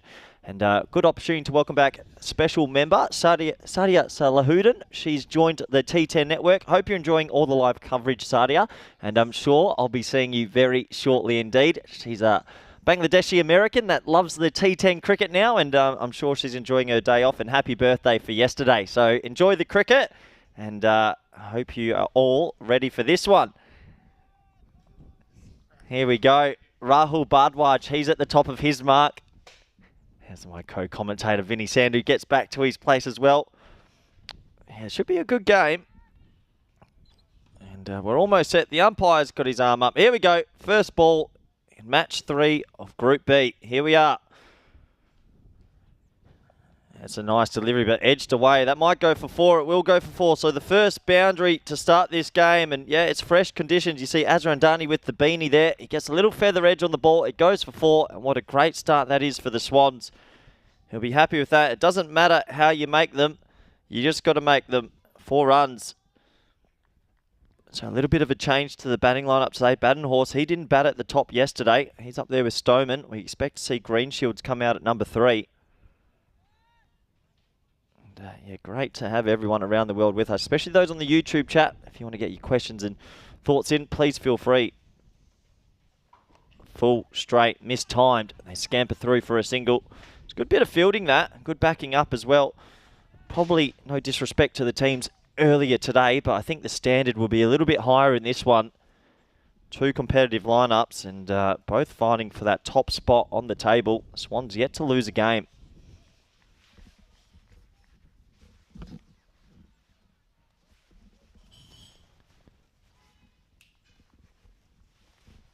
So, welcome back in a few moments. My co-commentator Vinny Sanders just doing a little bit of work in the background, but he's pretty excited to be leading this game with me. Stoneman, his first ball. And he's just pushed it on to the offside. It's called playing the game, Vinny, so I can hear him in the background. You know what? I'm going to bring you back early, Vinny. Welcome back, Vinny Sandu, good friend, co-commentator, and all-round good guy. How you doing? Yeah, it's good to be back. It's always nice to see you. Welcome to the new viewers. Yeah, new viewers, Sadia. She's excited to be watching. Yeah, it's good. I know that you've got heaps of new viewers. I know you probably can't welcome them all.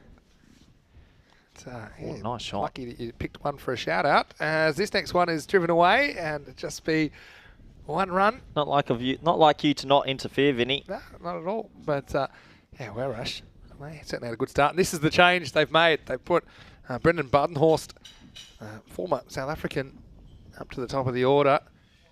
And so, yeah, Greenshield's still at 3. I still think he's been the premier batter that we've seen for Werash so far. You won't want to spend too long on the pine. As Faf just turns this one away.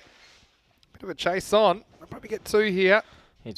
Down he goes, Vinny. Oh, if that was a car in the 70s, it would have been a Ford Escort, wouldn't it? He certainly ran alongside that for about 30 metres. Eventually, it's one of those, cuts it off. It's one of those ones you're just running next to the ball and you're thinking, should I get down? Should I get down? There we go. He starts about here. Interesting running technique with the low arms. Yeah, a bit of the Benny Hill about that. But just 2 runs in the end. He does the job in the end. Good for Stoneman to get going in this. Last ball of the first. Well, honestly, we have had a lot of hard luck with this curse recently. Any time we say it. You weren't there in Bulgaria last year when I did 7 in a row. I wish I was. But, yeah, I'll have to re-bowl that one, Bardwaj. 10 wickets in last year's ECS. Last ball, the over. This one is inside the line. Let go by Stoneman. It's the end of the first. And Awerash are 10 without loss. And... hold it, Vinny. Honestly, you're a bit of a creep sometimes. Get away from it. Why are you... What are you doing over there? Corey's gone. I just want to see if there's any feedback from the fans based on what we said before. Gives us a great opportunity. And I'd also like to... Who was it again that you said hello to at the start of the game? Give us a name. And, yeah, just Corey. Get back to work, Corey. He's not even... So there we go. Oh, that's why Corey's not getting... That's what Corey's getting paid for. Chris Tubbs done real good there. That's pretty funny. Well played. You're very defensive about your phone then. Mine's always open. Oh. Edged and caught. Finally. Wow. He makes hard work of this. Does Arslan Nassim behind the stumps, but he does get the little edge. So Barton Horse nicks off. And immediate success for Parth Patel. It is 10 for 1. Yeah, he takes the juggle catch in the end. He's lucky in the end that it didn't go straight down. Hits high up in the glove and bobbles perfectly. So they get the wicket in the end, and look how fizzed up the Wild Panthers are. You got to love their energy, don't you, Vinny? Yeah, we'll see here. See, just gets it not in the middle. Eventually holds on. Well, he's pretty happy that pops upwards.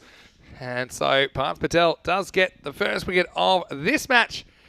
And this will likely bring Comrade Greenshields to the crease. Yeah, Shields it. For me, he should have still come out and open. I just think more time for him, the better. But he's obviously one of the better batsmen in Portuguese cricket. And always exciting to watch him bat. It's going to be him versus Azhar Andani in this game with the bat, isn't it? Yeah, it does seem like a battle of the captains based on what we've seen so far. And so, here's Greenshields. He's excelling in these kind of conditions as well yesterday. So, big moment in the game. Yeah, just cuts back off the pitch and actually cops that one and maybe just missed the thigh pad there. Oh, that's certainly seen back a lot. Oh, yeah, look at jagged in and that's hit him in the area in the unmentionables. Hopefully he's okay. I think it was a bit above. You see him sort of shuffle walk. Oh, no, that'll be a little bit sore. I hope he's okay. He's taken a few moments to get his breath back, but he's all right. We continue. This one hits him in line, I think, but probably going on to miss. He actually got his pad in the way of himself there. He hit his own pad with his bat. Yeah, I think you're right there. So, yeah, that one, you're right. Just impeding the swing. But he does get to the other end. And so these two had a good partnership the other day, didn't they? Well, yesterday, in fact. Back in Werish's first match.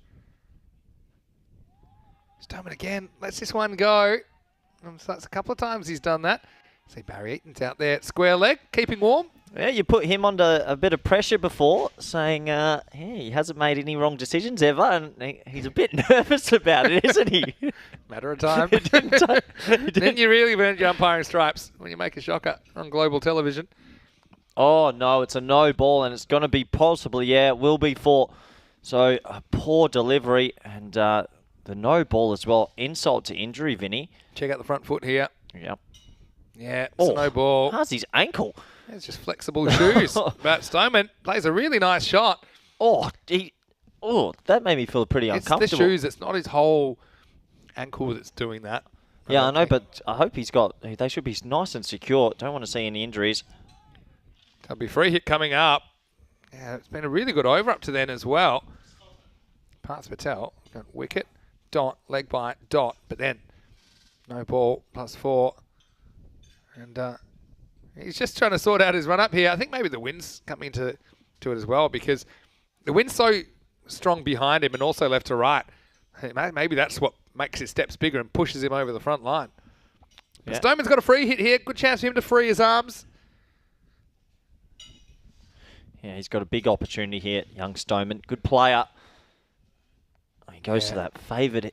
Do you feel sometimes that he's better than at going straight, like he does have the potential to do it, or that's his bread and butter? He struggles to elevate the drives. That's the thing. His technique is kind of conditioned to a more low-risk game. I think he struggles to get his drives in the air. You see, he's nice at driving along the ground, but that's why his go-to boundary shot is to hit behind. Conrad will be facing up and maybe just a bit of noise. Well, it's a bit of a... You don't get games like this too often, but it's a bit of Azaran Dani and Conrad Greenshields head-to-head, two of the better batsmen in the country going against each other, which is pretty interesting to see. Conrad does go for it, gets off the end of the bat. And it is handled down there by Dix Patel, and that's the end of the second over. Greenshields gets off the mark and retains the strike. It's 18 for 1 after 2 overs. So, Vinny, you told me last night that you had a 2-hour meeting. So what was that about? What was going on last night in your world? It was analysis of the European Cricket League production, which, of course, takes a while. Just analysis? That's all it was. And, so you can play at this game, Vinny. There's a lot to go through. Problem with... The reason I'm not invited to too many meetings is they do tend to go quite long if I get off on a tangent. Yeah. So... we've covered a lot of areas in that. But anyway, it does take us to the end of the second over. We see the table there, Knights. They're in the drop zone, aren't they? And they'll be a bit concerned, especially their last 2 games against the Warish. But anyone can beat anybody here in Group B. Bardwaj coming to close out his 2 overs. And this is nice cut shot that will beat the fielder. Greenshields for the first time gets one out of the middle and gets the boundary. Yeah, you got to be careful against Greenshields. You've got to be really tight with your lines and lengths and not let him free his arms. And that was short, wide. He stands on top of it and puts it away. So very good batting, and well, while he's there, he's got every opportunity to go on and make another big score. There's Barry Eaton, who's standing in here, the 3rd game of the day. This is more pitched up, and Greenshields decides to just defend it. I think he's quite selective with what he goes after. That's one of the hallmarks of his batting. I think he feels, especially in these conditions, he'll get enough bad balls to put away. So one like that, he can afford to just kind of eat the dot.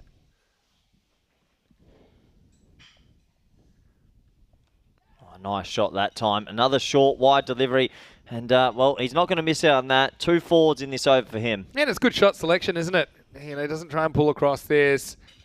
Again, he gets it behind point. So there's a bit of wind assistance for this because the wind is kind of behind the bowler, so those shots behind the wicket do run pretty quickly across the outfield. So 2 boundaries for Greenshields as he hopes to get going in the 3rd over. What I think we'll see from these 2 signs is probably a little bit more conventional cricket. You're going to see the correct shots and maybe not so much slogging across the line, playing the ball on its merit. Yeah, pitched up. You see a bit of a pattern in this over. So it was a good meeting? Yeah, pretty successful. I know you're not invited to many meetings. And then you probably went, your night, let me guess your night, you ordered the steak from the hotel with the pepper sauce. Absolutely not. And then you went to sleep. No, actually I did 2 hours of extra work and then went to the gym and then did order the steak and went to sleep. Because I saw the steak, the remnants of the steak outside your room, the room service, getting a workout again from Rutgers. This has just worked off the pads, and well, this is a good bit of timing. It's going to beat the infielder. It's going to beat the outfielder. So 3rd boundary for Greenshields as he races to 13, and he's making hay in the power play. And yeah, this has been an expensive over from Rahul Bardwaj. Yeah, that's one of the shots of the day for me because that wasn't the worst ball in the world, and he just rolls his wrists on it and pushes it through wide mid-wicket for 4. So good batting. He's away now, 13 off 8, and well, Wild Panthers, they want to see the back of him soon. Last ball for Bardwaj now. He's conceded 22. 12 of those have been this over. 4.4.4. See if the pattern continues. Oh, it does. Oh, so that's 3 balls we've seen left. And so they're happy to take the dot, see the back of Bardwaj, and then after 3 overs, the score is 30 for 1. Yep, 30 for 1 after 3. That's standard 1 for 10 sort of feels like on the chat. And What are you trying to... Vinny, You got to pause the stream. You can slow the internet down. what do you mean pause You can this? keep the I'm on chat going. 4G. You get away from my Okay. phone. I'm not on I don't Wi-Fi. care if you want to burn your own data. Well, I will burn it, and I'm going to spend it on people that need to hear it. I've got a lot of work going on at the same time, Vinny. Yeah. Well, you've got 4 jobs. No real jobs. This is a real job to me. You know I love the European Cricket Network. Debatable. The ECS is where I come into my own. You've kept me warm today, so I'm pretty happy. Yeah, you should be being very nice. Well, to me. I Thanks don't to know- our crew at Spring Production for facilitating this as well. Well, theoretically, we could be keeping warm nearly every day. Well, here we go. Look, there's a bit of Just tell me what you're doing. I mean, is that workplace agreement. Should I hit you there? I am your boss. Just remember that. So I have every right to see what you're doing on work time. Back to the cricket, Vinny. All right, here we go. 30 for 1. I didn't know you signed the paychecks overdue. Soon you'll be wanting to do it from your hotel room lying down. Plenty of pepper steak dinners. All right, here we go. Over number 4. And it's Nupane who will be bowling. This one's a little bit short, but will be cleaned up by Manjit Singh out on the boundary. Just the single. So back to the Green Shield show. Yeah, it's back to the Green Shield show, and well, he's got a couple of 4s at the start of his innings, a couple of dot balls. Needs to find a little bit more rhythm of getting the 1s in between that innings as well to get the Swans up to a competitive total. This one's leaned on behind point. This one will get to the boundary. Thought the field had a chance there. That's Rajesh Verma, who's come into the lineup. This one kind of holds up in the wind, but still, it's just pure timing from Green Shields as he gets a 4th boundary. And the way he's timing the ball, he's looking real dangerous. Well, because he made that big score yesterday, Vinny, he's in a rich vein of form, and him and Azran Dani, it's a bat-off, basically. Who's going to become out the bigger of the better two? The better batsman in this one's probably going to win the game for his team. So, a great matchup, 2 good players, and yeah, pretty special to watch. A split vote in the chat about who might be favourites for this game. You can understand why. And Dani was really impressive yesterday with the bat, but as was Green Shields. Oh, what a shot that is, Vinny. That is gorgeous. 1 bounce, 2 bounce, 4. Good batting, short, wide, but he puts it away. Yeah, once again, it's timing from Green Shields, who decides to elevate, and he does it with the angle of the bat. You see, and he just puts the wrists through at the right moment, and he knows that that's an unattended part of the outfield. So he moves into the 20s now. He has 21, including 20 of those in boundaries. He's hit 5 4s, and he's hit them all in the last 2 overs. Yeah, he does. You got a favourite batsman in this competition so far? Got a few favourites. There's a slower ball, which hit down the ground. There's a few I like. I mean, there's something about Kuldeep Goliath that I just think if he bats 10 overs, he could be anything. I mean, obviously you got your regular kind of suspects like the 2 captains in this game, of course. That's just talking about Group B as well. We saw quite a few in Group A. This one is fairly wide, punched away. And some more work for the fielder, who just boots it back. Yeah, not a fan of that. Allows it to. Just the 1%ers, you know. I just feel like some fielders go the easy route when they could go the more difficult route and pick it up. I suppose, some grow up on outfields that if you do bend down, you might get a Tortuga bounce and cop it between the eyes. Well, So I think that's... They're not that old though, Vinny. It's still quite a young age sport, isn't it? Yeah, true. So, last ball of the over coming up for Nupane. I might quiz you on that meeting a little bit more, actually, I'm thinking. It's the end of the over. And it will be Faf Stoneman this time. That will retain the strike. 4 overs down. It's 43 for 1. Yeah, well, 43 for 1, Vinny. And, yeah, we always like to know what we do away from the cricket field as well. And Of course. 2-hour meeting. What are you doing for 2 hours? That just shows how little you know about how much goes on behind the scenes at European cricket. So, I had to wrap it up after 2 hours because I was starting to fall asleep. It was a long day. Yeah, it is a long day, but we do enjoy bringing all the live coverage, don't we? We do. And look, it's an unprecedented thing we're doing at the European Cricket Network. Almost of any sport. The fact that we had 1,222 games last year. And it is quite funny how we have grown over the last couple of years. And thanks again to all of our fans. Without you, we couldn't do what we do. So we do appreciate it. And yeah, we are inside for the first time actually in the commentary box. And I know, Corey, you've enjoyed the decision from the production crew to seat us inside today. Yeah, definitely got to stay away from the elements, and that is a bit of good feeling. Really good to see that. Manjeet seeing a good running between the wickets as they double back for 2. They do get back for 2, but that was an excellent stop. That can't have been easy, but he gave himself the best chance there, didn't he? You can't always predict the bounce, but yeah, by getting his whole body behind it, he was able to create, I suppose, more margin for error in his stop. Next one is just dabbed down for a single. Big fan of Andani being in the beanie. Really impressed. Yeah, I saw it at the toss. I wondered whether it would stay, and it seems like it has. And this innings just brewing up now. They've got themselves to 46 in pretty quick time. 2-set batsmen. And Wild Panthers doing well not to let this explode out of control. Green Shields, authoritative drive this time, and this one will be 4 more. Once again, this is an attempted foot stop from Nupane that time. This is just a really good off drive. He takes a good confident step towards the ball, and he gets that full power straight bat shot. Cuatro quedas más para Oeras. Yeah, good batting, nice shot, 4 runs. That brings the 50 up in style, as you mentioned. And the Swans just threatening to take this way a little bit. 50's up now for Werash. Lost in Saigon, asking will there be any natural tracks on the tour. Typically not. It's also not just because... Turf, does he mean turf wickets? Turf wickets, yeah. Have we done an ECS with turf? Come back to that after this. No, we haven't done an ECS. We did do the original ECL on turf, but that was only 3 days. The main issue is the volume of cricket. So even if we have a natural turf pitch, you know, imagine it by day 6 or day 12, you know, because... You know, it's difficult to prepare another track at the same time as well because just the players are always out there, pretty much using up all the daylight hours. Yeah, I think it's a good, fair surface. That way, you take the pitch out of the equation, essentially. Yeah, I'm keen on what you're saying about Sweden, the blue pitch. Blue pitch was I'd love to cool. see some different coloured pitches. I think that's pretty cool. And so this will be only a rare one. You got a photo for me of that pitch? Yeah, I might even try and get it up at some point. But yeah, the blue pitch, yeah, it was super cool. Well, I can imagine. Last ball of the 5th over, 51 for 1. It goes after this, it's hanging in the air a long time. Ipane. Oh, wow. It's the look away, outstep stop. So instead of the catch, he just makes a stop. And it's a podiatrist nightmare. And it will result in 2 runs. Talk me through this one, Corey. Well, there's not much to say, really, besides he tries to go for the catch, makes a bit of a meal of it, and then just turns his head and shins it about 10 metres. It was a shin. Oh, you've got to be rubbing that. On a cold day like this, the last thing you want is a white kookaburra in the shin.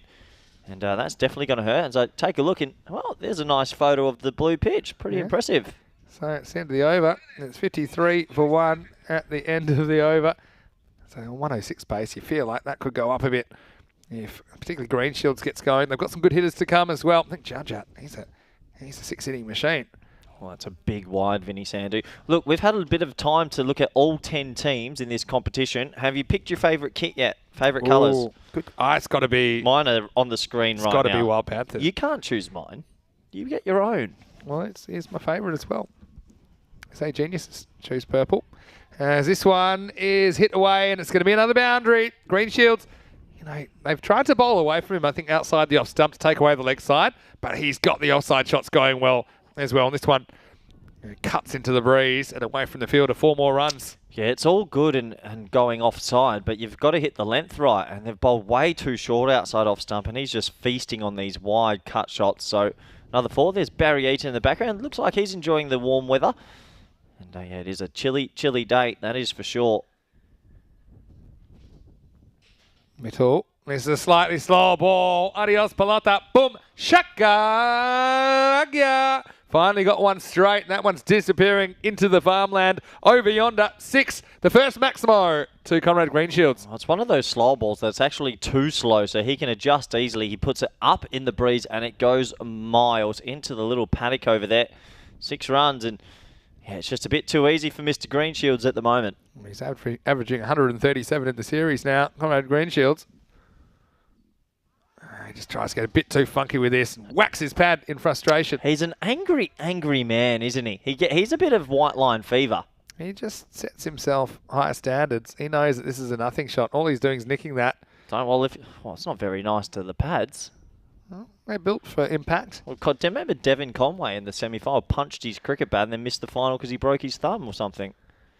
This is outside the wide line. Slashes at it, misses. I mean, I almost made a comeback during the pandemic when You did? to play at the Wacker. Did I not tell you this? No. Because the wicketkeeper that replaced me at my club broke his hands, and they really were short of options, and they did inquire. They said they're playing at the Wacker this weekend. As we see, this one is threading the needle. Green Shields, he's toying with the field at the moment. He moves into the 40s in pretty quick time. Yeah, you just have to put bat on ball, and like we always say, you beat that infield. She goes away for 4. Good batting from Green Shields, and, well, he's on his way to another outstanding 50. They said, could I play at the Wacker this weekend? And unfortunately, I had a hosting engagement. But he broke his hand. I said, how did he break it keeping? And they said, no, punching the wall after getting out. Yeah, no, Standard keeper injury. I think Ben Stokes did that quite recently as well. Well, recently, a couple of years, as that hit into the offside. Should only be a 1. Maybe a direct hit would be close. Oh, I reckon. That would have been out. You think so? Very tight, if you ask me. Yeah, Mitch Marsh had a similar injury, which kept him out of cricket a couple of years ago. Have a look at this one. I think that if this hits, that Green Shields is gone. It does go straight away, but you see it here. In comes the throw, and he would have been out. Well, fine margins, isn't it? If that was out, this game would have been twisted on its head, you feel. He really is the key. Last ball coming up of this over. Going nowhere. So Green Shields will be facing up in the 7th after 6 overs. Warish are 70 for 1. Well, I was a bit rude before, Vinny. I didn't ask you. What did you do for dinner? I know you had your meeting and that. I hope you've eaten. Do you really want to know what I did for dinner? Yeah, of course. We're friends. Well, after the meeting, I kind of was a bit late for dinner. So I cracked open some confectionery. Oh, no. Peanut M&Ms. Oh, wow. What an option. I Really? did buy them the other day for an emergency, and that's what I had at about 11 o'clock. That is a horrific dinner option, but for a dessert, peanut M&Ms are the optimum M&M. Yeah, we're not getting any money from peanut M&Ms, so I probably won't mention them again. But you asked, and I told you. If peanut M&Ms want to throw some money in, though... Would you go M&M over Malteser? Yes. Would you If go? it's peanut. Would you go Malteser over Kinder Bueno? Yes. All right, this is another one. Well, this looks like a replay, doesn't it? Because he's played this shot quite a few times. Green Shields has really made the placement a feature of his innings so far as he moves up to 46 within reach of another half century. One day after he scored 90 on this ground. Yeah, they're going to have to think about putting someone there and definitely covering that gap. You can say good sportsmanship from everyone, having a nice little chat. Everyone's friends here in Portuguese cricket. Maybe politely asking if he can get out. Yeah, perhaps. And they'll have the right to reply, though, the Wild Panthers. Don't worry about that. Because they got some pretty good batting options themselves. Green Shields facing up on 46. Oh, and this one's edged, and it's dropped this time. And, wow, this was a chance to get rid of Conrad. This one was rising on the keeper. And once again, he knocks it up. But this time he can't catch the rebound. Just watch him. He loses his footing here. And, yeah, this time knocks it up a second time, but can't get it in the glove either of those times. And I think just a bit of friendly byplay afterwards by Green Shields. Often you high five the guy that drops you. So he knocks it up. Then this is where I think he really should have caught it. He still would have had to land. And out it pops. So a life for Conrad.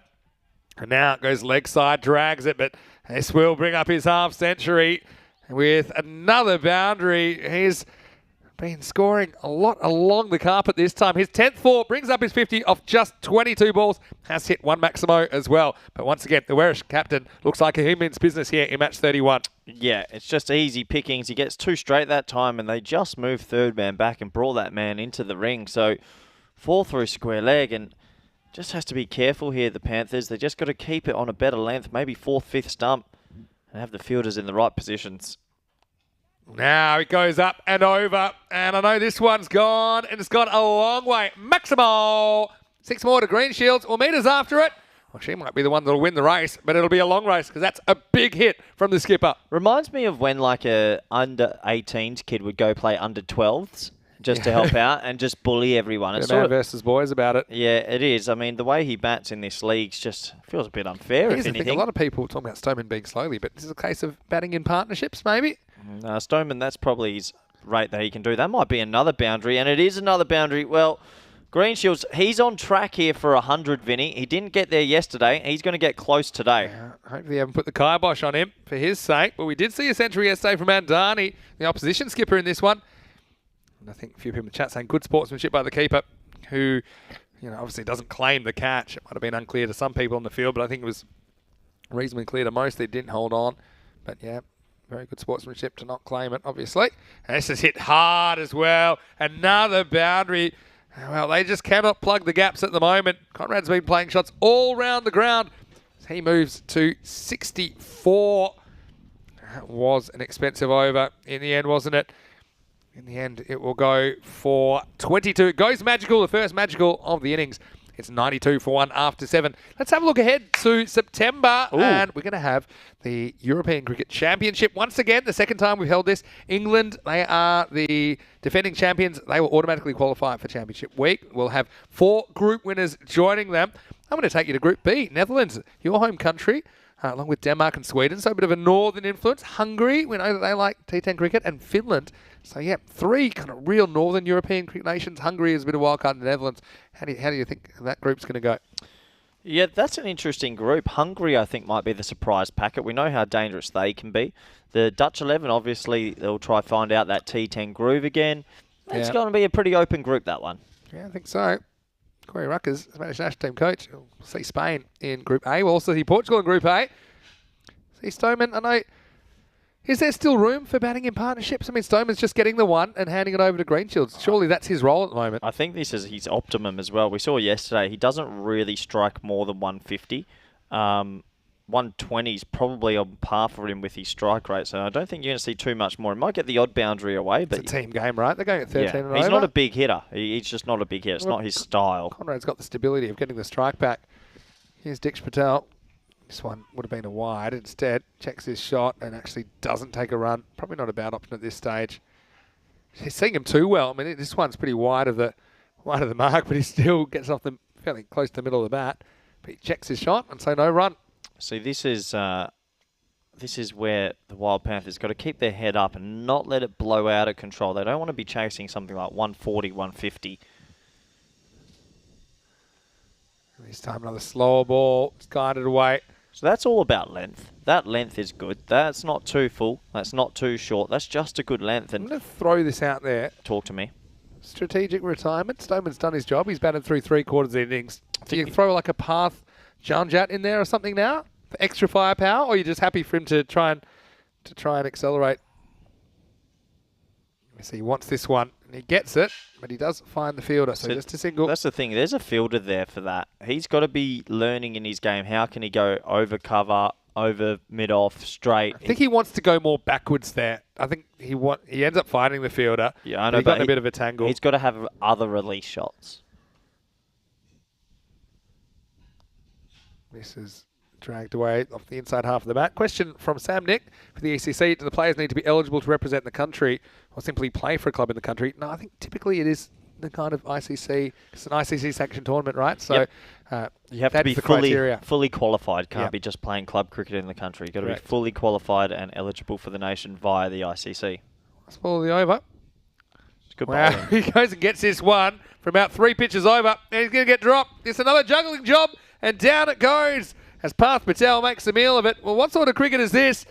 He took this one from the next zip code, and he found a way to get on the leg side. Hits it straight at the fielder, but he gets dropped, so Stoneman survives. Well, it might be a tactical drop in the end, but he got there simply. He should have held on to it, even on this attempt. Don't know how he misses that. It popped up right in front of his eyes, and he couldn't survive. Well, what could you say about that? That'll be the end of the over. It'll be 97 for 1 after 8. Despite only taking one wicket, the Wild Panthers not out of this game at all. Already 5 singles off that over from Dicksh Patel. So a good over from him. And he only got hit for 1 boundary in his 2 overs. He concedes 15. But at the moment, you can see just slight deceleration. But I think we're going to see no holds barred now as we head into the 9th. And they've got 9 weeks in hand. They might as well really go for it now. They can go at every ball, Werush. Yeah, I expect to see maybe a ramp shot, scoop shot, or whip to the leg side here. There we go. This time he gets the pull shot away, and this one is out of the middle. A bit too short. Well, one Stoneman hits it, one Stoneman fetches it, Maximo, and that's the 100 up for Werash. Yeah, he needed that. He needed to get a boundary to get him going as well. Nice shot. It was back of a length, and he puts it away for 6. So a much-needed boundary for Stoneman. Deep in his crease. Yeah, I like that. It's a good option. This over needs to go big for them because that last over was a good over for the Panthers. Yeah, too short, though. 130, Vinny? Oh, it's a long way to 130, but yeah, possibly. Green Shields is still there. Oh, this time, length again. You see he's really deep in his crease, and that one's out of here. Adios, Pelota, Maximo. 6 more. So Faf can take a bit of time to warm up, but now he's peppering the dugout with consecutive 6s. Yeah, that's a better shot for me because that was a better length from the bowler, but he got it right in the arc and he put it away, and you can see the signal there from his brother. 6 runs, so back-to-back 6s. And yeah, that 130's on now. Here's an idea. Bowl Fuller. You've got to get it. Look how deep that is. I mean, he's almost knocking his stumps over. Almost a 100-run partnership, Vin. Yeah, 99 or 44. And this time, gets a bit of length again. Wants to run hard. Just be the one, I think. This does bring up the 100 partnership of 45 balls. So they came together at 10 for 1. They're now 110 for 1. There's still 9 balls to play in this innings as well. Well, it's party time, isn't it? 9 balls left, 9 wickets in hand. You're going at everything. You're trying to absolutely hit it to the moon. Conrad's going to whack this over leg side for 6. I'm just going to make an early call. All right, he's going to go offside instead, and this will loop over. Needs to be stopped. Well, it is, but they will get back for 2. I could just tell he wanted it the way he set up, and the ball just wasn't quite there to hit. But he does get a couple of moves to 68. It does look like that 100's a bit out of reach, though, because Stoneman's had a bit of the strike, but he's been doing something with it at the start of the 9th over. And this is what I like to see. Going down with the hand, knocking it down. That's good fielding by Manjit Singh. This one is disappearing. Well, it's 1 ball too early. And this one, that one is going to bother some livestock because that's out of here. Maximal, 6 more to Green Shields. Yeah, 6 more to him. Just too easy. It's not enough pace on the ball. They're lacking maybe a genuine quick. It's all medium pace, and it's just too easy for them. Slot bowling as well, isn't it? It's It not is. so much the line. They're playing it on length at the moment. Green Shields 74. Well, maybe he can try and beat his 90 that he scored yesterday. And this one is up, and it's high, and it's disappearing. And that's another one into the clouds, and it comes down the other side of the rope. Maximal, back-to-back for Green Shields. He's 80. And this innings is out of the bag now. 124 for 1 at the end of 9. Well, that's what we touched on. Medium paces have to almost be perfect. You can't bowl half volleys. You can't bowl too slow back of length. If you're a quick, you can get away with a few more. Not one Yorker landed in that over, though. That's what I mean. That's the thing. If Not one Yorker If landed. you're a medium pacer, it's very difficult to be bowling depth. That's one thing the Panthers missed. They don't have anyone with genuine pace. Yeah, it's concerning. And the other thing is, we haven't really seen any kind of spin options either. There's been a bit of a sameness to the attack, I suppose, for the Wild Panthers in this inning so far. So you just mentioned the 130. I said it looks far away. Well, not anymore, because 124 is the score. With 6 balls to play. And look, in the end, you look at Stoneman. In this partnership, he's contributed 29 off 17. And we were wondering about the fact that 3 balls have been left alone in this innings. But they're in pretty healthy shape. They've been selective. As it will be Krishna Nupane to bowl the last over. He starts with a wide. He does have that kind of whippy, slingy kind of action, which can go wrong. And yeah, this first one just gets away from him. So that one will be re-bowled.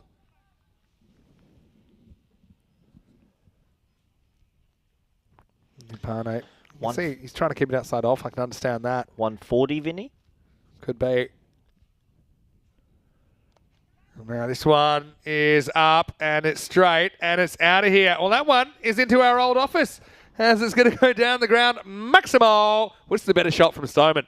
Yeah, I told you, the 10th over is when he does his best work if he sticks around. That's a good shot. Well, watch how close this was to collecting Mars in the head off the table. Right now he's okay, then bang, and it goes straight past his schnoz. He's very lucky indeed. He might have a post-lunch coma there because I saw an empty plate down there in the officials' tent. It was good lunch, as it's wasn't known it? today. They're enjoying our old office. Oh, see, we've got a good price for it as well. We've helped everybody. Oh, slower ball, down leg side, nice batting, the ramp shot. He's come good at the right time, another 6, and this is just violent for the Wild Panthers. Yeah, it is, and so it's an overcorrection this time. It's not an easy shot to play. It's a low full toss, but he has to get the timing just right. He does.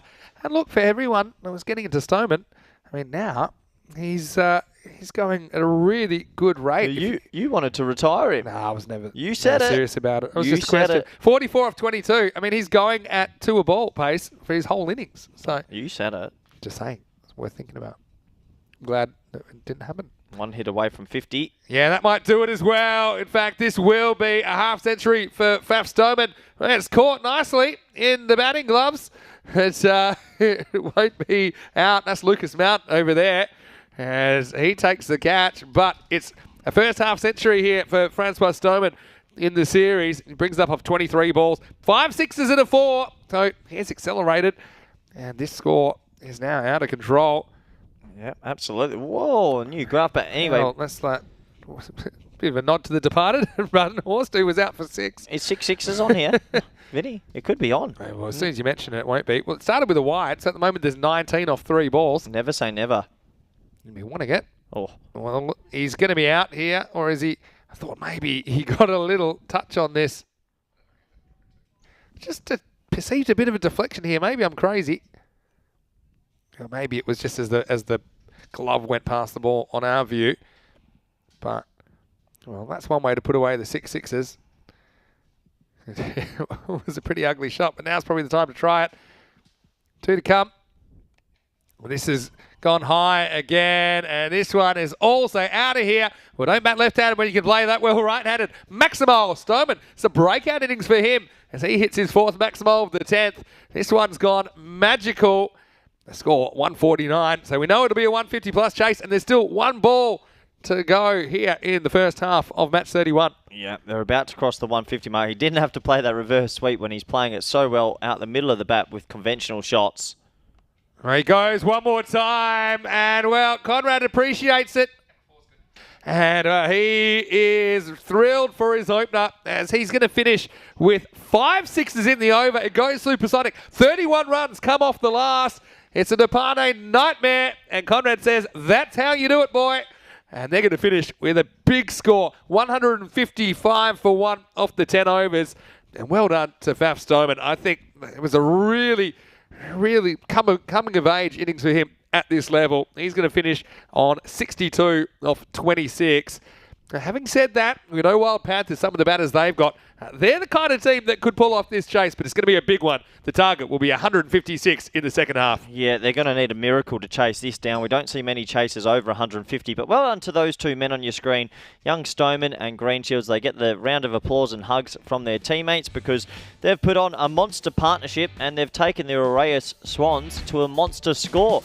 Let's have a quick look at the highlights now. And, well, Wild Panthers didn't have too much to talk about because it was all batting. And you can see here, I was just trying to nestle in and focus on the game. And, oh, Vinny Sandhu's a bit of a creep there, always looking at my phone.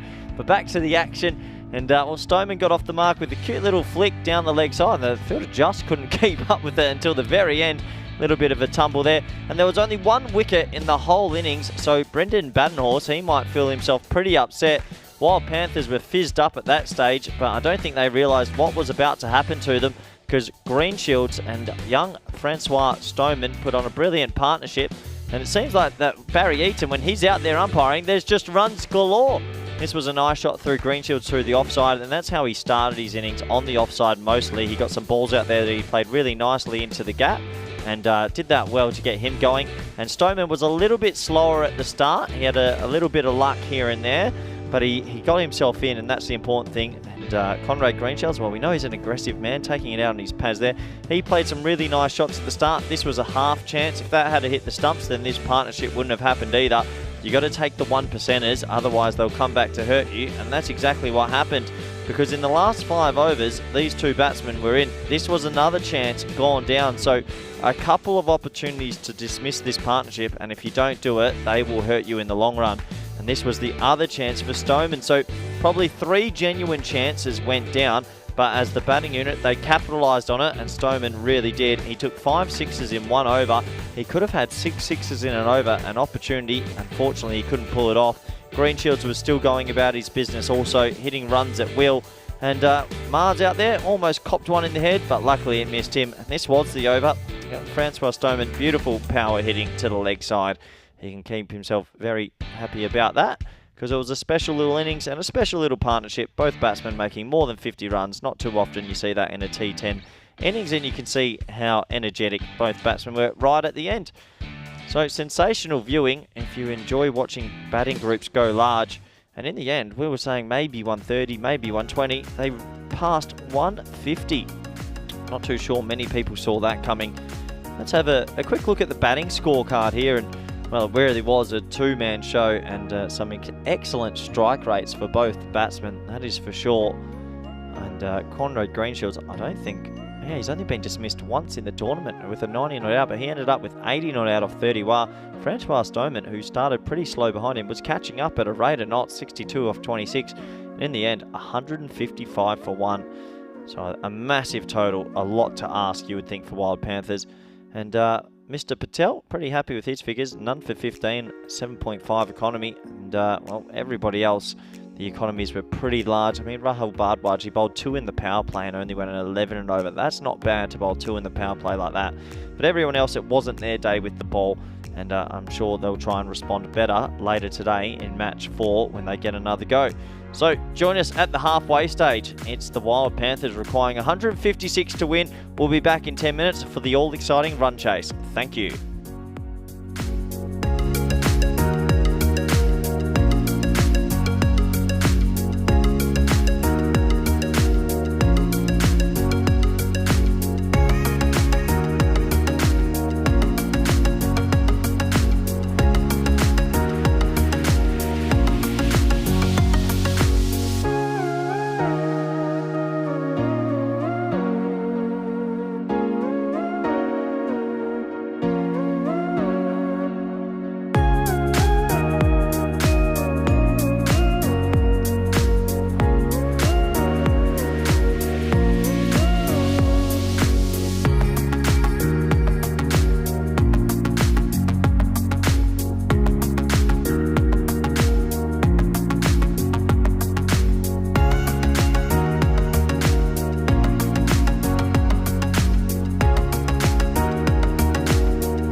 Hello and welcome back. We're at the Cataccia ground in Portugal.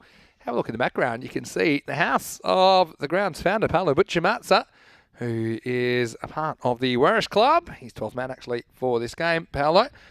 And this facility has grown to be one of the best, if not the best, in the country. And it's great to have the ECS here once again. And now we're going to have a really exciting run chase, I think. It was raining boundaries. 5 big sixes in the last over. Off the bat of Francois Stoneman saw Awarash post 155 after winning the toss and electing to bat first here in match 31. But I tell you what, I wouldn't put this chase past Wild Panthers. See those two at the crease there? They're both incredibly good strikers of a cricket ball. And there's Faf. Well, we thought he went a bit slow early in the innings, but he was just saving it up for a big finish as he was able to finish with a very good score of 62 not out of 26. And Greenshields top scoring with 80 off 31. So 142 of those runs in that innings were off the bat of those two players. And now Warish, they can go about defending. And one thing that these batters, I think, will be tested by is the bowling attack of Warish. But having said that, Wild Panthers, we know they scored 193 yesterday. They need 156 for victory here in the first of two clashes between these two teams. And here's the first ball from Junaid Khan. Swings down the leg side. Well, that's one less that they'll need. Vinny Sandu here, Mr. Maximo for the European Cricket Network. And once again, I'm joined in the commentary box by Spanish national team coach, former ECL winning player, former Belgian coach, former indoor cricket representative player for Australia in junior cricket, former ECN commentator, Corey Ruckers. Welcome back, Corey. Well, hello, Vinny, and thank you so much for that lovely intro. Here's Junaid. Did you say former commentator? Oh, yeah, sorry. Didn't get the email yet. This one's going to be another couple, well, at least 2 wides as Path throws at the stumps. Well, I'll just keep changing my email so you can't find me. But what do you think about this chase so for Wild Panthers? Because they are capable, especially the top of their order is really strong. They need an absolute barnstorming start. These two just have to find that mojo of yesterday, and they need to be on 50 after the power play. Big call. That's your call. They just got to try and stay at the rate or die trying, don't they? Yep. They need 31 every 2 overs. Well, the thing is, if you're on 50 after the power play, you need 100 off 7, which is still a remarkable amount, but I think you then have a slight chance. I just think this is the type of total it's almost impossible to get if you're losing wickets along the way. So they need a big partnership, and yeah, these two would be the obvious candidates. Junaid has been swinging the ball a lot with this breeze. Just watch it wobble left to right here on your screen. Go with the breeze, go with the swing. And it does go straighter, though. This is hanging in the air a long time. And it will get to the boundary. So it pulls up a bit, as that is Krup Patel. He found himself at mid-on. Thought for a second it might hold up and be catchable, but it does get over the infield and it gets to the rope. 4 runs, the first boundary of the reply. Yeah, 4 runs, and they need to get off to an absolute flyer, like we said. Junaid Khan just a little bit over the pitch that time. Must be pretty breezy out there for the fielders. Yeah, it would be, for sure. Yeah, I think he tries to get that squarer, but then in the end he's forced to hit straight, but he gets away with it. Naseem is off the mark. And this one is a little leading edge. It's hanging in the air a long time. Should be a simple catch, and it's taken. He's got a very good pair of hands as well. That's Francois Stoneman. That takes the catch. And so Naseem gets it very wrong. Just mistimed a couple. And yeah, that one, he just turns the face too quickly. And it hangs in the air. So he's 4 and out, and Panthers lose a key batter 7 for 1. It's actually difficult to do what he just did. He would have been better off being aggressive and trying to hit that hard, but he turned the face of the bat really early. Hits the back of it, balloons in the air, and it's a simple catch in the end. So that's a big wicket. They need everything to go right for themselves if they're going to get in this game, Wild Panthers, but they're miles behind. Yeah. Who would you be your optimum 2 opening batsmen to chase this down if you could choose? In Portugal. In world cricket.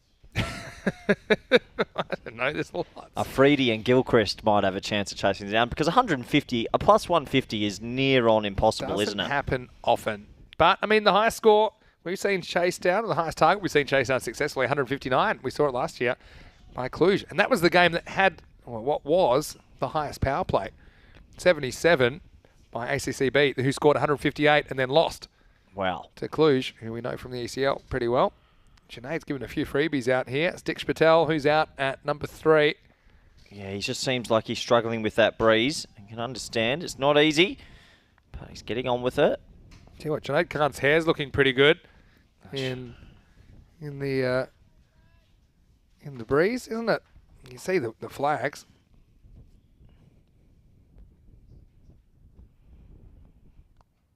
This one on the stumps, driven along the ground this time. So Patel's off the mark.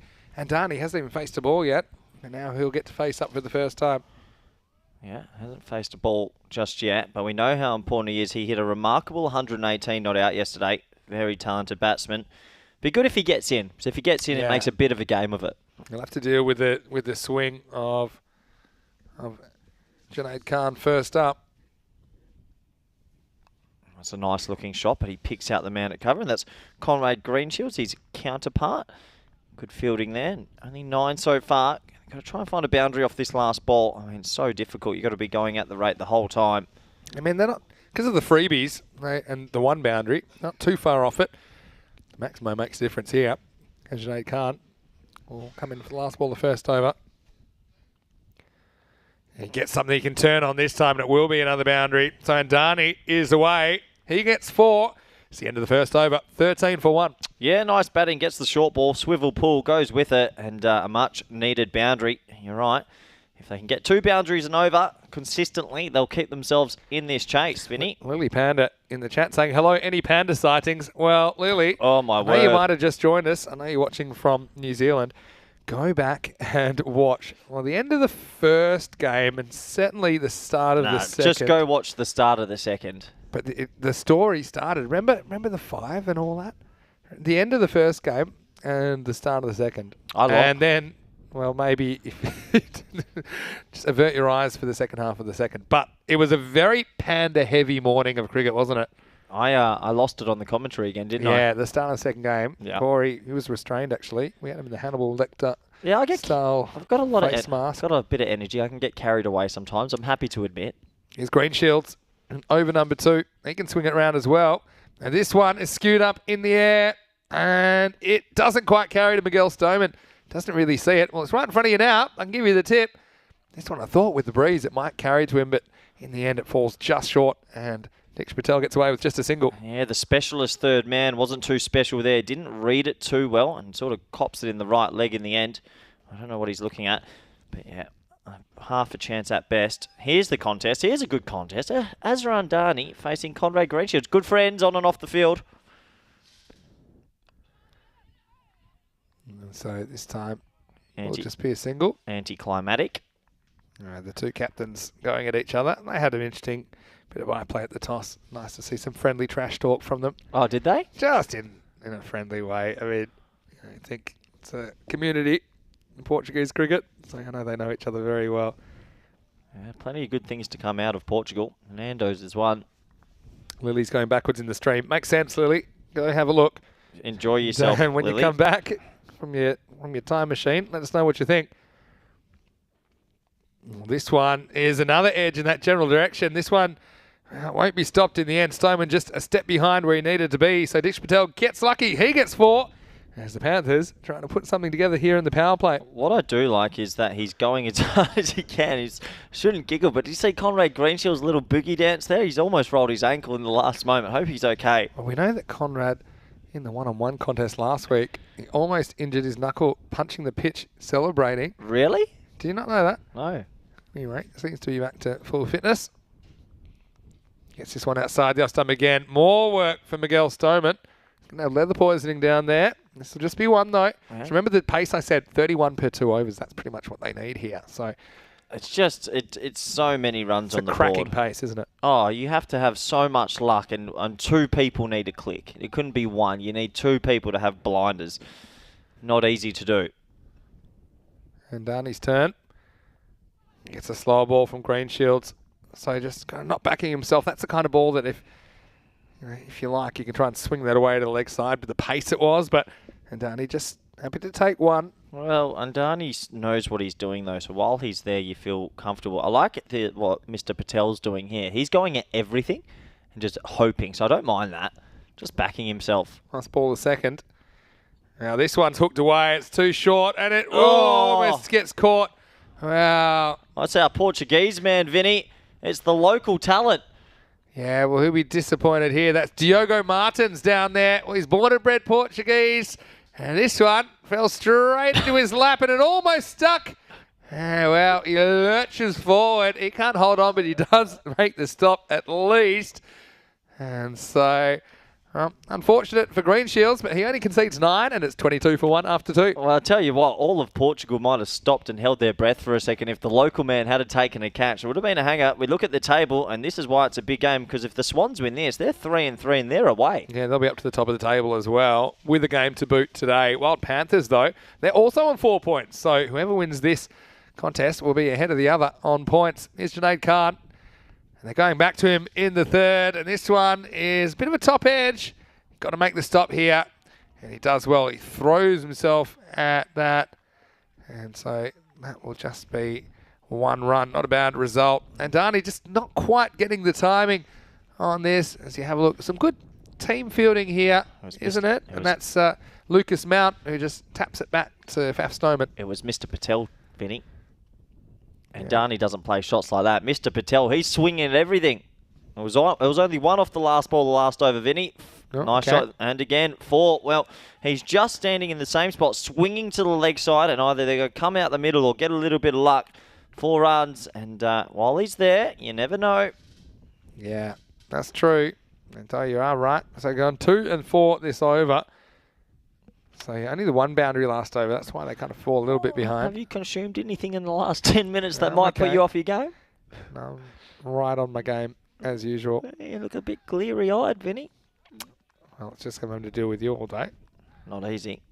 They should pay you triple the amount. Yep, no complaints. Here's Junaid Khan. Big swing and a miss. And yeah, this is a pretty well-directed ball, I think. Stick to the plan, getting outside the off stump. I mean, that's what Conrad Greenshields did so well in the first innings. He got a lot of balls outside the off stump where they were obviously trying to bowl to him, so he didn't have the leg side, but he cut the ball away and placed the ball really well in the offside. I wonder how Lily's going in her time machine right now. Yeah, but she's enjoying it. Well, this time he goes over the leg side, and this one's going to be 6. Maximo! Dix goes large as he grabs 6 more, and the Wild Panthers trying to put together the chase. And shots like this are going to help. Yeah, a bit alpha in that as well. He didn't move an inch after he hit it because he knew he got enough on it. 6 runs. Well, he's playing one way or the highway. He's going at everything, and I sort of like it. Yeah. It's a bit of... It was all hands, that shot as well, wasn't it? It's actually a good shot.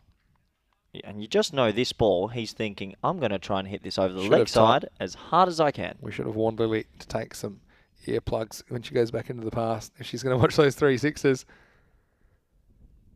And he knocks him over now. Some late swing from Junaid Khan. He gets this one just right. So Patel, 20. But he'll go no further as this one bananas through the gates. And Wild Panthers lose a second wicket. It's 34 for 2. Yeah, you can see it swing really late. He tries to overhit it, completely bowled, and he's very disappointed with himself because I think he could have got that one away as well.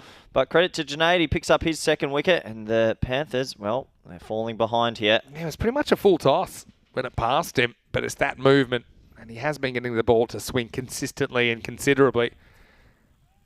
And so, well, Lily, in case you missed it, we'll take you back to the Panda attack earlier, making headlines, and that was the first one. Oh. And what was that one? That was at the other end, but the Panda wasn't finished, right? And then there the Panda, when he was going, it comes, there he was.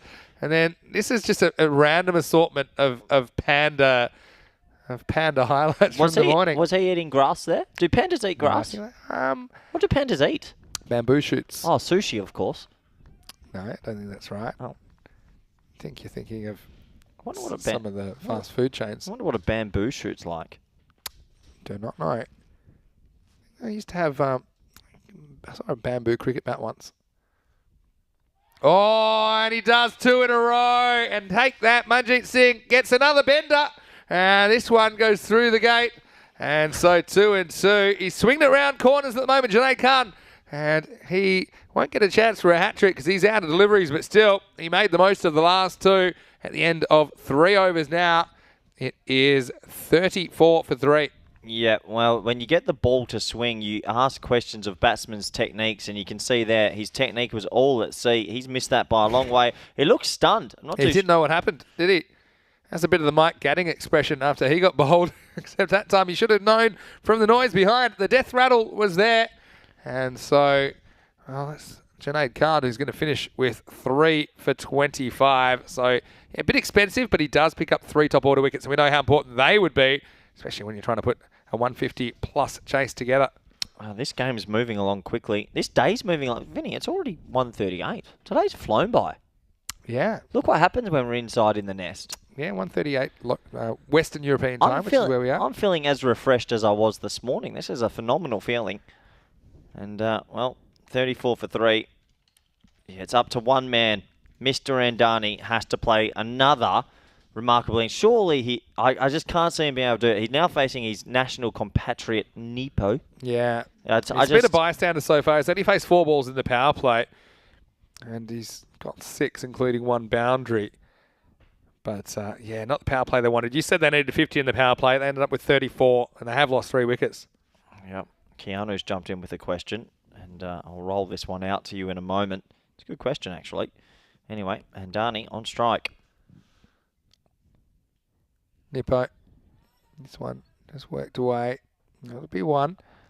Who's the best ever player to play cricket without playing a test? Yeah, it depends what you mean. Well, playing cricket without... Like of a test. Didn't play a test match. Didn't play a test match. It's a great sledge. Have you seen that YouTube video? Where they're saying, where Pollard was having a go at an opposition player at an ODI, saying, come on, it's not a test match, it's not a test match. And the batter says, well, I know it's not a test match because you're here. Hasn't Pollard played test cricket? Don't think so. Don't think he's played a test. Okay. Well, this one's hit straight, gives it both barrels, and it won't quite carry the boundary, but it will get to the boundary. So 4 as Dhaval Patel. He starts his account with a boundary straight down the ground. And yeah, not particularly well balanced, but he certainly threw everything at that one, and he does get it away from the fielder. Nippo goes for his first boundary. Did you look it up? Yeah, you were correct. He hasn't played a test. Good. He missed the sledge. That was a good sledge, though, wasn't it? It's a very good sledge. Quick comeback. It wasn't really a sledge. It was more of a comeback from the batter. And now he goes leg side, goes with the wind, and this one was completely done the fielder. It's a bit of a wrong'un, isn't it? And it gets away from Lucas Mount. I think that this has gone one way, then the other. Have a look. Get a good look of it here. He goes to his right. And then the last bounce seemed to take it right to left as he viewed it. So he was completely done. And so that's another boundary. Yeah, another boundary. And they're just ticking along here lovely. Well, you'd say the most unlucky is someone that's probably got the most first-class runs, because that's for... Jamie Siddons then. Give me Jamie Siddons from Australia. He consistently was like right up there. As this is hit straight, and batter likes this one, and this one will go even further. Maximo! Well, Nippo going for a few here. He tosses this up and challenges the batter to hit down the ground. Dhaval says, I will. And so Wild Panthers losing wickets, but also not losing pace in this chase. Yeah, good batting. They haven't given up yet, and they're doing everything they need to do. Look at Jamie Siddons' first-class record. I know it's impressive. Let me just look up a few other things first. Jamie Cox put it there as well. Oh, no, there's someone. We've got a name. This one, I think, hits him outside the line, maybe a bit of bat in this as well. Okay, you got a clear one? You got a clear winner or not? Yeah, this is pretty clear. Give me a moment. Okay. You keep going. Let me just have a read first. Well, into the 4th over. And so they will bring up their 50 off the last ball of it. It is 50 for 3. Vinny Sander here, Mr. Maximo. And alongside me is Corey Rutgers, as we are in our temporary office inside. Big thank you to some of the supporters of Portuguese cricket as well. And we do appreciate everyone that gets behind European cricket. That's what we're about growing the game. And I think every time we come to Portugal, we see the standard improving, and especially in the format. I think it's been really exciting. It's great to be here again. Yeah, it's great to be here. The weather's been a bit chilly, but the cricket hasn't been chilly. That's true. The cricket's been exciting. Good. And particularly, I think Group B is a field that anyone can beat anyone. Your second time in Portugal. How are you enjoying it this time? Yeah, it's not too bad, thank you. And you're a Liverpool supporter, aren't you? I think they're playing tonight, Yeah, aren't they, down the road? I'll be at Liverpool Benfica tonight. I'm looking forward to going. Are you going to go? I got tickets last minute. Okay, Yep. cool. Well, there you go. So thanks for the invite. And it's going to be Miguel Stoneman to bowl over number 5 right here. Brave option. This one will be a wide. It does step towards it, but I think it's probably a fair call. Yeah, that's a wide for me. That's very wide outside off stump. See, it does. I mean, people that are proponents of the light moves might make an argument against that, but I think it's just such a judgment area. Have a guess what the most first-class runs are without playing a test. I'm going to say like 26,000 or something. 36,000. We'll cut off from Stoneman, but this is going to be worked away. That's good timing by Andani. Again, hasn't had a lot of the strike. He's only faced 5 balls in the first 4 overs. This one, he just works off the face of the bat and gets it just away from the infield, and that races down the hill. 4 more runs. Yeah, Who's that then? Who was it? Alan Jones from Glamorgan, 1957 to 1983. So about 36,000 first-class runs. They play so much first-class cricket in. But still, that's a huge amount. But yeah, sorry about not giving you the invite. Me and Barry got tickets last minute. Okay, cool. Have a great time. I thought we were having dinner tonight. You told me you're not a football supporter. I'm a sports supporter. Oh. It's all right. I actually think I've already got tickets with someone else. Anyway, this is down the ground, and, well, it's a step over from Crute, who is a big unit, and unfortunately, he hasn't caught up with this one. And so the result is going to be another boundary. The Wild Panthers, they've lost a few personnel, but they have kept up with the rate, and this one, it's a little step over from Crute, and it results in 4 more runs. Oh, I'm telling you, he won't be going to the football because that was horrendous skills. Big old KP. Not sure the strength and conditioning coach has done too much work there. Anyway, Miguel, bit of pressure on him. So, a few people saying Clive Rice, or Gary saying Clive Rice. I mean, yeah, he was a victim of his era. As this is whipped across the line, and it should be stopped. It is. There's Francois Stoneman. Oh, watch out. There we go. There. Knew that was going to happen. The keeper, sometimes you got to watch that. And yeah, that's one as the keeper. If you realise that Sachan's hitting the stumps, you just have to get across in front and try and block it. But it does result in an overthrow. See here, Janjet kind of backs off. It's good a match awareness, though. They were watching. Azhar Andani was dying to get himself back on strike. Yeah, so he will. So, how are you going to get that train? Yeah, we're catching the train tonight after match 4. Good kick off 8:15. So the meeting we were going to have tonight, is that off, is it, at the moment? My apologies, Vinny. Could have told me. This time it goes leg side, but he hasn't quite got it. Should be taken, and it is. So the overthrow brings the wicket. Maybe it's high cricket IQ from Janjat, who lets him get the extra run, but they get Andani very next ball, and it's Conrad Greenshields, the skipper, that takes the catch. That one just held up into the breeze. And so Miguel Stoneman gets the big wicket of Andani. So that's a 4th wicket down. The top 4 back in the shed for Wild Panthers. It's 60 for 4. Yeah, he just didn't get that one out the meat of the bat, and unfortunately for him, he's caught on the rope. It was probably there to go as well, but just that happens as a batsman. When you're trying to power hit, you're not going to hit everything perfectly. So he's gone, and disappointing for him. And they replaced Krip Patel in that position, and it was the captain himself. I don't think Krip Patel is 100% fit either. Yep. But few names being thrown around. Lancashire's Glenn Chappell, 8,700 first-class runs at 24, but 985 first-class wickets at 26. Yeah, almost 1,000 first-class wickets. That's not bad, is it? Yeah. I mean, there's a few a bit unlucky. A few people wishing me well for tonight. Thank you very much. I'll be in the nosebleed section. How about luckiest people to play Test cricket? I'll give you one. Sean Young. In the 2001 Ashes, I think it was. Just happened to be in England, and they had a couple of injuries, and he just got drafted into the Australian team just because he was there and played. So it's pretty rare. Sometimes you've got to be right place, right time.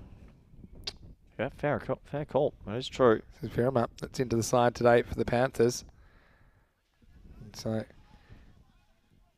this will just be a single. You just worry these top 4 wickets going in the first half has curtailed their ability, and they are significantly behind the rate now as the Wild Panthers finish the 5th over at 61 for 4. Oh, it's over, Vinny. There's no way. I know you're going to sit on the fence as you do, but if they hit 95 off 30, it would be an absolute miracle. Reminds me of a game where I think it was in possibly Frankfurt or Kummerfeld, actually, I think, where we saw about 105 off the last 5 overs to win a game. So we have seen it before, but rarely. And you'd have to say, based on the top 4 being back in the shed, that's not going to happen. But still, the Wild Panthers will be trying. And it's time for Marine Tariq to come into the attack.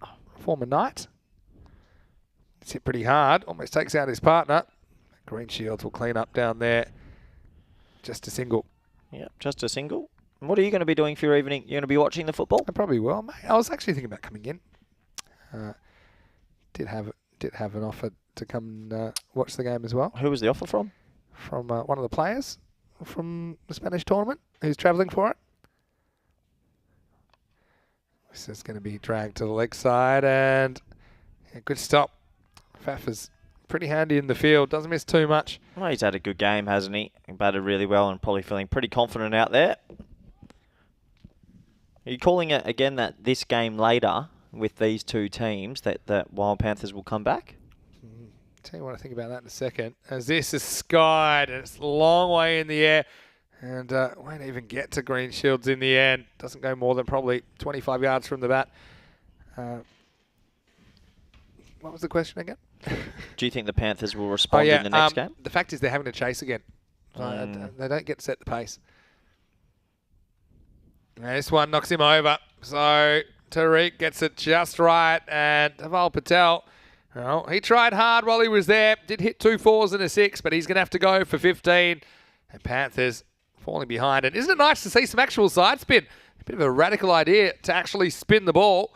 But Marine Tariq does really well there to knock over the top of the stumps, and Dhaval's gone. It's 64 for 5. Yeah, all she wrote. And Keanu's come in with a good one. David Hussey, he was very tough to not play a test match. Yeah. He was right up there. To not play one, never got the call up.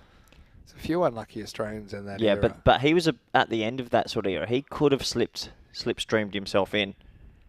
Yeah, I still think like someone like a Jamie Siddons or Jamie Cox is more unlucky than David Hussey. Do you remember Dan Cullen? Just that one test in Bangladesh. Bokasson.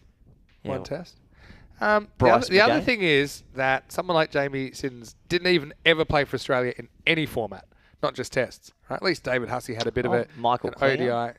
Michael Klinger eventually, played a T20 3 T20s, but that wasn't his bread and butter. They just gave that to him because they felt bad. Yeah, he's another good player. This one, another good off spinner from Tariq as...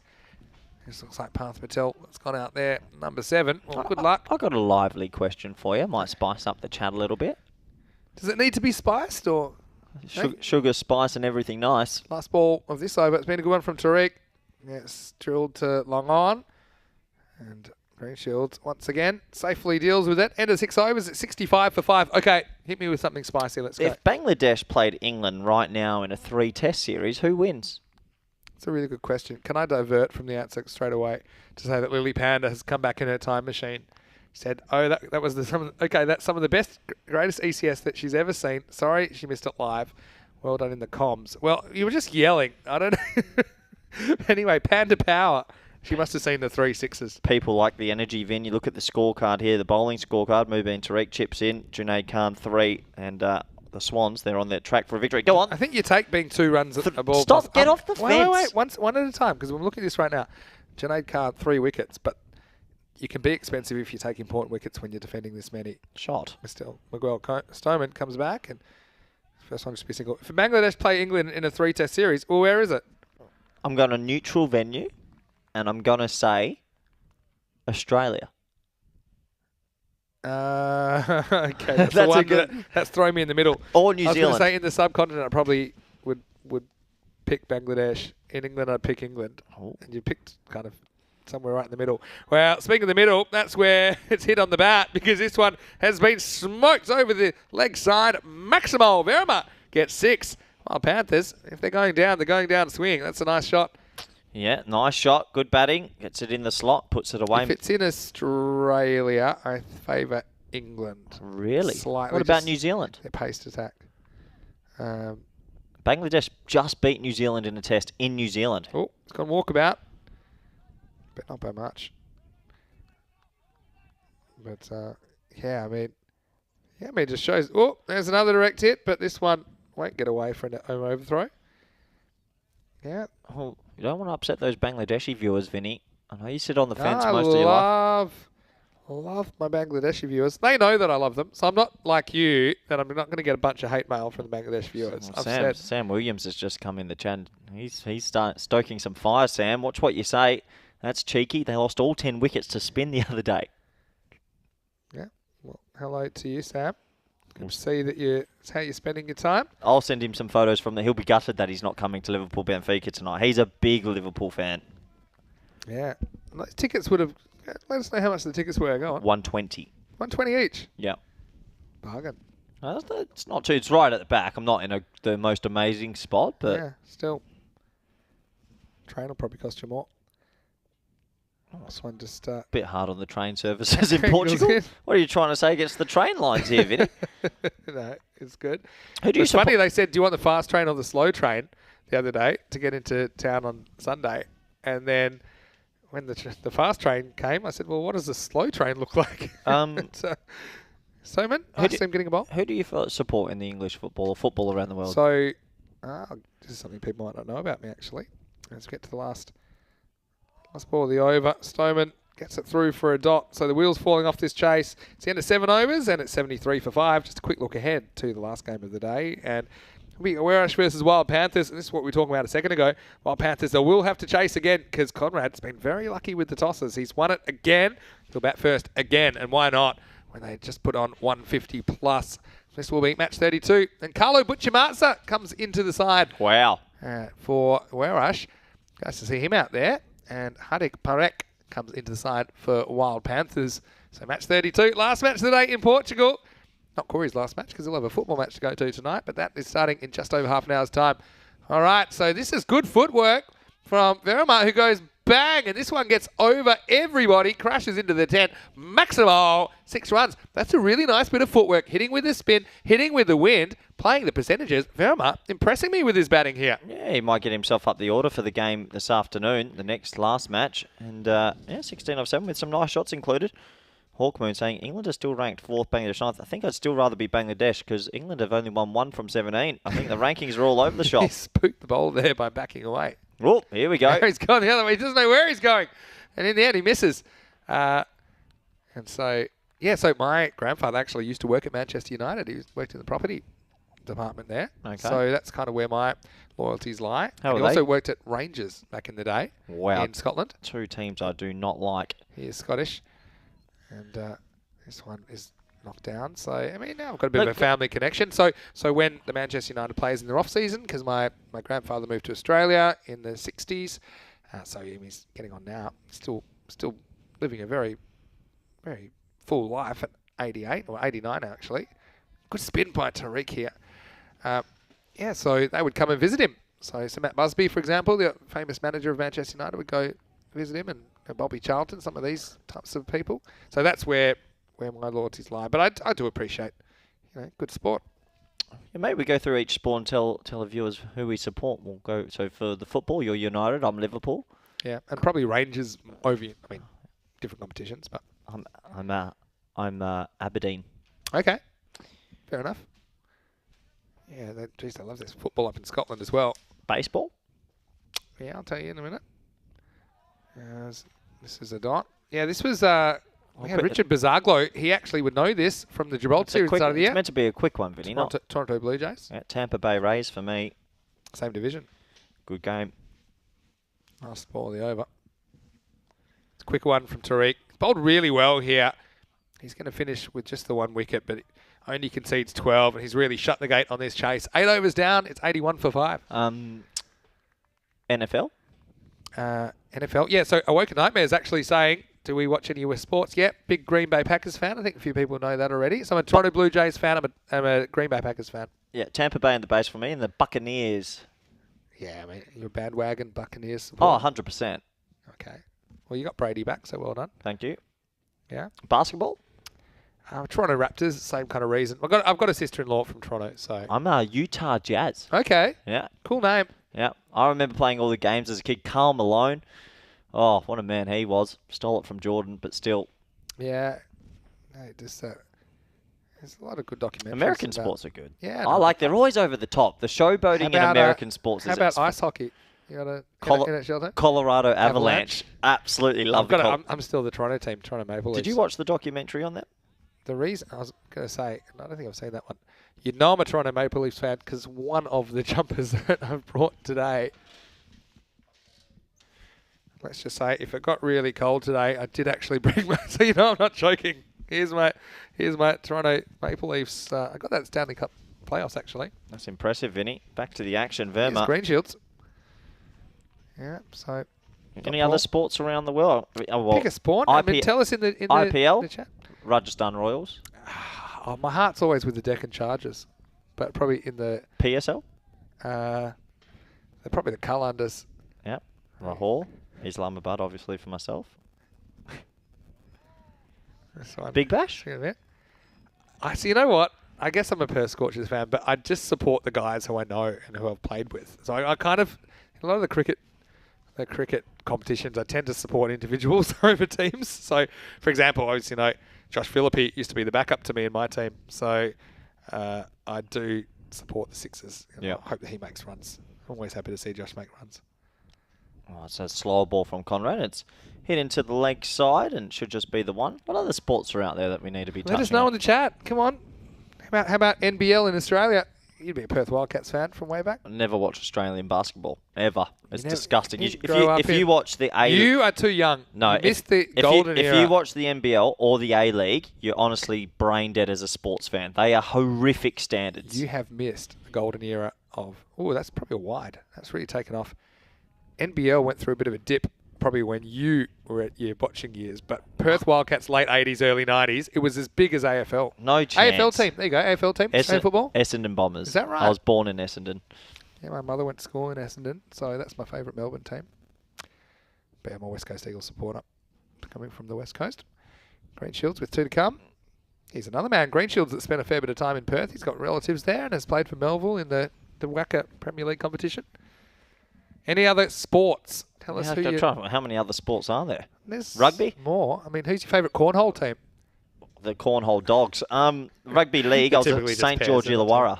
I was a huge St. George fan growing up. So again, they took Trent Barrett. They took our rugby league side away, so I didn't really follow one up. Western Reds back in the day. That is just a wide. Conrad will query it, but I think it does get a bit of the line. I remember the Super 14s. I was Auckland Blues, was Western Force. It's been a while since I've lived in Australia and watched a lot of that sport. Yeah. How about NCAA football, basketball? I'd say Oregon Ducks. Oh, I like it. Because I did play baseball with a guy that played for them. As we get to the end of the over, as this game is petering out at the moment, it's 86 for 5. Conrad Greenshields doesn't take a wicket, but he only concedes 14 off his 2 overs. Yeah, not surprised by Conrad giving himself the ball when he could give anyone else a go. And they've got the win, but just wants to get his stats up. Good effort. Didn't make it happen. So, big call.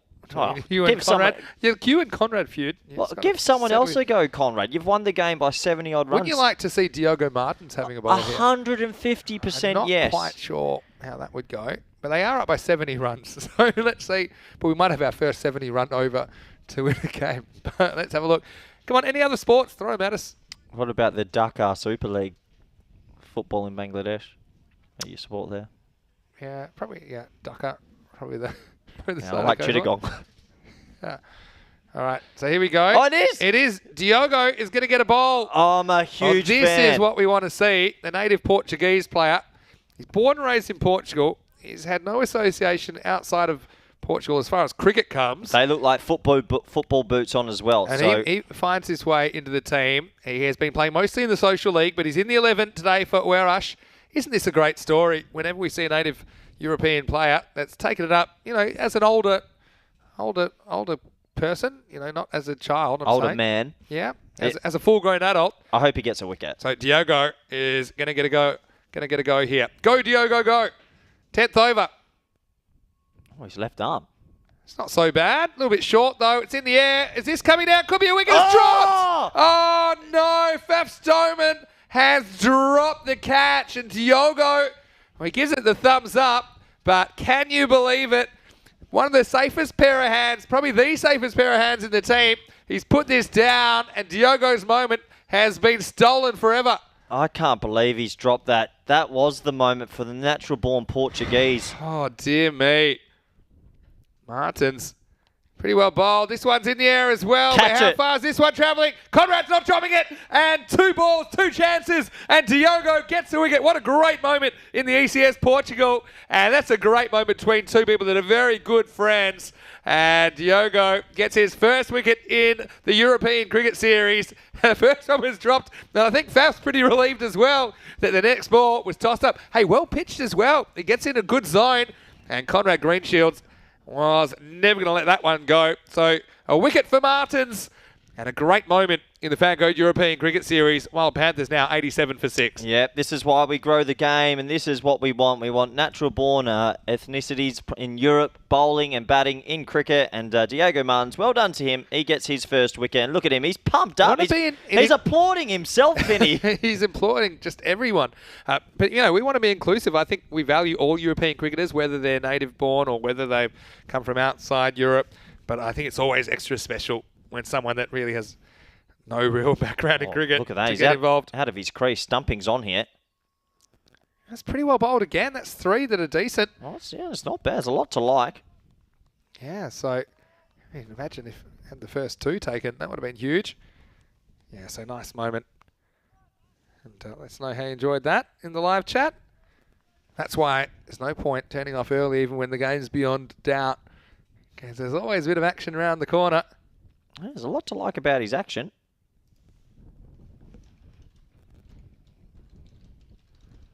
And, well, you've jinxed him pretty good there. No, you jinxed him. I blame you. This will be a no ball off the pitch. First one he's really sprayed.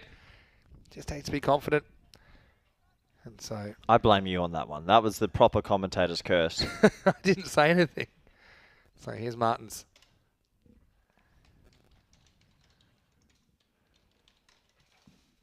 Yeah, that's better off the free hit, but it's going to be adios Balota time. Well, never mind, because couldn't have been out anyway. As this one goes over the leg side. Maximal lifted out of the ground by Parth Patel. Yeah, nice shot. And that was a free hit, so the immunity cloak was on. Can Diego get himself a second wicket? I think he's every chance here to get another caught in the outfield. He's got 2 more chances. I love a cheeky doofer. I mean, he has more wickets this game than Conrad Greenshields does. I'll tell you that much. 2 to come. Yeah, well bowled. This could be another one. I think it will be another one. Who wants it? They're lining up. He's dropped it again. Oh, wow. Francois Stoneman. And he lit the ground up with the bat in the first half. 62 not out. But this game will be remembered for him dropping 2 catches off the Portuguese national Diogo Martins. Take him off the field. Let Conrad catch it. What's he doing? Why is he going so low? Oh, get him off the field. Dear me. That would have been 3. He could have had 3 for Vinny. 3 chances in 5 balls. Last ball of the game coming up. Catch it. This one, is it going to have what it takes? No, it just pitches short of Mubin Tariq. So this will be the end of it. And what a highly entertaining game that was. Although essentially the wickets killed the game in the first half. But, well, nice moment for Diogo Martins. His bowled a really good over there in the end. He finishes with 1 for 11. Could have had 3, like you said. But the final score here, it will be Owerash 155, Wild Panthers 97 in match 31. And join us once again, of course, in about 20 minutes. We'll be back with the last game of the day. What an exciting end to the game. Yeah, very good, Vinny. So, got to mention that Lily Panda said there's only 2 sports that matter, cricket and bouncy horse. She means equestrian dressage. So thank you for that, Lily. Bouncy horse. Maybe you have a favourite horse. But early on, there was no horseplay for Owerash. They were hunting the early wickets, and well, they did get Naseem early on. And Azhar Andani, we knew that he'd be a key as well. Couple just falling short of the fielders. Greenshields, well, he had a bit of bad luck as well. This one just slid off the outside edge. There were a few behind. That was Diogo Martins. Well, I suppose he dropped one himself, so you can understand that he probably can't say too much to Stoneman. But I liked the hustle of Lucas Mount there. And then Junaid bent a couple off the straight, and that really was the death knell for this innings for Wild Panthers. Yeah, absolutely. Those early wickets from Junaid took the game basically away. There was still a little bit of power hitting in that top order. Azarandani was still there, and we thought, could the Wild Panthers get on a bit of a run, as big old KP didn't want to bend the fridge down and pick that one up. So we kept going. Conrad Greenshields took a pretty safe catch, and that was Azarandani, and that was the game there, wasn't it? Bottom shelf, wasn't it, for KP? But yeah, I liked Mabin Tariq as well. Don't underestimate his contribution in this chase. And once again, I did like the intensity. And then here's the moment as Diogo came in. It was first ball, first wicket, we thought. And then the safest hands in Portugal puts it down. And then, don't worry, there were more chances to come. Very next ball, Conrad Greenshields takes the catch.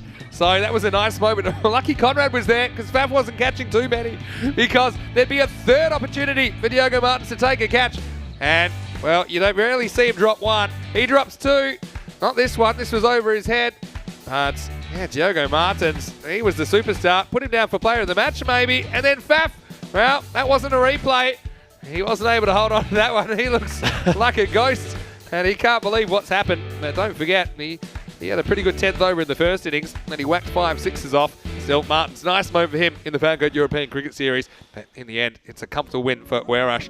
They win by 58 runs, and that sets up a bit of a revenge match, I think, for the Wild Panthers. They'll have to chase again, though, because Werrush have won the toss, and they will be batting first once again in match 32, which is just about 20 minutes away. Yep, should be a good game, Vinny. I'm looking forward to it. If you want a replay and you like Back to the Future, well, Back to the Future 2 is coming up right next. If you want something to do in the 15 minutes, you can go back and watch Panda Power as well in the second game of the day. Get in your time machine, and let's go through the scorecard. It was Diksha Patel who ended up being the top scorer with 20, but nobody got past that, even though we had 4 teenagers in the innings. Andani with 17, Dhaval Patel with 15, Verma for 18 looked good on debut. And also, you saw that there were 13 not out by Parth Patel. As we see, Junaid Khan, bit expensive, but to get 3 key wickets, and his 2 in a row really put Wild Panthers behind the 8 ball. Singles to Stoneman, Mubin Tariq, and how about that over from Diogo Martins, the native-born Portuguese player. Well, 3 chances, 1 was taken, and in the end, 97 was the final score. The Wild Panthers would be disappointed. Their top order couldn't make more hay in that chase. So 155 to 97, the final here in match 31. Join us when we return in approximately 15 minutes. We'll be back with the last game of the day. Thanks everyone for your contributions to the live chat. If you do have any questions or comments, keep them coming in the break. I'll get back to you as soon as I can. But until then, this is Vinny Sandu here, Mr. Maximo, alongside Corey Ruckers. Hope you're having a great day wherever you're watching around the world. We'll see you shortly for more FanCode European Cricket Series.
Hello and welcome back. It's time for the last game of the day here on day 8 in the FanCode ECS Portugal, and it's a rematch between Oeiras, the hosts, and the Wild Panthers. Let's go over to the tournament referee, Sir Rob Kemming, who's with the two captains for the Giant. Coin toss. Heads. Heads to score. It is heads. We'll bat. Conrad Greenshields from Oeiras. He has had a really good series so far, and he's been lucky with the tosses today as well. He's won the toss again, and he's decided to bat first again. Of course, it's got a big partnership between him and Francois Stoneman in the first innings of the last game. But what will the reply be this time from the Wild Panthers?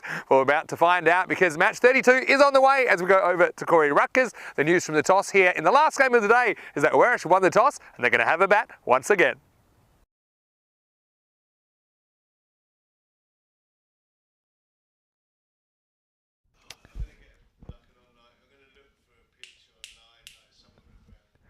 And hello everybody, welcome back. Sorry, I was just having a quiet word with Michael Boozley, our guest commentator yesterday, and he was saying how excited he is for this one. Let's look at the two lineups, the Swans, Oeiras versus Wild Panthers. I have a feeling we're going to see a little bit more of Parth Drinjate there at 5 for the Swans. He might be promoted up the order. And yeah, looking at that Wild Panthers side, one of their bowlers needs to step up and be careful with that medium pace. They were a little bit too straight last game, and they got treated to a lot of sixes.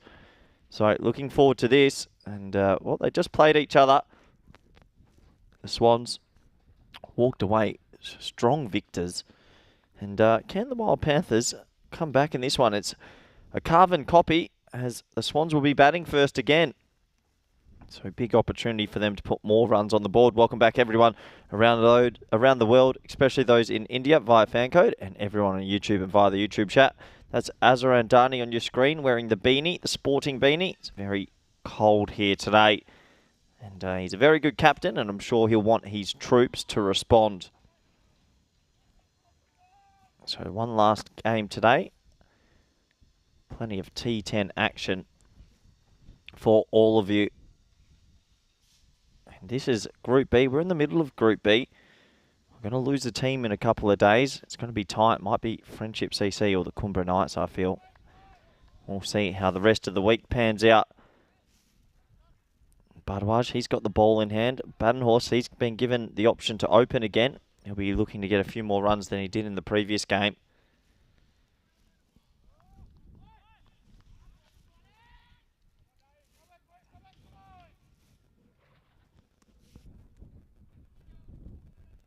So, the same two teams, one more T10 match. How exciting can it be? Here we go, ball one in the final game of the day. Oh, it's in the air. He's going to be gone for a golden. He should be. Oh, he never looked like he was catching that. Well, that ball must have been lost in the sun. Oh, it's Hardik Patel. His legs just... they went everywhere. Look at him. He never looked comfortable. Whoop, whoop, whoop, whoop. Didn't lay a hand on it. Well, that's the worst way to start a match if you're a Wild Panther. And he's been moved positions. That makes it feel even 10 times worse. He never looked comfortable. That would have been such an exciting start to this match. But Badenhurst, he's been given a life. And, well, Stoneman, a bit more conventional. He gets off the mark with a single. So what a start to this one. Wild Panthers, big opportunity missed. Off the very first ball of the match. That would have been a royal duck. Not a golden duck, royal duck. That's what the first ball of the match is.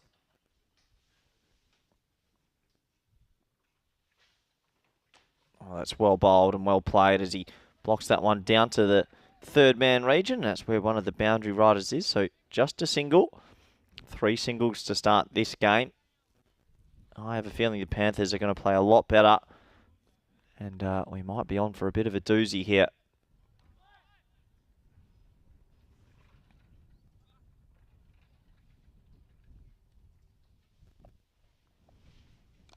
That's well bowled and nice looking shot from Stoneman. We saw at the end of last game how explosive he can be.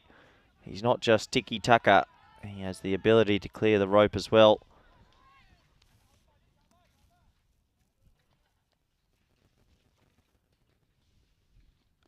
Oh, that's well bowled, well played. And well, you see that bit of a peculiar field. There's quite a lot of men at backward point and at third man, so just the one. Good start this time in this game. Budwaj putting the ball in the right area more often than not. Hasn't given a loose ball away for a boundary. He needs to close this over. And Wild Panthers need to take a bit of this momentum with them into this match.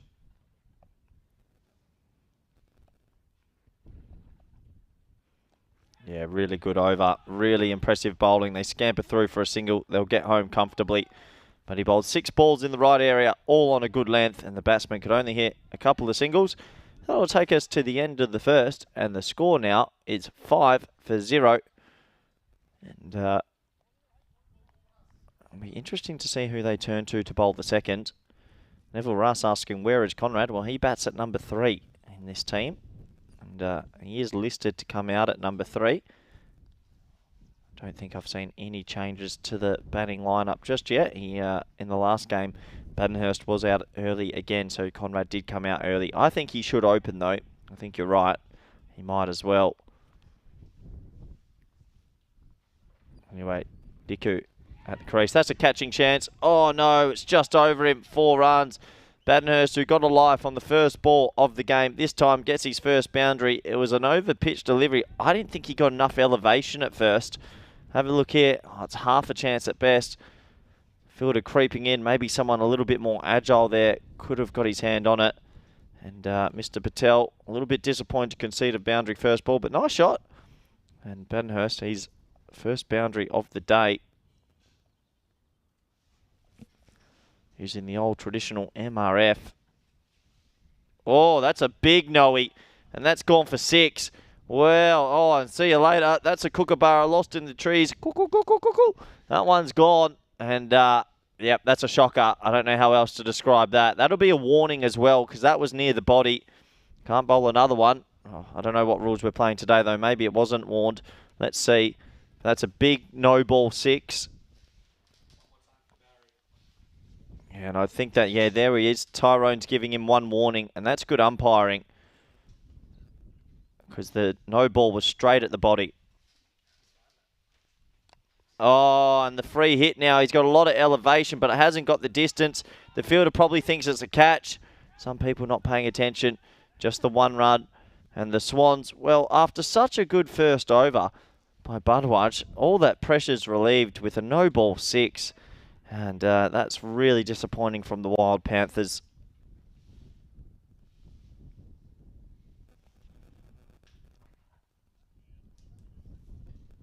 Short, wide, that would be signal to wide. He's just struggling in this over a little bit. And Sam Nix asking if that's my new trademark, the cuckoo. You've got Mr. Maximo. Maybe I could trademark that. Maybe I don't need a trademark. That's my trademark. Rolling off cutter, outside off stump.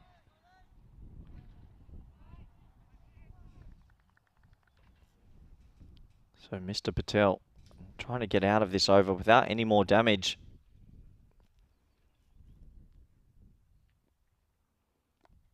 So that's pushed into the offside. Azarandani attacks it well, but can't pick it up cleanly to maybe execute a run out.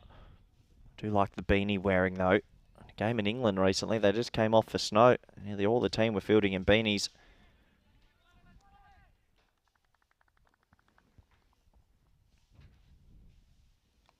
Oh, big edge, and oh, great effort. He dives forward and he lands on the ball and stops a couple of runs. But I like the effort going for the catch and not just letting it bounce towards him. See here, maybe not the most nimble of fielders, but the effort's there, the heart's there, the drive is there.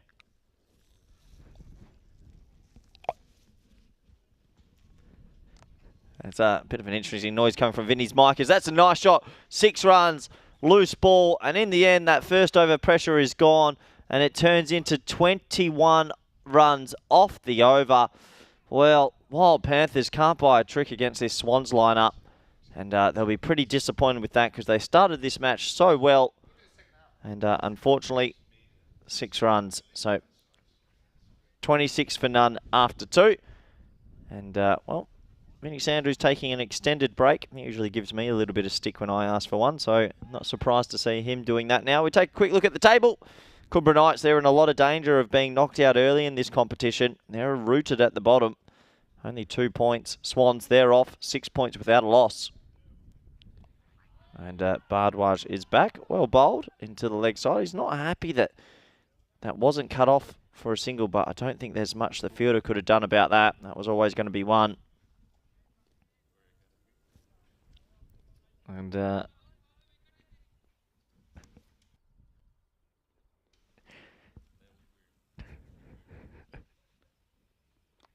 that's pushed into the offside as Azarandani does the pickup.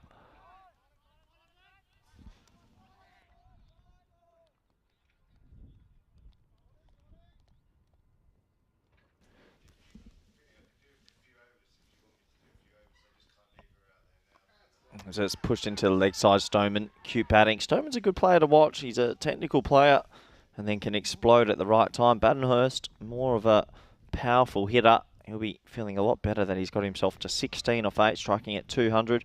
Got that life on the first ball of this game. Looking to capitalise on that now. Oh, they've pulled the keeper. Nope, just getting his shoes done. Thought that could have been interesting. It used to happen on Shane Warne Cricket 99, actually. Keeper would go walkabouts. Play and miss outside the off stump. So power play, 28 for none with 2 balls remaining. If they can pick up a wicket here, I think the Panthers will still feel pretty okay with that. Greenshields hasn't come to the wicket just yet, though.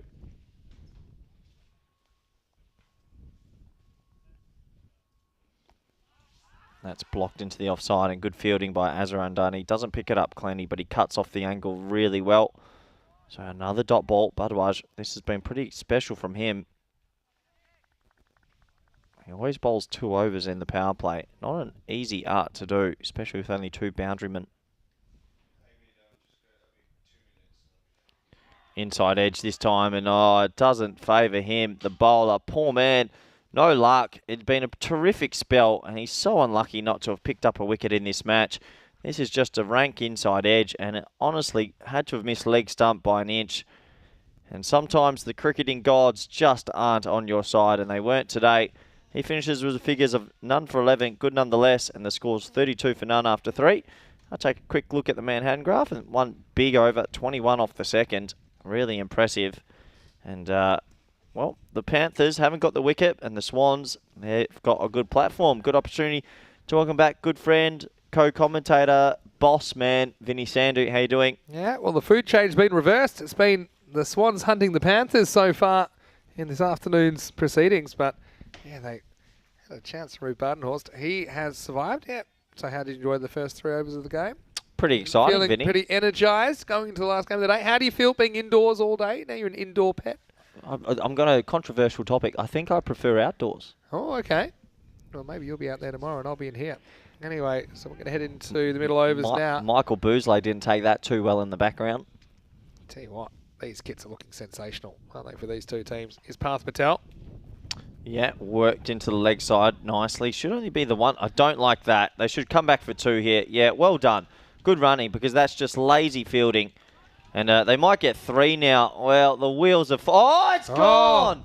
Oh, my word. Is that a complete 6? I always get confused with this as 6 or 5, but that is disgusting fielding. Yeah, I mean, it depends how many they crossed for at the time that the throw's made. So I have a feeling if they're coming back for 2 here, that it's probably going to be 6. You see, because the throw comes in as they're coming back for 2. So it'll be 2 plus 4. I think that is going to be a non-maximo 6, Corey. Well, once you go with your foot, bad things happen. And yeah, they're already doubling back for the second by the time the throw comes. So I don't think you're right. I think that's a 6. It'll be a Dorothy Dixer. He deserves that. You don't field with your feet. It is. Threw it with his hands. The foot fielding cost him less. But if he had picked it up, he wouldn't have ran 20 metres away from the ball. That's probably one thing that's true. And I think they're probably having a look at this. No, they've just moved him to fine leg as punishment. That's fine. That's probably where to put him. You always know as a fielder when the captain goes, all right, you, down to fine leg, you're in a bit of trouble. Confirm that is a 6 off the first ball of the over. Ah, well, there you go. Stoneman's finding all kinds of ways to hit 6s now. Sometimes hit him along the ground. Oh, hitting along the ground. This one's not along the ground, but it will go the journey as well. So 6-6. And those 4 overthrows really are impactful. Stoneman ends up back on strike. He hits a 6 the next ball. And the Panthers, after a decent start, are really shooting themselves in the foot here. Yes, I mean, this one is one that he's added to his repertoire, hasn't he? He's had more time at the crease. Faf goes bang. So back-to-back 6s in different ways, but still, this total is rising.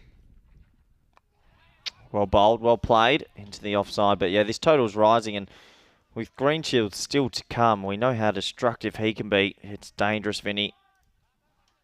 Yeah, well, it sure is. Maybe still got Greenshields in the shed. Good opportunity for Baden-Horst, though. I know he missed out in the last game, but he's fairly new to the country. So what a good opportunity for him to get off on the right foot with some good performances in this series. Yeah, well, this one's in the air, and you wanted him to get off a good foot here, Vinny, but he could be gone. No. Oh, no. Well, for the Wild Panthers, they just haven't rocked up today at all. That's a kneecapper for Mitchell Patel. And it was off the Mitchell Patella as it bounced away from the man at long off. You've got to have your best fielders down the ground.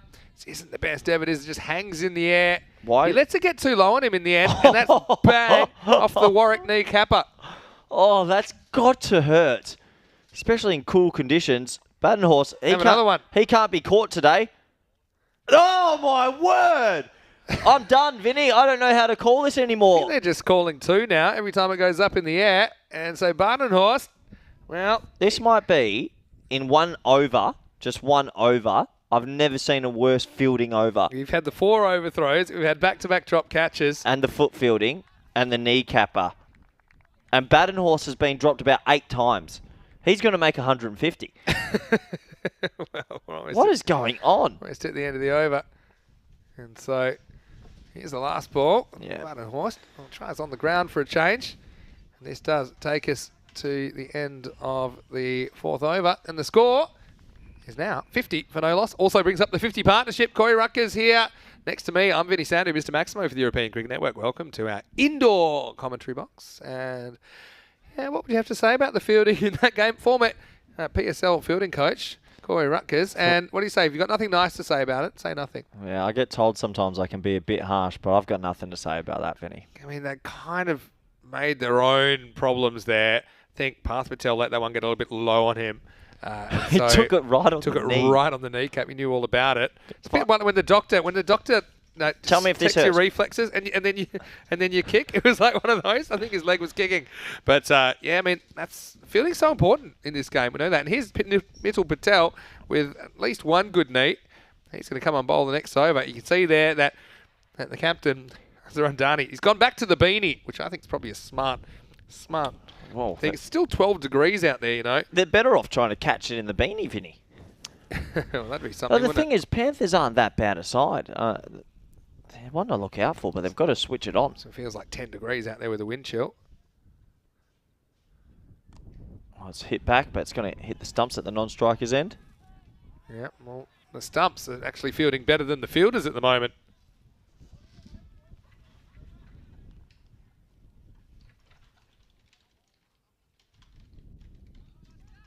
So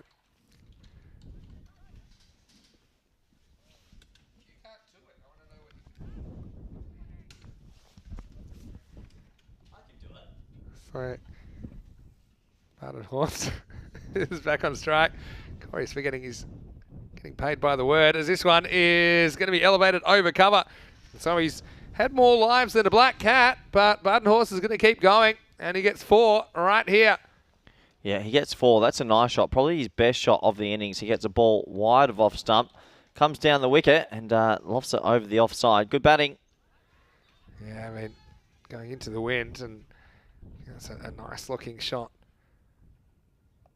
Finding his feet. Here's another one. Please. Please. And it's caught. Yeah. Wait, that's one guy. Oh. That is a power spike. Look, why not? I tell you what, I don't mind that at all. Penalty runs. I know that the match referee's going to hate that. But I think Antani's got a point. And sometimes you can't express yourself with words. You express it with a throw. And it's frustration from the Wild Panthers skipper. He almost puts this one into the core of the earth. But that one will be the first wicket. Finally, it falls at 54 for 1. It's actually quite an impressive amount of bounce he got off the soft grass. I love it. I'm a big American football fan. I love a ball spike.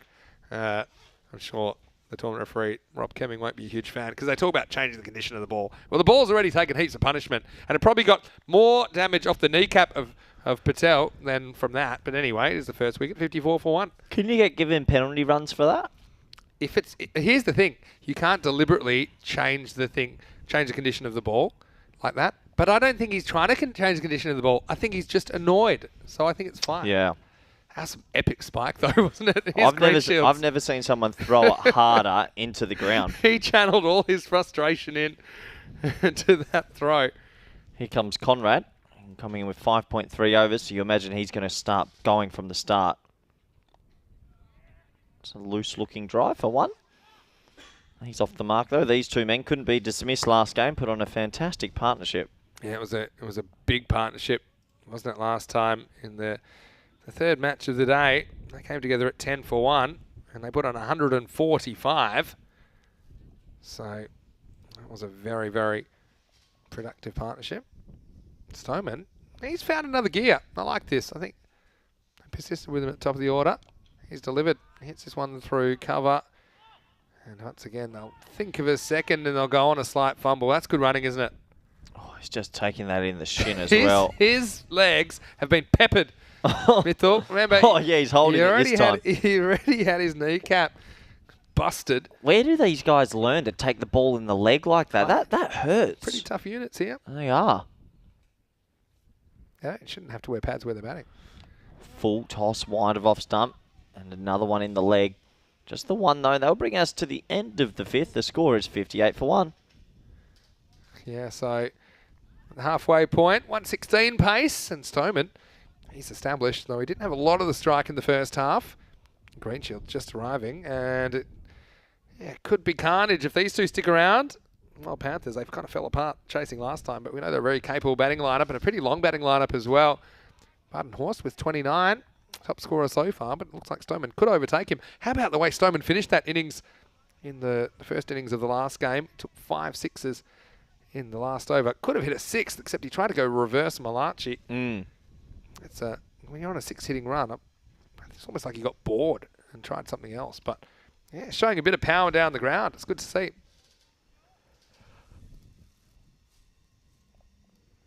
Oh, looks like a dead ball there. Just lost his run up as he was running in. And we'll get his mark again.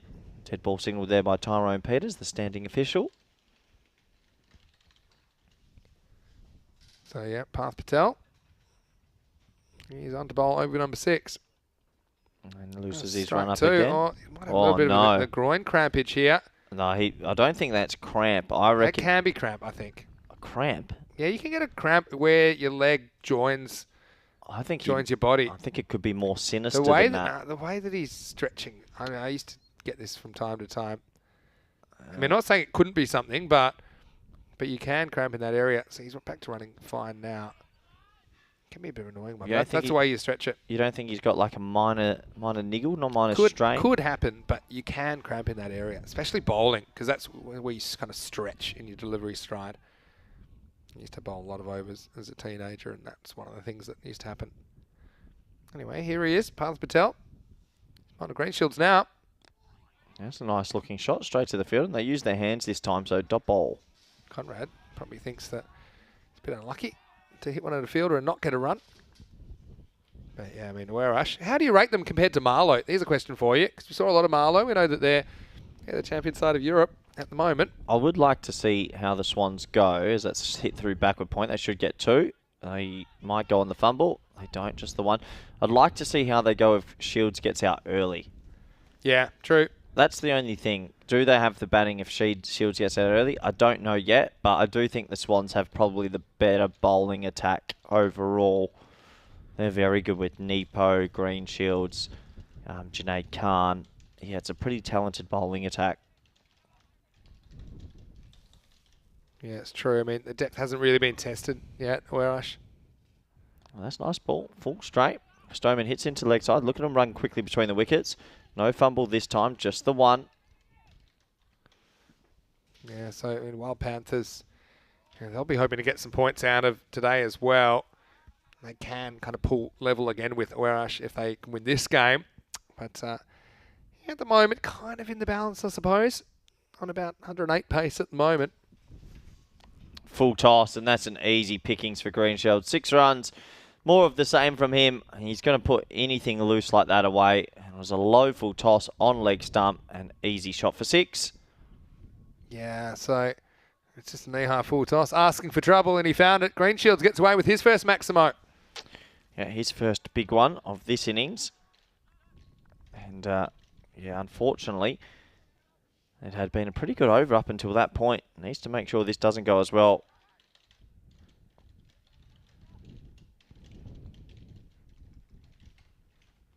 And that one swinging in. He gets to the deck this time, and just the 1 run. Good fielding out there. No fumble indeed. And that takes us to the end of the 6th, Vinny. The score, 68 for 1. Yeah, so 6 over check-in. If you go to a ball from here, get up to 116. Yeah, look, I do think that Greenshield's not batting as long. Might work into the favour, actually, of Wild Panthers in this one. But look at the bowling figures. Bardwaj was good. Good return to form for him. 1 for 11 off his 2. Pass Patel a bit more expensive. Yeah, but I think this first 6 overs will be remembered for some missed opportunities in the field. And yeah, slightly wasteful. The men who look fantastic in purple, but they haven't looked too good with the ball coming at them so far. Azarandani pulling off the only catch so far in match 32. Yeah, wasn't he pleased about it as well? Straight delivery, and he doesn't get his timing for that one. And just the 1. So Greenshields, decent start. He's still got to 10 off 6. Stoneman's the key, though. He's well in on 28 off 15. And he showed in the previous game. He's not just a technical player that works on the ground. He's got the ability to hit the long ball. So I think he'll be starting to set his base and try and do that now with only 23 balls remaining in the innings. Full and wide. This one scoots away to the outfield. And we see a clean pickup. Actually think he's been pretty good. Nupane out there. Good throw back in as well. We've seen some pretty dramatic turnarounds, though, in these double headers. Yeah. None more dramatic than the Wild Panthers in their first foray into the competition. They conceded 134 to Punjab CC. Couldn't chase that down, but then they bowled out the Punjabs for 60. Oh, and then we saw them yesterday hit 193 against Kumbra and then lost. Yeah, and then lose next game. So they're the lottery team, it feels like. They're all over the place. Hard to read them. Taking points out of every day's play they've had so far. Well, if they want to take points out of this game, their fielding has to improve, and it does a bit there. 1 run. There's Diksha Patel, who keeps it to 1 yet. Yeah, Greenshields playing kind of second fiddle a little bit at the moment to Stoneman.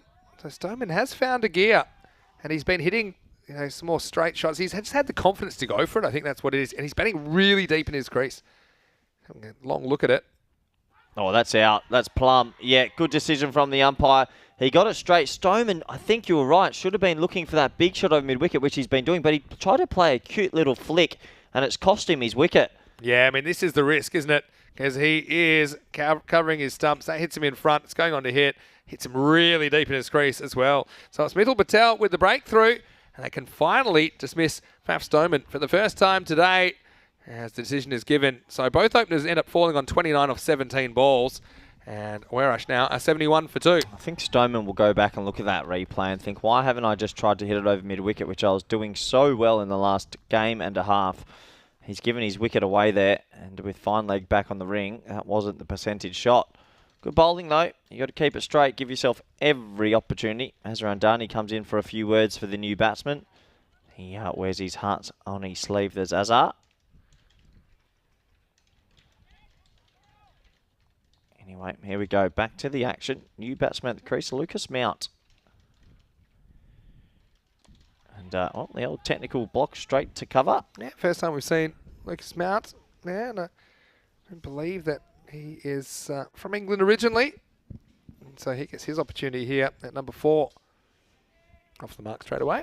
Yeah, nice. Always good feeling to get off the mark. Probably just wants to get Greenshields on strike as much as possible here. Makes sense. He's got the best seat in the house now, Mount. hit hard, hit really hard on the offside, and good fielding. He'll cut it to 1. They've just lifted a bit here, Vinny. Nupane has actually been the shining light, I think, in this innings for Wild Panthers. He stopped everything that's come his way, and he whistles that one in. It's the end of the 7th over, 73 for 2. Coming up tomorrow, we have more cricket coming your way from 7:30 AM GMT, 9:30 in Central Europe, and 1 PM in India, starting with Punjab CC versus Werash in the morning. So that should be a really interesting battle. And then Friendship CC and Wild Panthers in the afternoon. To be honest, they're all really interesting matches here in Group B. Remember, we will say goodbye to one team at the end of day 10, but it will continue tomorrow. It'll be a wacky Wednesday if today's anything to go by. And continuing tomorrow from this wonderful ground in Portugal. 8th overtime. Conrad elevates, but it'll be a one-hopper down to Rajesh Verma. Fumbles, but does keep it to 1. Yeah, they've come back a little bit here, have the Wild Panthers, not conceding too many boundaries.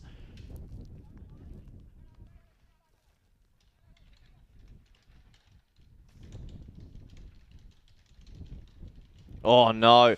Oh, I think he might have... Was he the one that bowled the no ball earlier? Trying to remember. Maybe not, but... Dish Patel, I think it was. He bowled the one that did go for 6. Really? And so this could be curtains. And this one... That's dangerous. Yeah, if it's determined to be dangerous, and of course we don't quite know what that means anymore, but I think it's going to be the end of the road. Are you for sure? Dish Patel. Are you sure he bowled the second over? He bowled that one that went for 6, and yeah. You remember it was the Wild Panthers was on the other end of this the other day that they didn't have a bowler taken out of the attack, but I think Andani he knows the rule, and I mean those two you couldn't argue at all. They were both kind of throat high. Straight at the batter. What a terrible time to come in as a new bowler when your first ball has to be against Conrad Greenshields and it's a free hit. Yeah. How many bowlers? Imagine, I've seen this one left in the over and it's a free hit. Nobody's lining up to bowl that one, are they? No. Because you can't get a wicket. Can you man-cad someone off a free hit? Yeah, of course. Can you man-cad someone off a golden ball? Yeah, of course. You can man-cad someone anytime. So, can I man-cad whether someone? Whether you should or not, I don't know. I know Greenshield's not a huge fan of it. Well, He's deep in his crease in. Manjeet Singh gets given the honours, and Manjeet Singh, well, it's not a bad delivery. The top edge goes away. He'll run back and catch it, but it should just be 1. Yeah, so that's one time you can get so deep in your crease that even if you knock your stumps over, you're not out. So that's the one time that because we've got the flexi stumps. No, are you better off kicking the stumps down and then batting 1.5 meters back? There's a rule now you can't hit the ball from behind the wickets. So really? Yeah, that's been brought in. Didn't know that. Makes sense. Makes sense as well. Mount on strike.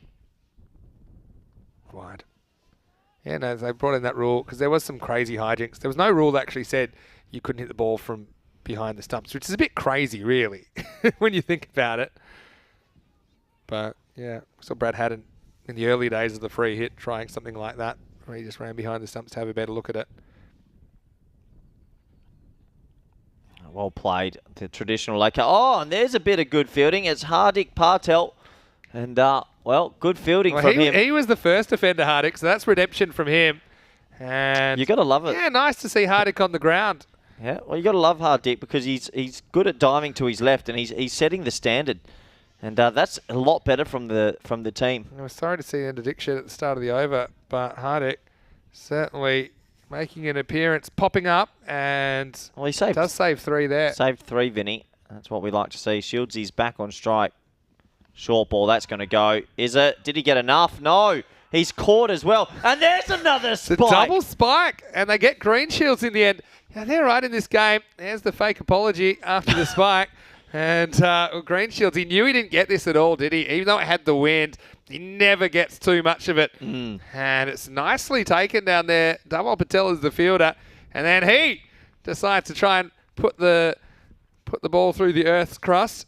So Greenshields falls here in game 32 for just 14 off 11. Never really got going. Whereas now 79 for 3. What I would like to touch on is that Hardik Patel stopped 3 runs the ball before. That means Greenshield was still on strike. So that bit of good ground fielding just opens up the opportunity.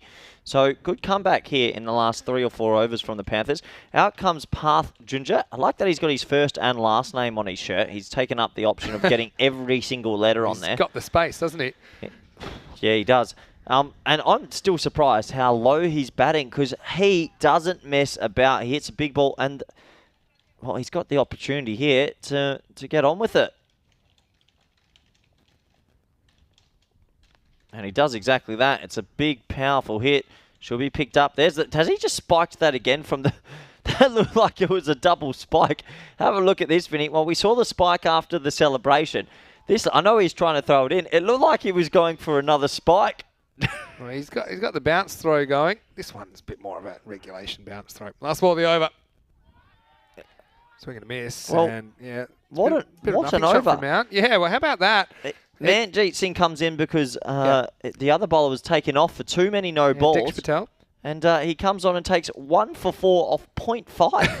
Yeah, I mean, it's a really good over in the end, including the free hit, remember.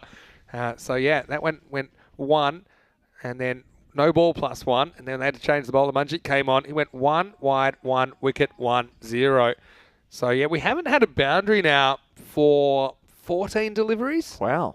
So, yeah, pretty good stuff. We're at 80 for 3. This game's hanging in the balance at the moment. Yeah, just hanging in the balance, 80 for 3.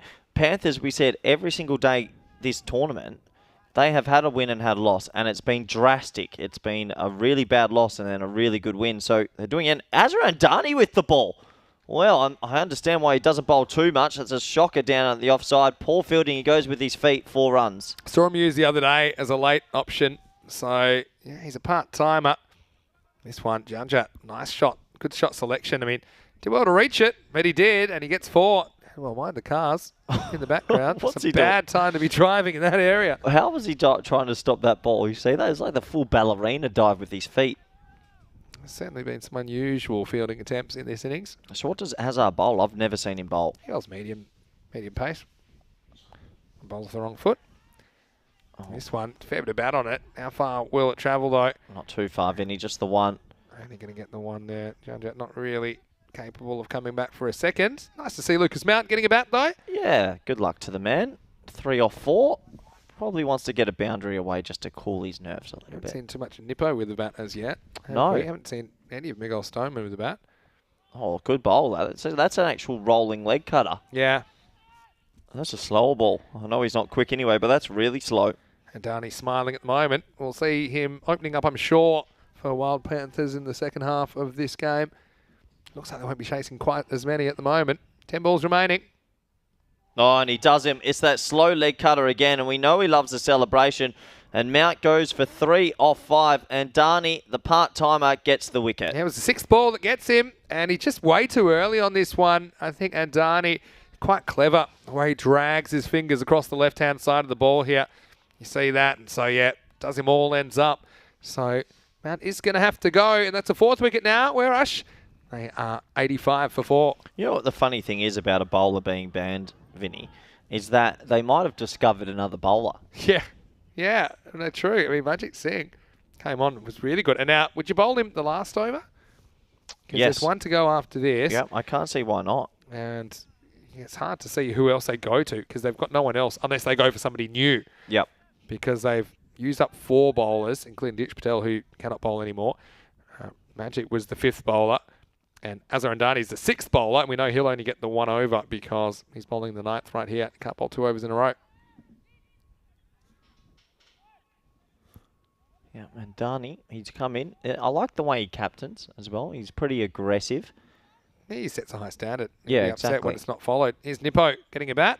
Oh, he's almost snuck him off first ball. That was the speed on delivery. I reckon there's a cheeky smile between the two. They're national teammates, obviously. I don't think we'll see that leg cutter to Nippo because it suits him whacking across the leg side. So, yeah, he does push it across. Well bowled. I reckon we will. I reckon... You think so? Yeah, I have a feeling he might do it. Yep. This one's going high, but it will be taken. So how about that? It's Andani that has Nippo's measure as Parth Patel takes a simple catch. He's just deceived in the trajectory there, wasn't he, Mohammad Siraj Nippo? So he's got to go for a duck. It's the end of a pretty good over by Andani. It only concedes 5. He takes 2 wickets, and it's 85 for 5 heading into the last over. Well, we might see Andani bowl a little bit more during the week. It looks like he's got a good cricket brain on his shoulders, even with the ball, because that was the rolling leg cutter, and Nippo didn't pick it at all. He departs, and what a comeback this is from the Panthers. So he goes pace on, pace off, basically. I know what you were thinking. He wouldn't do it to the lefty because it's in the wheelhouse, but they don't think that far ahead. And also, he would force Nippo to hit into the wind, so maybe it's not as risky as you think. So, yeah, 85 for 5, and this game is very much alive. as we head into the last over. And so, I think we'll probably see Manjit, who will come back for the last over. He will. Of course, he had to finish that over last time. This one's pretty close as well. This is going to be out. And I think he knew it straight away past Janjat, as this one hits him right in front. So Manjit gets even more reward now. That's his second wicket. And, well, he was used as an emergency option. He's been just the ticket. I mean, that one, it's a pretty simple decision. Janjat starts running, keeps running sideways. And I think no one could really have a different opinion of that. So the wicket's tumbling. Awarish now 85 for 6. Bath can hit a long ball, but this time he has to go for 6, included 1 boundary. Means we get to see Mubin Tariq with the bat.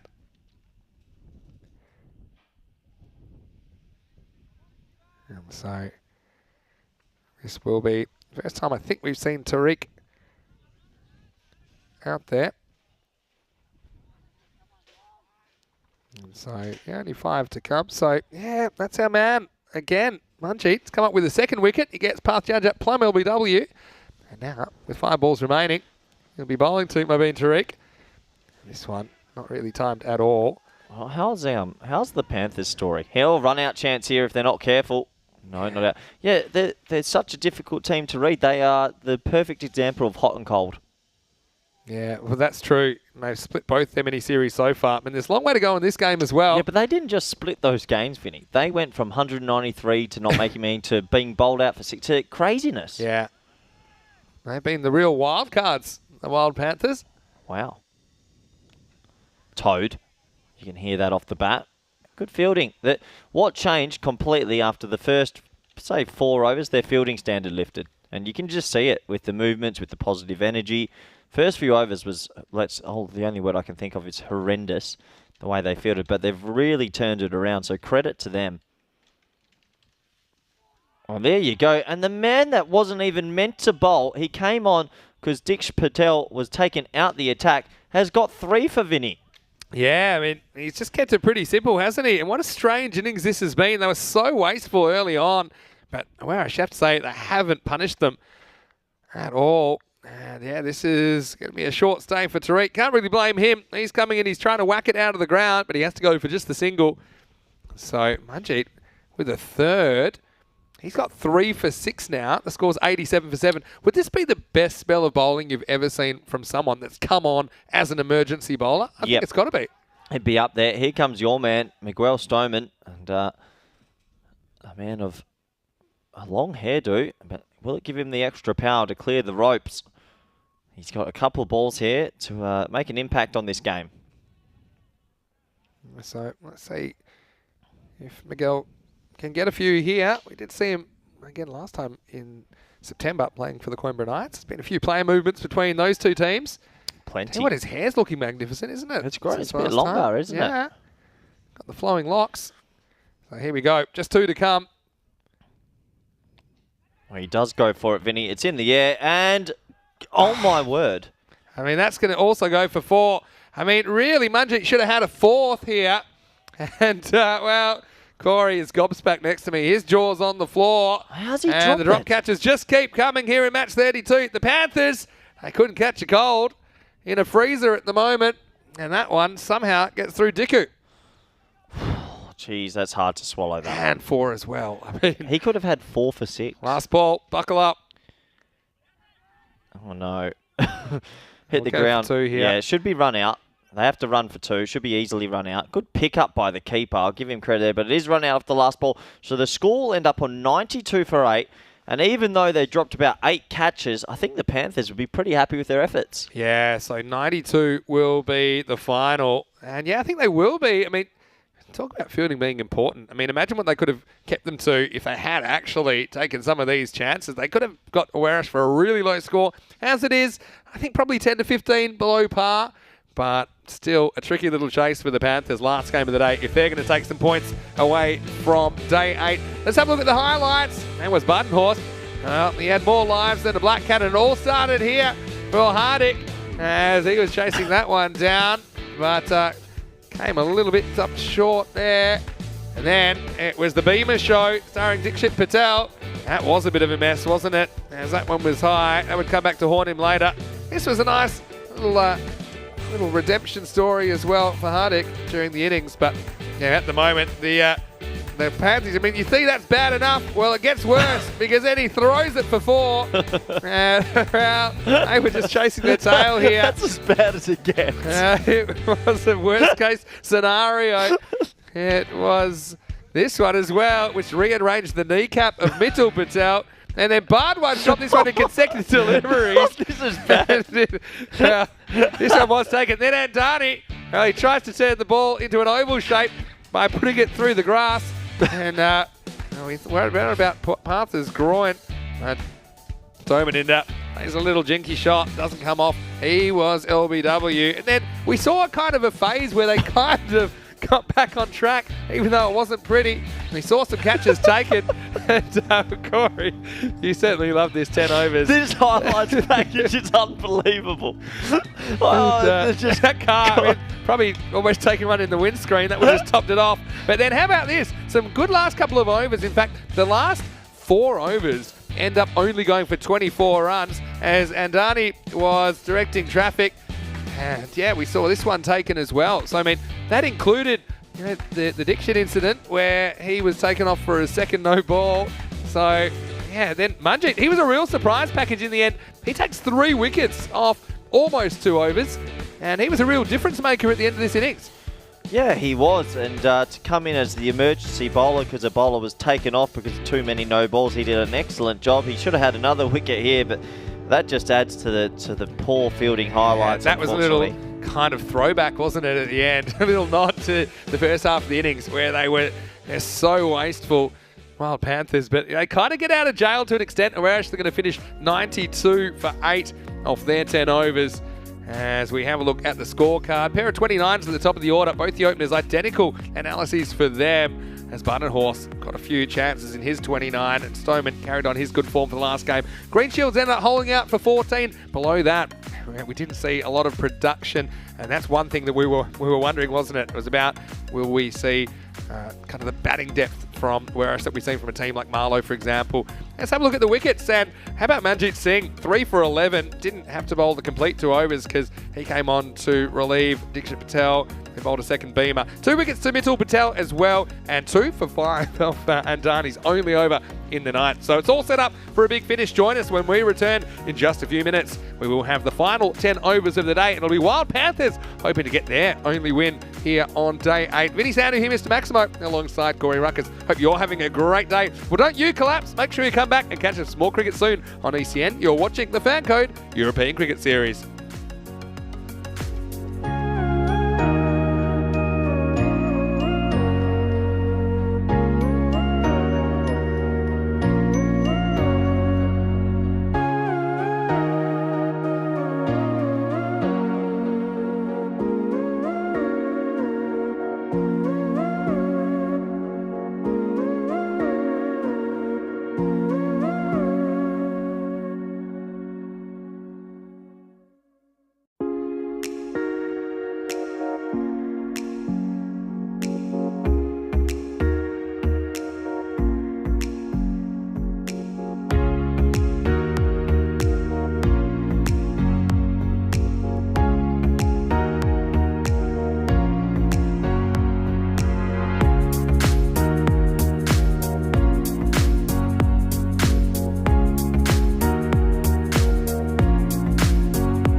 good afternoon, good evening, and good night wherever you are around the world, because we're back for some T10 action. I probably should have said good morning as well. 93 required for the Aureus Swans. For the Wild Panthers. Oh, a little bit of a long day for me.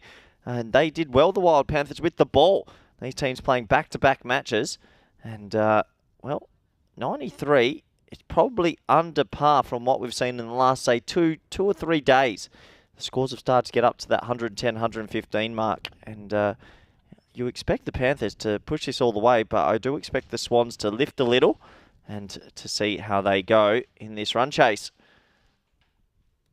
Looking forward to this game. The last game of this day. It's been a special day. There's Greenshield's probably having a few words to Azza. Those two love a bit of cheeky banter between each other. You can see there a couple of smiles on the faces of each other. There's Nepo doing some stretching.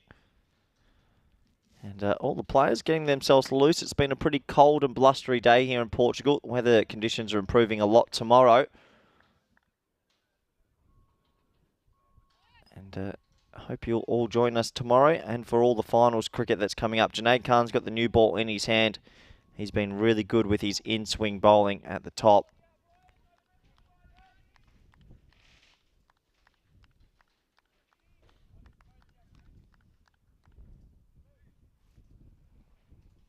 Anyway, let's get into it. And Dani with Naseem versing Junaid Khan. This is a big matchup in the context of this match.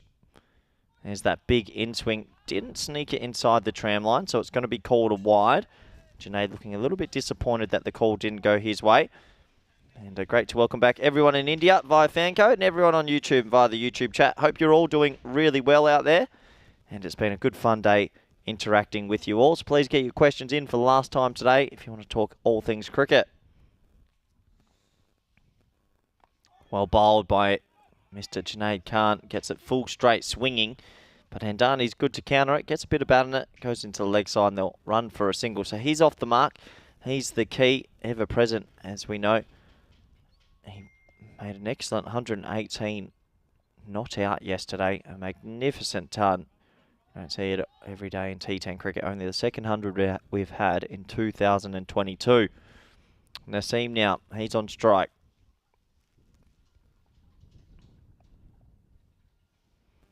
Oh, it's a big full toss, and he's a little bit nervous. It looked like half a run-out chance, but it can't be picked up cleanly. Unfortunately for the Swans, that's Mubin Tariq. He'll be disappointed he couldn't get that in hand, because that could have been half a chance. They're going to have to take all their opportunities here. The run rates have improved in the last couple of days. And it was around about that 80-90 mark, and it's definitely got up to that 110 probably being par. Oh, he's got him. He's got him. Oh, it's a shake of the head. I think that's out. Well, everyone's shaking their head. I don't know what I'm watching. That was out, surely. Unless it's hit the seam and decked away massively, I think they think he's hit the ground with his bat, but he's edged this. He's definitely... He's hit the cover off that. Well, how interesting is that? He's been given not out, but he's edged that for me. The ball can't deviate that far, and I think everyone thought he's hit the ground at the same time. You can only tell from the front-on view. But, yeah, that was definitely an edge through to the keeper for me. Have a look here. The ball can't deviate that much. It's coming in. Watch this. Big outside edge caught by the keeper. So, well, he's been missed. And Dani's going to get a lot of luck here. And one of those ones, the Swans as well, they appealed massively and then sort of just got on with it. But, yeah, he's hit the ground at the same time. But that definitely was an outside edge.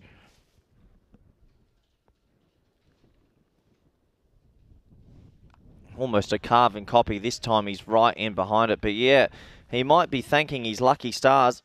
You got to enjoy a bit of luck in your game sometimes. And he had a big slice of it there. Junaid Khan unlucky not to have the big wicket, the big fish in this run chase.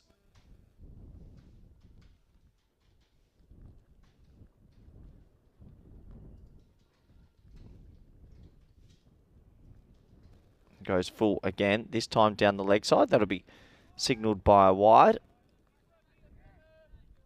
And it does happen sometimes. Junaid just slipping the ball down the leg side, just struggling to control that in-swing. He does swing it a long, long way.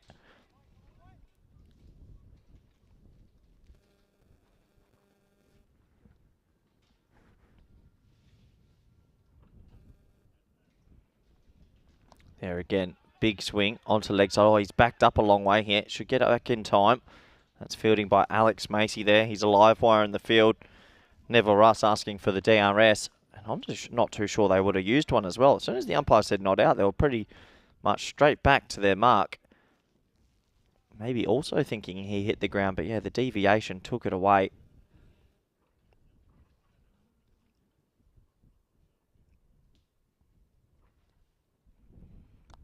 Nice ball, nice shot, glorious shot. Got to dive on it, good effort.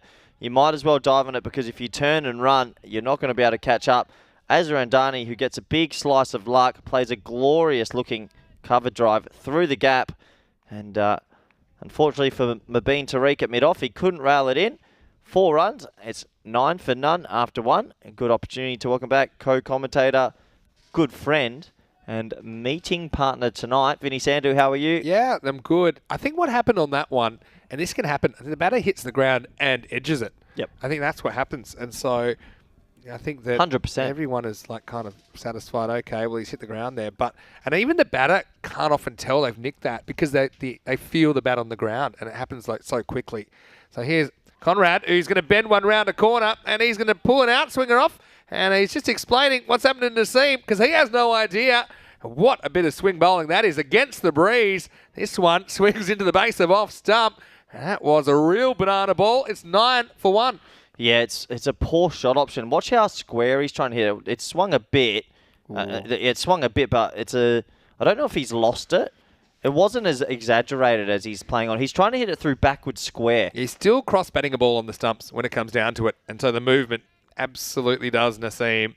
And so that is the first wicket. And yeah, Wild Panthers, there's nothing foregone conclusion like about this chase, I think. Yeah, not just yet, but yeah, he got out in the last game trying to whip one like that as well, going too square with it. And Ninja saying maybe we could introduce a one-side review. One-side. Could we use the LRS? Everyone gets one LRS review. That's the thing. I mean, that would be great. Even is that conclusive enough to give? I mean, absolutely. Yeah, maybe. Anyway, well, he's going to be gone. Up it went, and Nepo became a speed hump to Miguel Stoneman, who was coming in the other way. This really should have been 2 in a row. Well, maybe the Panthers, their fumbles have rubbed off on Awarash here. Well, that's just ballooned in the air. It hits him in the cheek, and then he gets it to go back up, and Miguel Stoneman couldn't get a dive out last minute. That's a big miss. That ballooned off the edge. That went miles in the air. And Darnay on strike now. It's all happening in this game. In swinger this time, nice batting from Andani. Just helps it on its way. Just a single. So you can see that was the in swinger, shaping both ways. And well, what a start. Both teams have had the fumbles. I've never seen so many drop catches in a match. Usually it's better than this. Conrad Greenshields with that new ball. Trying to get that swing going both ways and make it confusing for the batsman.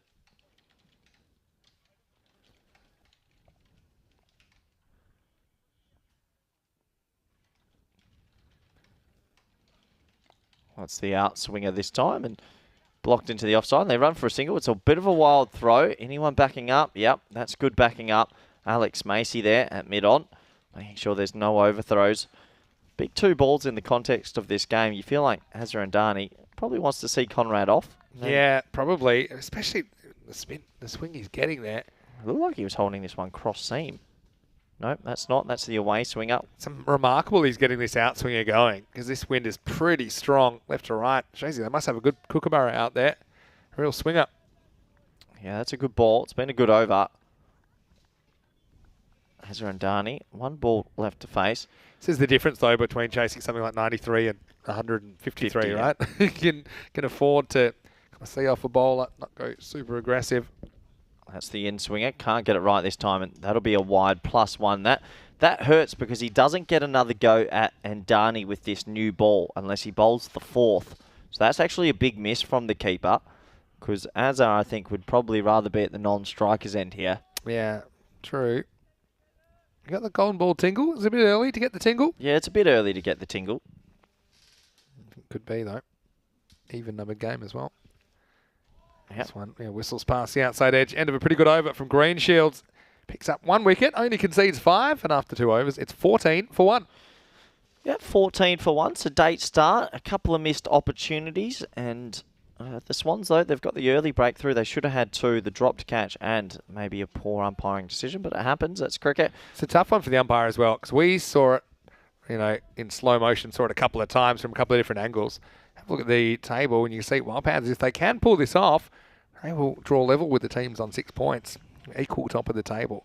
So I can't criticise the umpire too much for that one. I think we did see it on the replay, but he would have seen the bat hitting the ground, would have heard the bat hitting the ground. Yes, there was a bit of movement, but also, we have seen a fair few balls seaming around on this surface as well. Here's Junaid Khan with his second over. Yeah, that's a good ball. That one threatened to come back in with the arm. Those big in-swingers sort of just hits the pitch and touch away, just holds it line. You can see Andani there.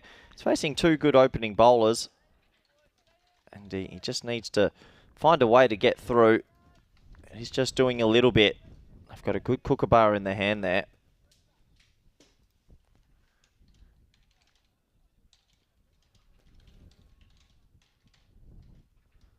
Well, that's a wideish ball outside off stump. So the swing's gone, and Dunny maybe playing for a little bit of swing. Play and miss. Hasn't got his rhythm just yet. Big contest this. Junaid Khan, Azhar and Dani. They know both key players for each team.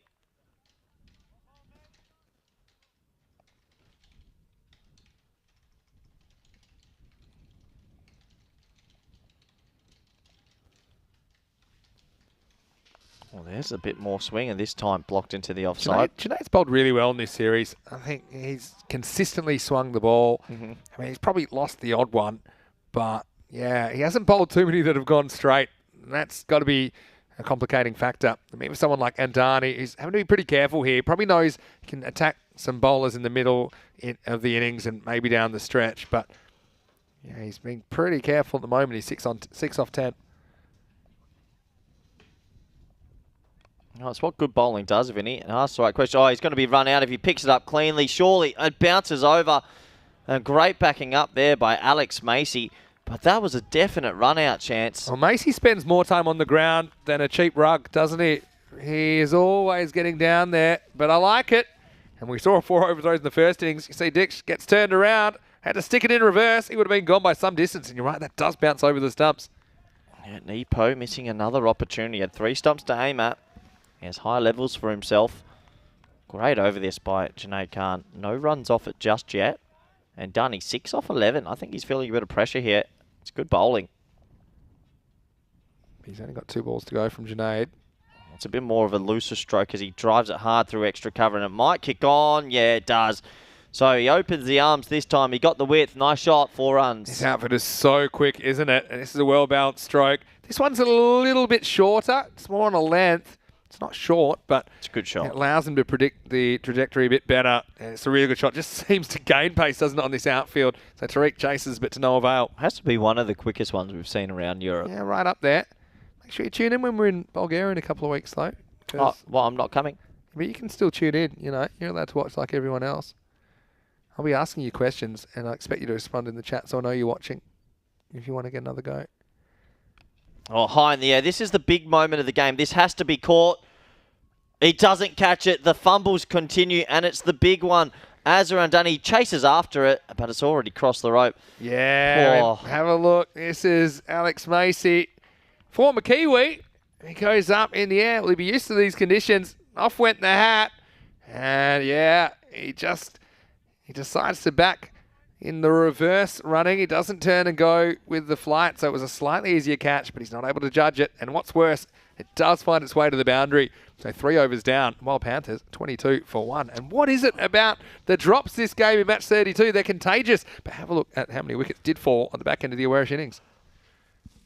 So, I mean, Corey, I don't know what it is, but it's a bit like a virus, isn't it? I've not seen more drops in a game. I can't recall this many. Oh, no, there was about 6. Seen a mixture of the drops, but then also fumbles and the 4 overthrows. I think just yeah, the whole licorice, all sorts. Yeah. Anyway, here's Siraj Nippo for over number 4. Oh, that's high in the air. Will this have the legs on it? I believe it does. 6 runs, and Nepo, he's not having the greatest day with the ball, but good shot. Yeah, he's not enjoying it at the moment. He wants to get the batter reaching. That's exactly what Diksha Patel does.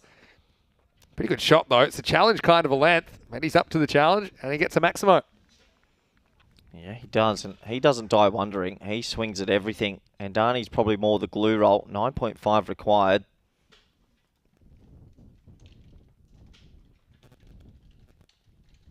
Oh, he goes again. He hasn't got this one out the middle. It's going to fall well short.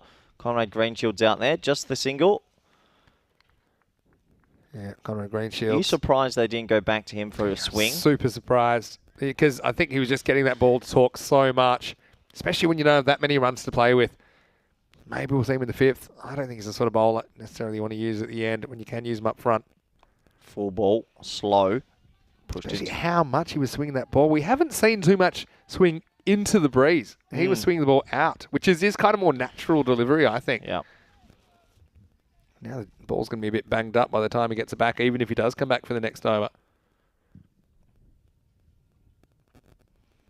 Well, a bit straighter. I think that might be a little bit high, yeah. Indicated high from TP there, the umpire. Yeah.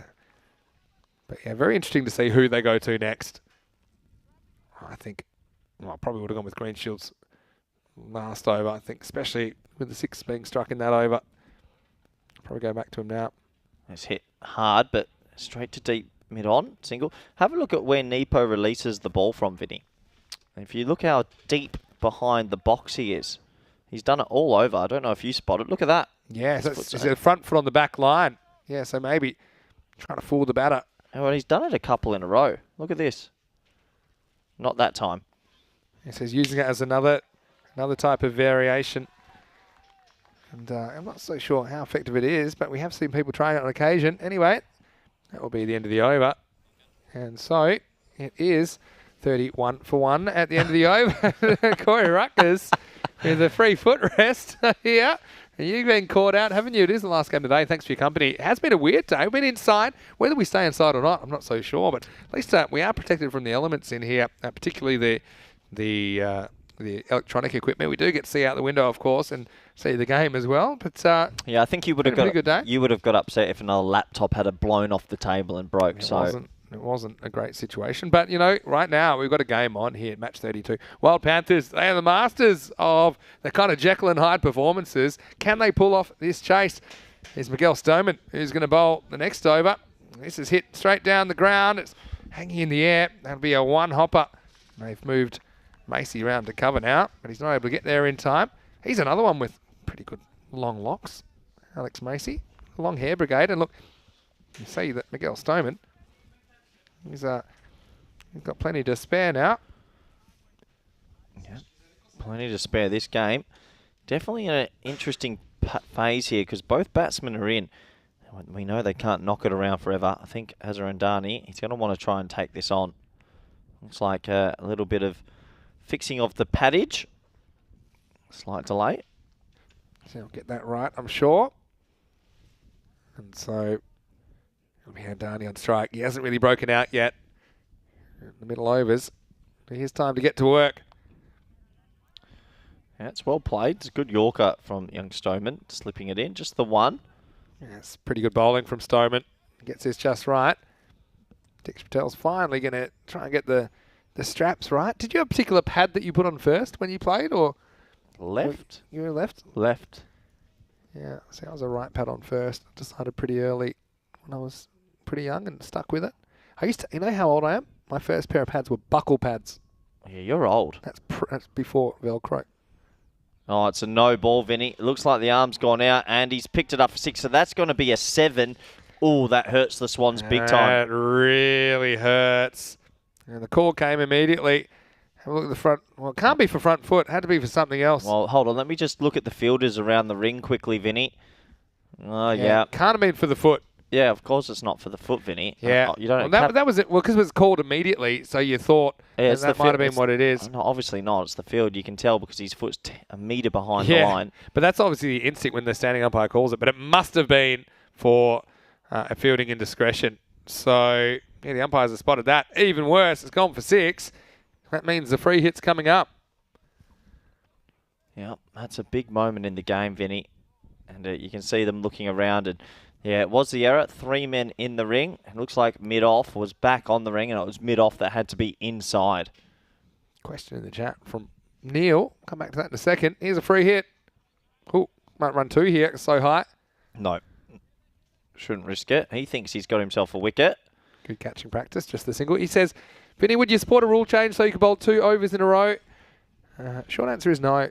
I think managing your bowlers is one of the charms of cricket. So I think the fact that you get that kind of respite as a batter at the end of 6 deliveries, I like it the way it is.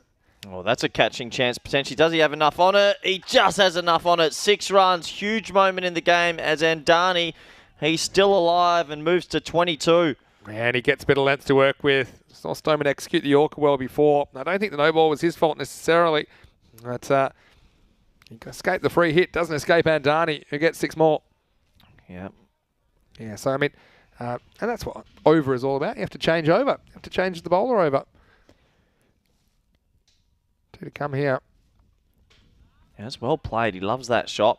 Hits it into the gap. They've got backward point. And a wild throw from Nepo. He's very, very lucky that it's well backed up there by Lucas Mount. That easily could have been overthrows. And 17 off this over. How about you? Do you think you should be able to bowl 2 overs in a row? Is like a bit of a rule change? No, you like it? No. Like it the way it is? No need. Some things, I mean, I'm not big on changing rules for the sake of it. I like to see there be some tangible benefit. That's good batting, that. Not getting too carried away. Already 17 off. Turns into 18 off. And the score after 5, 49 for 1. Yeah, so just slightly ahead of where they need to be. Yeah, there's a bit of a misunderstanding sometimes that I like changing things a lot. I don't like, I'm not afraid to change things. My opinion is that I'm not afraid to change rules if I think that makes sense. So, for example, we were talking about the high no balls.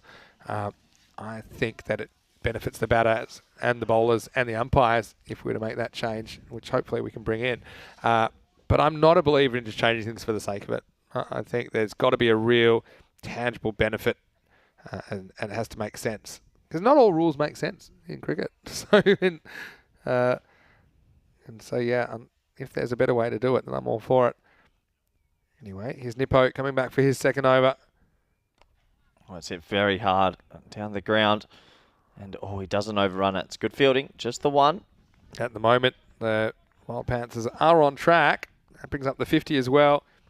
But if they do fall just short, they'll be kicking themselves for some of that fielding, which I think leaked quite a few runs to Warash. That's good bowling. Outside off stump and well attacked by Miguel-Stone, but they'll get the single. Yeah, they're ahead in this game, the batting team, but we know how quickly it can change after a wicket or 2. And do you think that Dix Patel here, he's just the wild card, isn't he? Because Andani can bat with gears, so he's just going to stay there. He'll go for it if it's there to hit. Otherwise, he's happy just to take one. You feel like Patel will be the one taking the risks. He's facing up to Nippo now. Yeah, well, he takes the risk. He doesn't get it. Who's going to call for this? It should be a keeper's catch. Oh, thankfully, the keeper takes it. Path Junjat. And finally, we see a clean catch, Vinny. Yeah, it's been a while coming. And this one was skewed, and we know that was Patel's role in this partnership. But this one, pretty much straight up in the air. And it's probably blowing back towards the keeper. So he had a bit of the cricket zombie about the approach to that catch, but he does hold on. And that's the second wicket for the Panthers in their innings. They are 51 for 2. Yeah, big wicket. Really big wicket. It's not Andani, but it's an important player that's dismissed. And it just keeps this game quite alive. I think you might be right. This could be a close finish, Vinny. A really close finish. It'll be a nice way to end the day after watching some more fantastic cricket. So, halfway through the 6th. I mean, well, as long as Andani's there, I see them getting home. And so, yeah, I mean, there's still plenty of wickets in hand. We know they've got quite a few hitters in their lineup. Don't think they bat as deep as some of the other teams, but and we have seen a bit from most of the Panthers that have come to the crease. Right now, this is Dhaval Patel, who's coming out at number 4.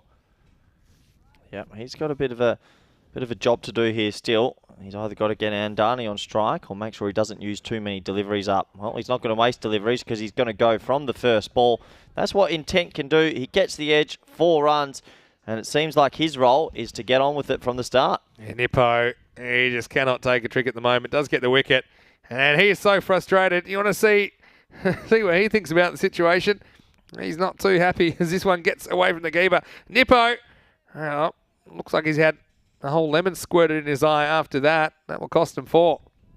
Yeah, he's not had too much luck. And look, fortune favours the brave. Oh, he's a pretty closed off technique. He's going to swing hard. It's just outside for a wide. They might take a cheeky look. I think they're pretty happy. Yeah. That is just a wide, but yeah, Nippo knew that one. Yeah, so got to keep taking wickets and ramp the pressure up on Andani. Keeper in good position there. Good footwork. He's just out here to swing, isn't he? He's not messing They around. can bat around Andani, I think. And all they need is get a few of these Bit of the boundaries George away. Bailey technique. Wow. That is one of the hardest swings I've ever seen. Good bat speed, isn't it? From Naval Patel. He puts the bat up that high, the wind takes it. He sees it and says, right, I'm scoring 6s or nothings. Look at the techers on him. Yeah, he's boundaries or nothing. Absolutely boundary. I think takes it to the end of the 6. 56 for 2. 56 for 2. So 4 to go. That pushes the rate just marginally above 9. Andani will be on strike. I suppose the issue is with Andani, if he takes the single at the first ball of the over and he gives it across to Naval Patel, if he swings and misses a lot, that's just going to drive that rate up. And there's not too many balls left, just 24 balls left available. That's right, you have to be careful. I know it's nice that he can swing extremely hard, but you've got to be careful that he doesn't waste too many balls. Barry in the chat, which I've just logged back into, saying, what's been your highlights of the day, Corey? Do you have a few highlights today? Of the day, Yeah. overall? Yeah, that's the question. We've been Tariq. Obviously the panda for me, that's probably the #1 highlight. I think we haven't seen that kind of panda behaviour. That was awesome. That was amazing. Great fun to watch. It's got to be up there. Yeah, I think that's #1. Just trying to think if there's much. I think the 3 6s where you lost, you almost turned the table over. No, the third one. Yeah, got a bit carried away. Anyway, You did. When you make the highlights. Here comes a big swing, and he hits it this time. It can't find the middle of the bat, just the one down the ground. Pretty much this rate is right where it started at the moment. Now it's just crept up a little bit, but about 9.5 and over required. Conrad's still got 1 over, so he might bowl the 9th or 10th. I think Andani might enjoy the extra pace of Greenshields though, especially as the ball's not hooping as much. Let's see. A short, wide cutaway. He's brilliant at that shot. He's brilliant at finding that gap. And 4 runs, good batting, and a nice boundary for the Wild Panthers. He said it was short, but it wasn't that short from Tariq. But one thing he's done pretty well today is spin the ball in. But Andani's waiting for it. It was going to sneak inside the line. And there's not much of a gap there, but it's perfectly placed. Andani's played that shot so well today. And that's a useful boundary for the Wild Panthers. Yeah, 31 of 21. And Andani's still there, 29 of 21. Comes down the wicket. There's a lot of height on that. Does the breeze get it? It doesn't get it perfectly. And Faf takes a good catch this time. And they're pumped up. That's the big wicket. And you can see how fizzed up he is after dropping a couple in the last game. And Dani goes, Vinny, game on. Yeah, sure is. And seems like Faf has no problems taking catches as long as your name's not Diogo Martins. This one hangs up a long time. This is probably the hardest one he's had today. Has to make position. Doesn't really have a lot of time to get set, but he does take it. And so, big moment in this match as Andani's going to have to go for 29. It's 62 for 3. A bit of passion in that catch, wasn't there? A big come on, big scream. And Dani, I don't know if that shot was needed. I think he was more in control than he realised. But he goes. That's a huge wicket. Pretty 50-50 from here, Vinny. It could be. But, yeah, I mean, if anything, based on what we're seeing in the middle order, you might even favour Werrish slightly with some of the bowling they've got to come. But, yeah, pretty much, we'll put it this way, 2/3 away through the innings. And right now, if they go at this rate, they'll get 93 exactly. So that pretty much says it all. Tariq deserves his wicket. This one he just overdoes outside the off stump. But it's certainly a conscious attempt from the off spinner to not get too straight because he doesn't want to get whacked away over the leg side. Yep, definitely a conscious decision. He does get the big fish though. Verma impressed you last game, Vinny. He hit some big 6s. Can he do it again? We're not playing shots like that. Oh, there's a bit of confusion. No. Big problems. Oh. Well, he's probably going to go. It's Well, did he have the bails already knocked I off? think he... Well, I don't know. Short answer, but it's worth a second look. But here's the thing. I think the batter never actually gets back in his crease. I think he's going to be gone regardless. See here. We'll slow this down here. What? How's that work if the bails are already You just gone? got to knock the stumps over or pick them up with the... So if he doesn't, so he's got the ball. That's fine. It's He's his actually already knocked it You down. know the back view there sort of tricked us. It looked Yeah, like it his did. shoulder. It looked like, because he hits it the second time, which kind of made him look guilty. But there's no doubt about it in the end. Great camera angles as well. Give that cameraman a raise. Well, Spring Productions have been fantastic. Anyway, back to the action. Nice cut shot that time. He gets it into a gap. They might think of two if there's a fumble, but good from Janae. Shows you how camera can lie, though. If you just had that one angle, you would say, well, hold on, looks- he's knocked that with his body. But it was the ball that knocks the bails off. Hey, it's the end of 7 overs. The score now is 64 for 4. Verma and Manjit Singh. Well, maybe Manjit Singh is the man to take them to victory because he certainly was an excitement machine with the ball. Coming up tomorrow, day 9 and more Group B action. Coimbra Knights, well, they have the day off. They're going to have a nervous wait as well to see how some of these other teams go. Punjab CC versus Werrish in the morning, and then Friendship CC versus Wild Panthers in the afternoon. Join us 7:30am GMT, which is 9:30 in Central Europe, and 1pm in India for another exciting day of FanCode European Cricket Series action from Portugal as we head towards the finals later on this week. Yeah. Quarterfinals on Friday, Well, and then here's- finals day Saturday. Here is a huge call. Carlo Bukamatsa has been handed the ball, Vinny. This is the biggest moment I've ever seen on a cricket field. Well, that's big, considering he had the panda in the line of attack earlier. This is arguably bigger. I think Carlo, so Carlo Buchimatsa is getting a... Cousins? Getting a... cousin to Paulo or brother? Yeah, they're brothers. Brothers. And Carlo Whoa. previously has acted as a referee in ECN cricket, but What's now he he is bowl? on the field. What a time to come on. We're about to find out. 29 required off the last 3. It's a huge run-up. Oh, there's a lot to like about that. He bustles through, doesn't he? Now, will they go for 2 here? Absolutely not. No, they can't. As Macy gets to the ball just in time. So is Carlo older or younger? Well, Older, I'm being told, than Paulo, our gracious hosts. I can give you even more information. You do seem obsessed. Oh, I've never seen him play before. I'm excited. Carlo's 42 years old. Oh, he's got a lovely action. Oh, and he's got a wicket. Wow, the little hand twirl. He knows what he's doing. Carlo Bukamatsa, well bowled, and a big, big wicket. Well, you miss, I hit. And so, unfortunately for Manjit, the heroics with the ball do not extend to the bat as he's dismissed off the very first ball he faces. And middle and off, gone. It knocks over the furniture. And let's have a look at Carlo. He's pretty happy with his work. And it's a little shaking fist pump for the Butchamazi elder brother. And so, Wild Panthers now, that sets them back a fair way in this chase at 65 for 5. Yeah, they're struggling here. Ever since Azarandani's been dismissed, well, they're losing wickets and not really scoring runs. This game's taken a turn on its head. Yeah, so he's 42. 2 years older than Paolo, who we haven't seen in the 11 yet. I'd love to see Paolo Butchamazi get a game at some He's point. just timing his run. Staying fresh. But I know that Carlo is super keen to play. And do you want to hear a cool name? Talking about Portuguese names. Carlo Sabatino Ramalho Butchimatsa. Wow. So there you go. You want European cricketers, ethnic European cricketers? There you go. You won't get much better than that. Poor Manjit pulled his team out of the hole once, but he couldn't do it again.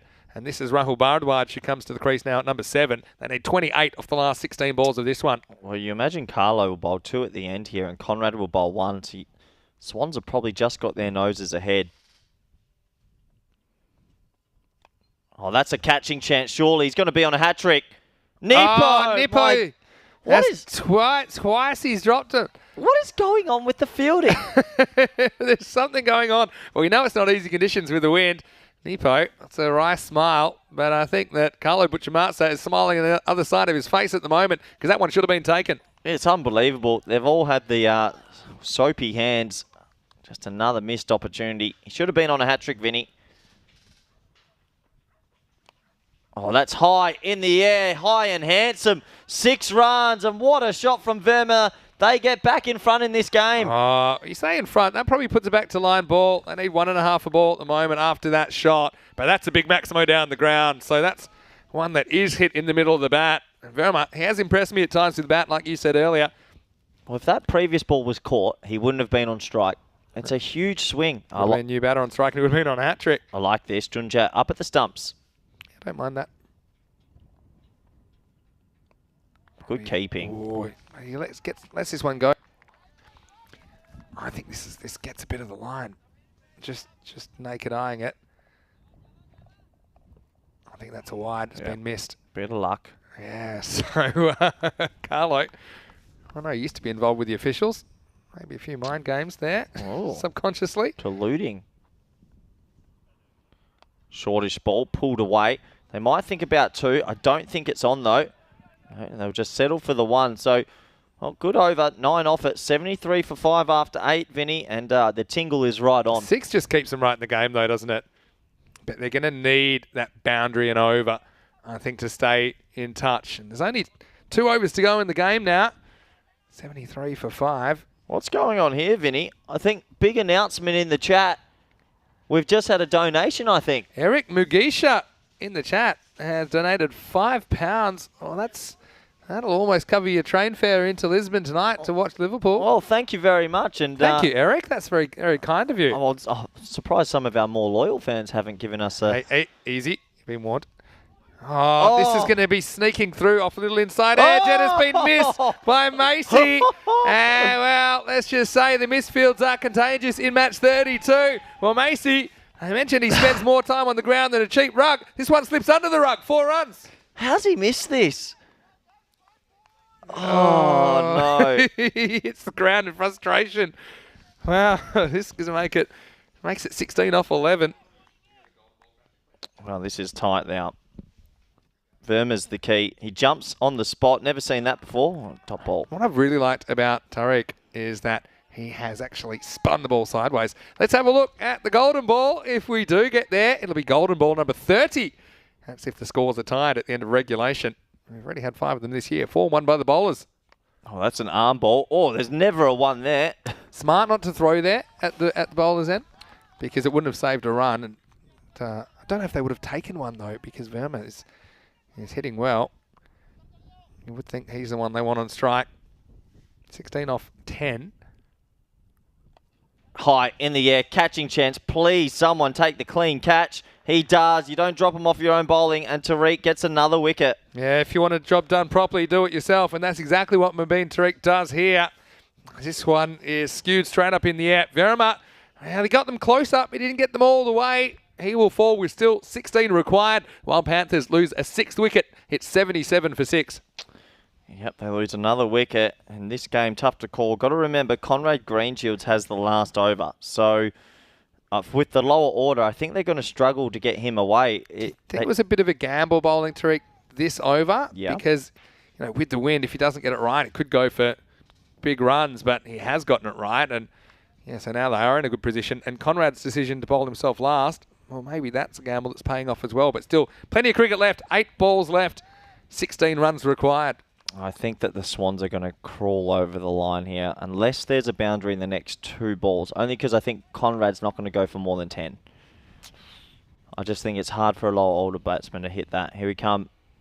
Down the leg side. That's not going to be RW. They should get a leg by. Good match awareness. They do. That was kind of arm ball that just kind of slides in and doesn't really spin, doesn't break left to right. So 15 off 7. Yeah, they really would love a boundary here. It's the last non-Greenshields ball they'll face this afternoon.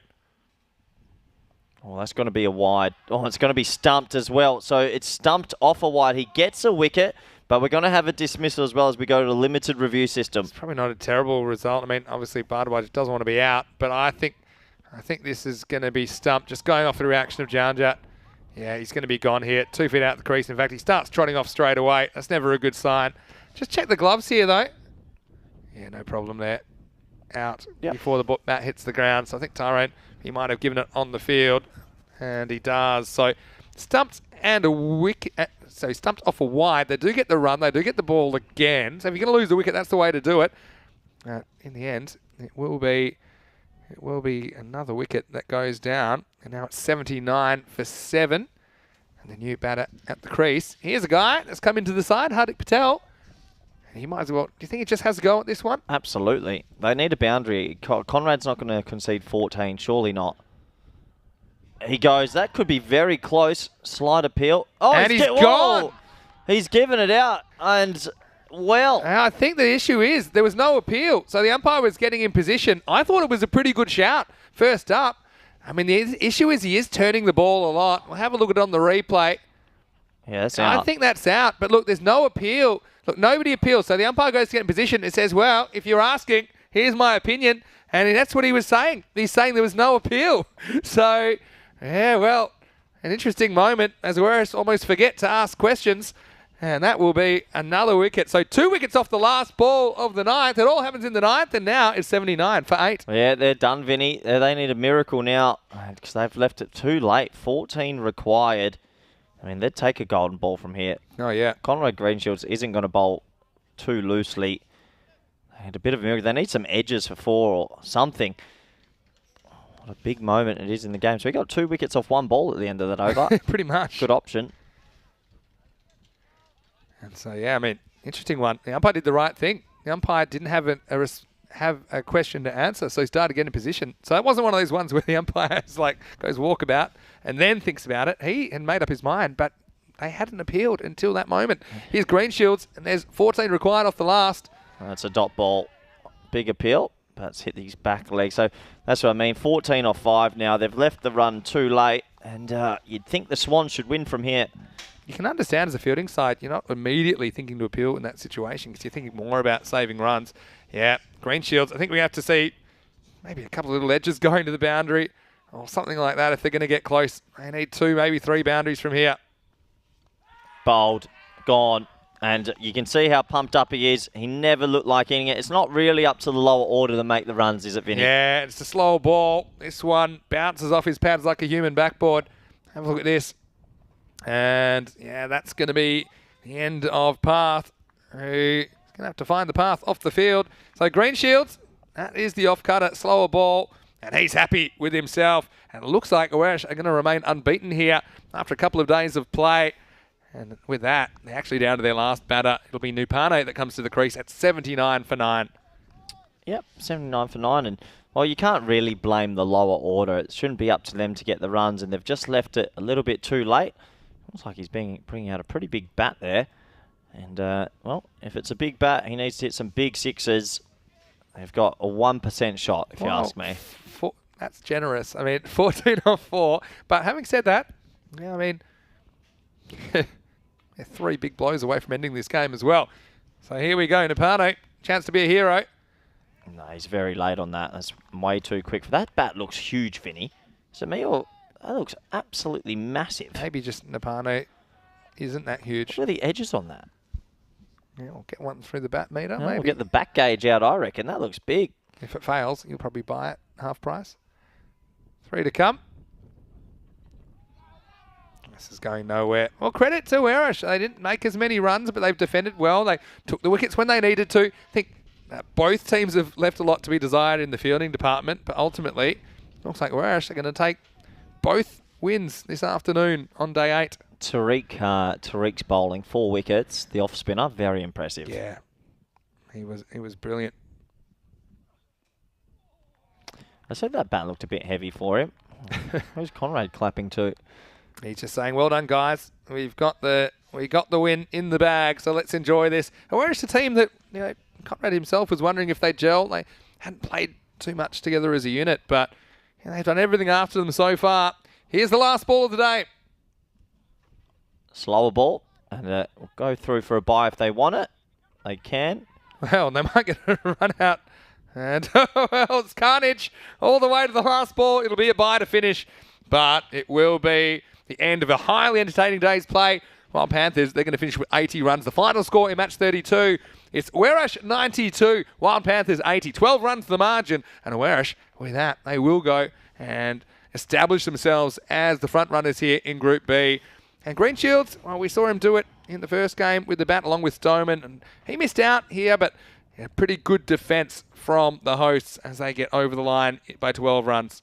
Yeah, good defence from the hosts. They didn't hit as many as they would like, but they bowled really well from the start. They picked up wickets at the right time, and their fielding probably, even though it wasn't the best, was better than Wild It was Panthers. better, but it wasn't great. I think Alex Macy's pretty relieved that they hold on for the win in the end. As, he had a moment that he won't forget, but what we'll remember is Oweris. They had to contort themselves into a winning position after only scoring 92 runs in the first innings. Greenshields, well, that was a pretty good one first up. Had the batter looking confused, had the stumps in a mess.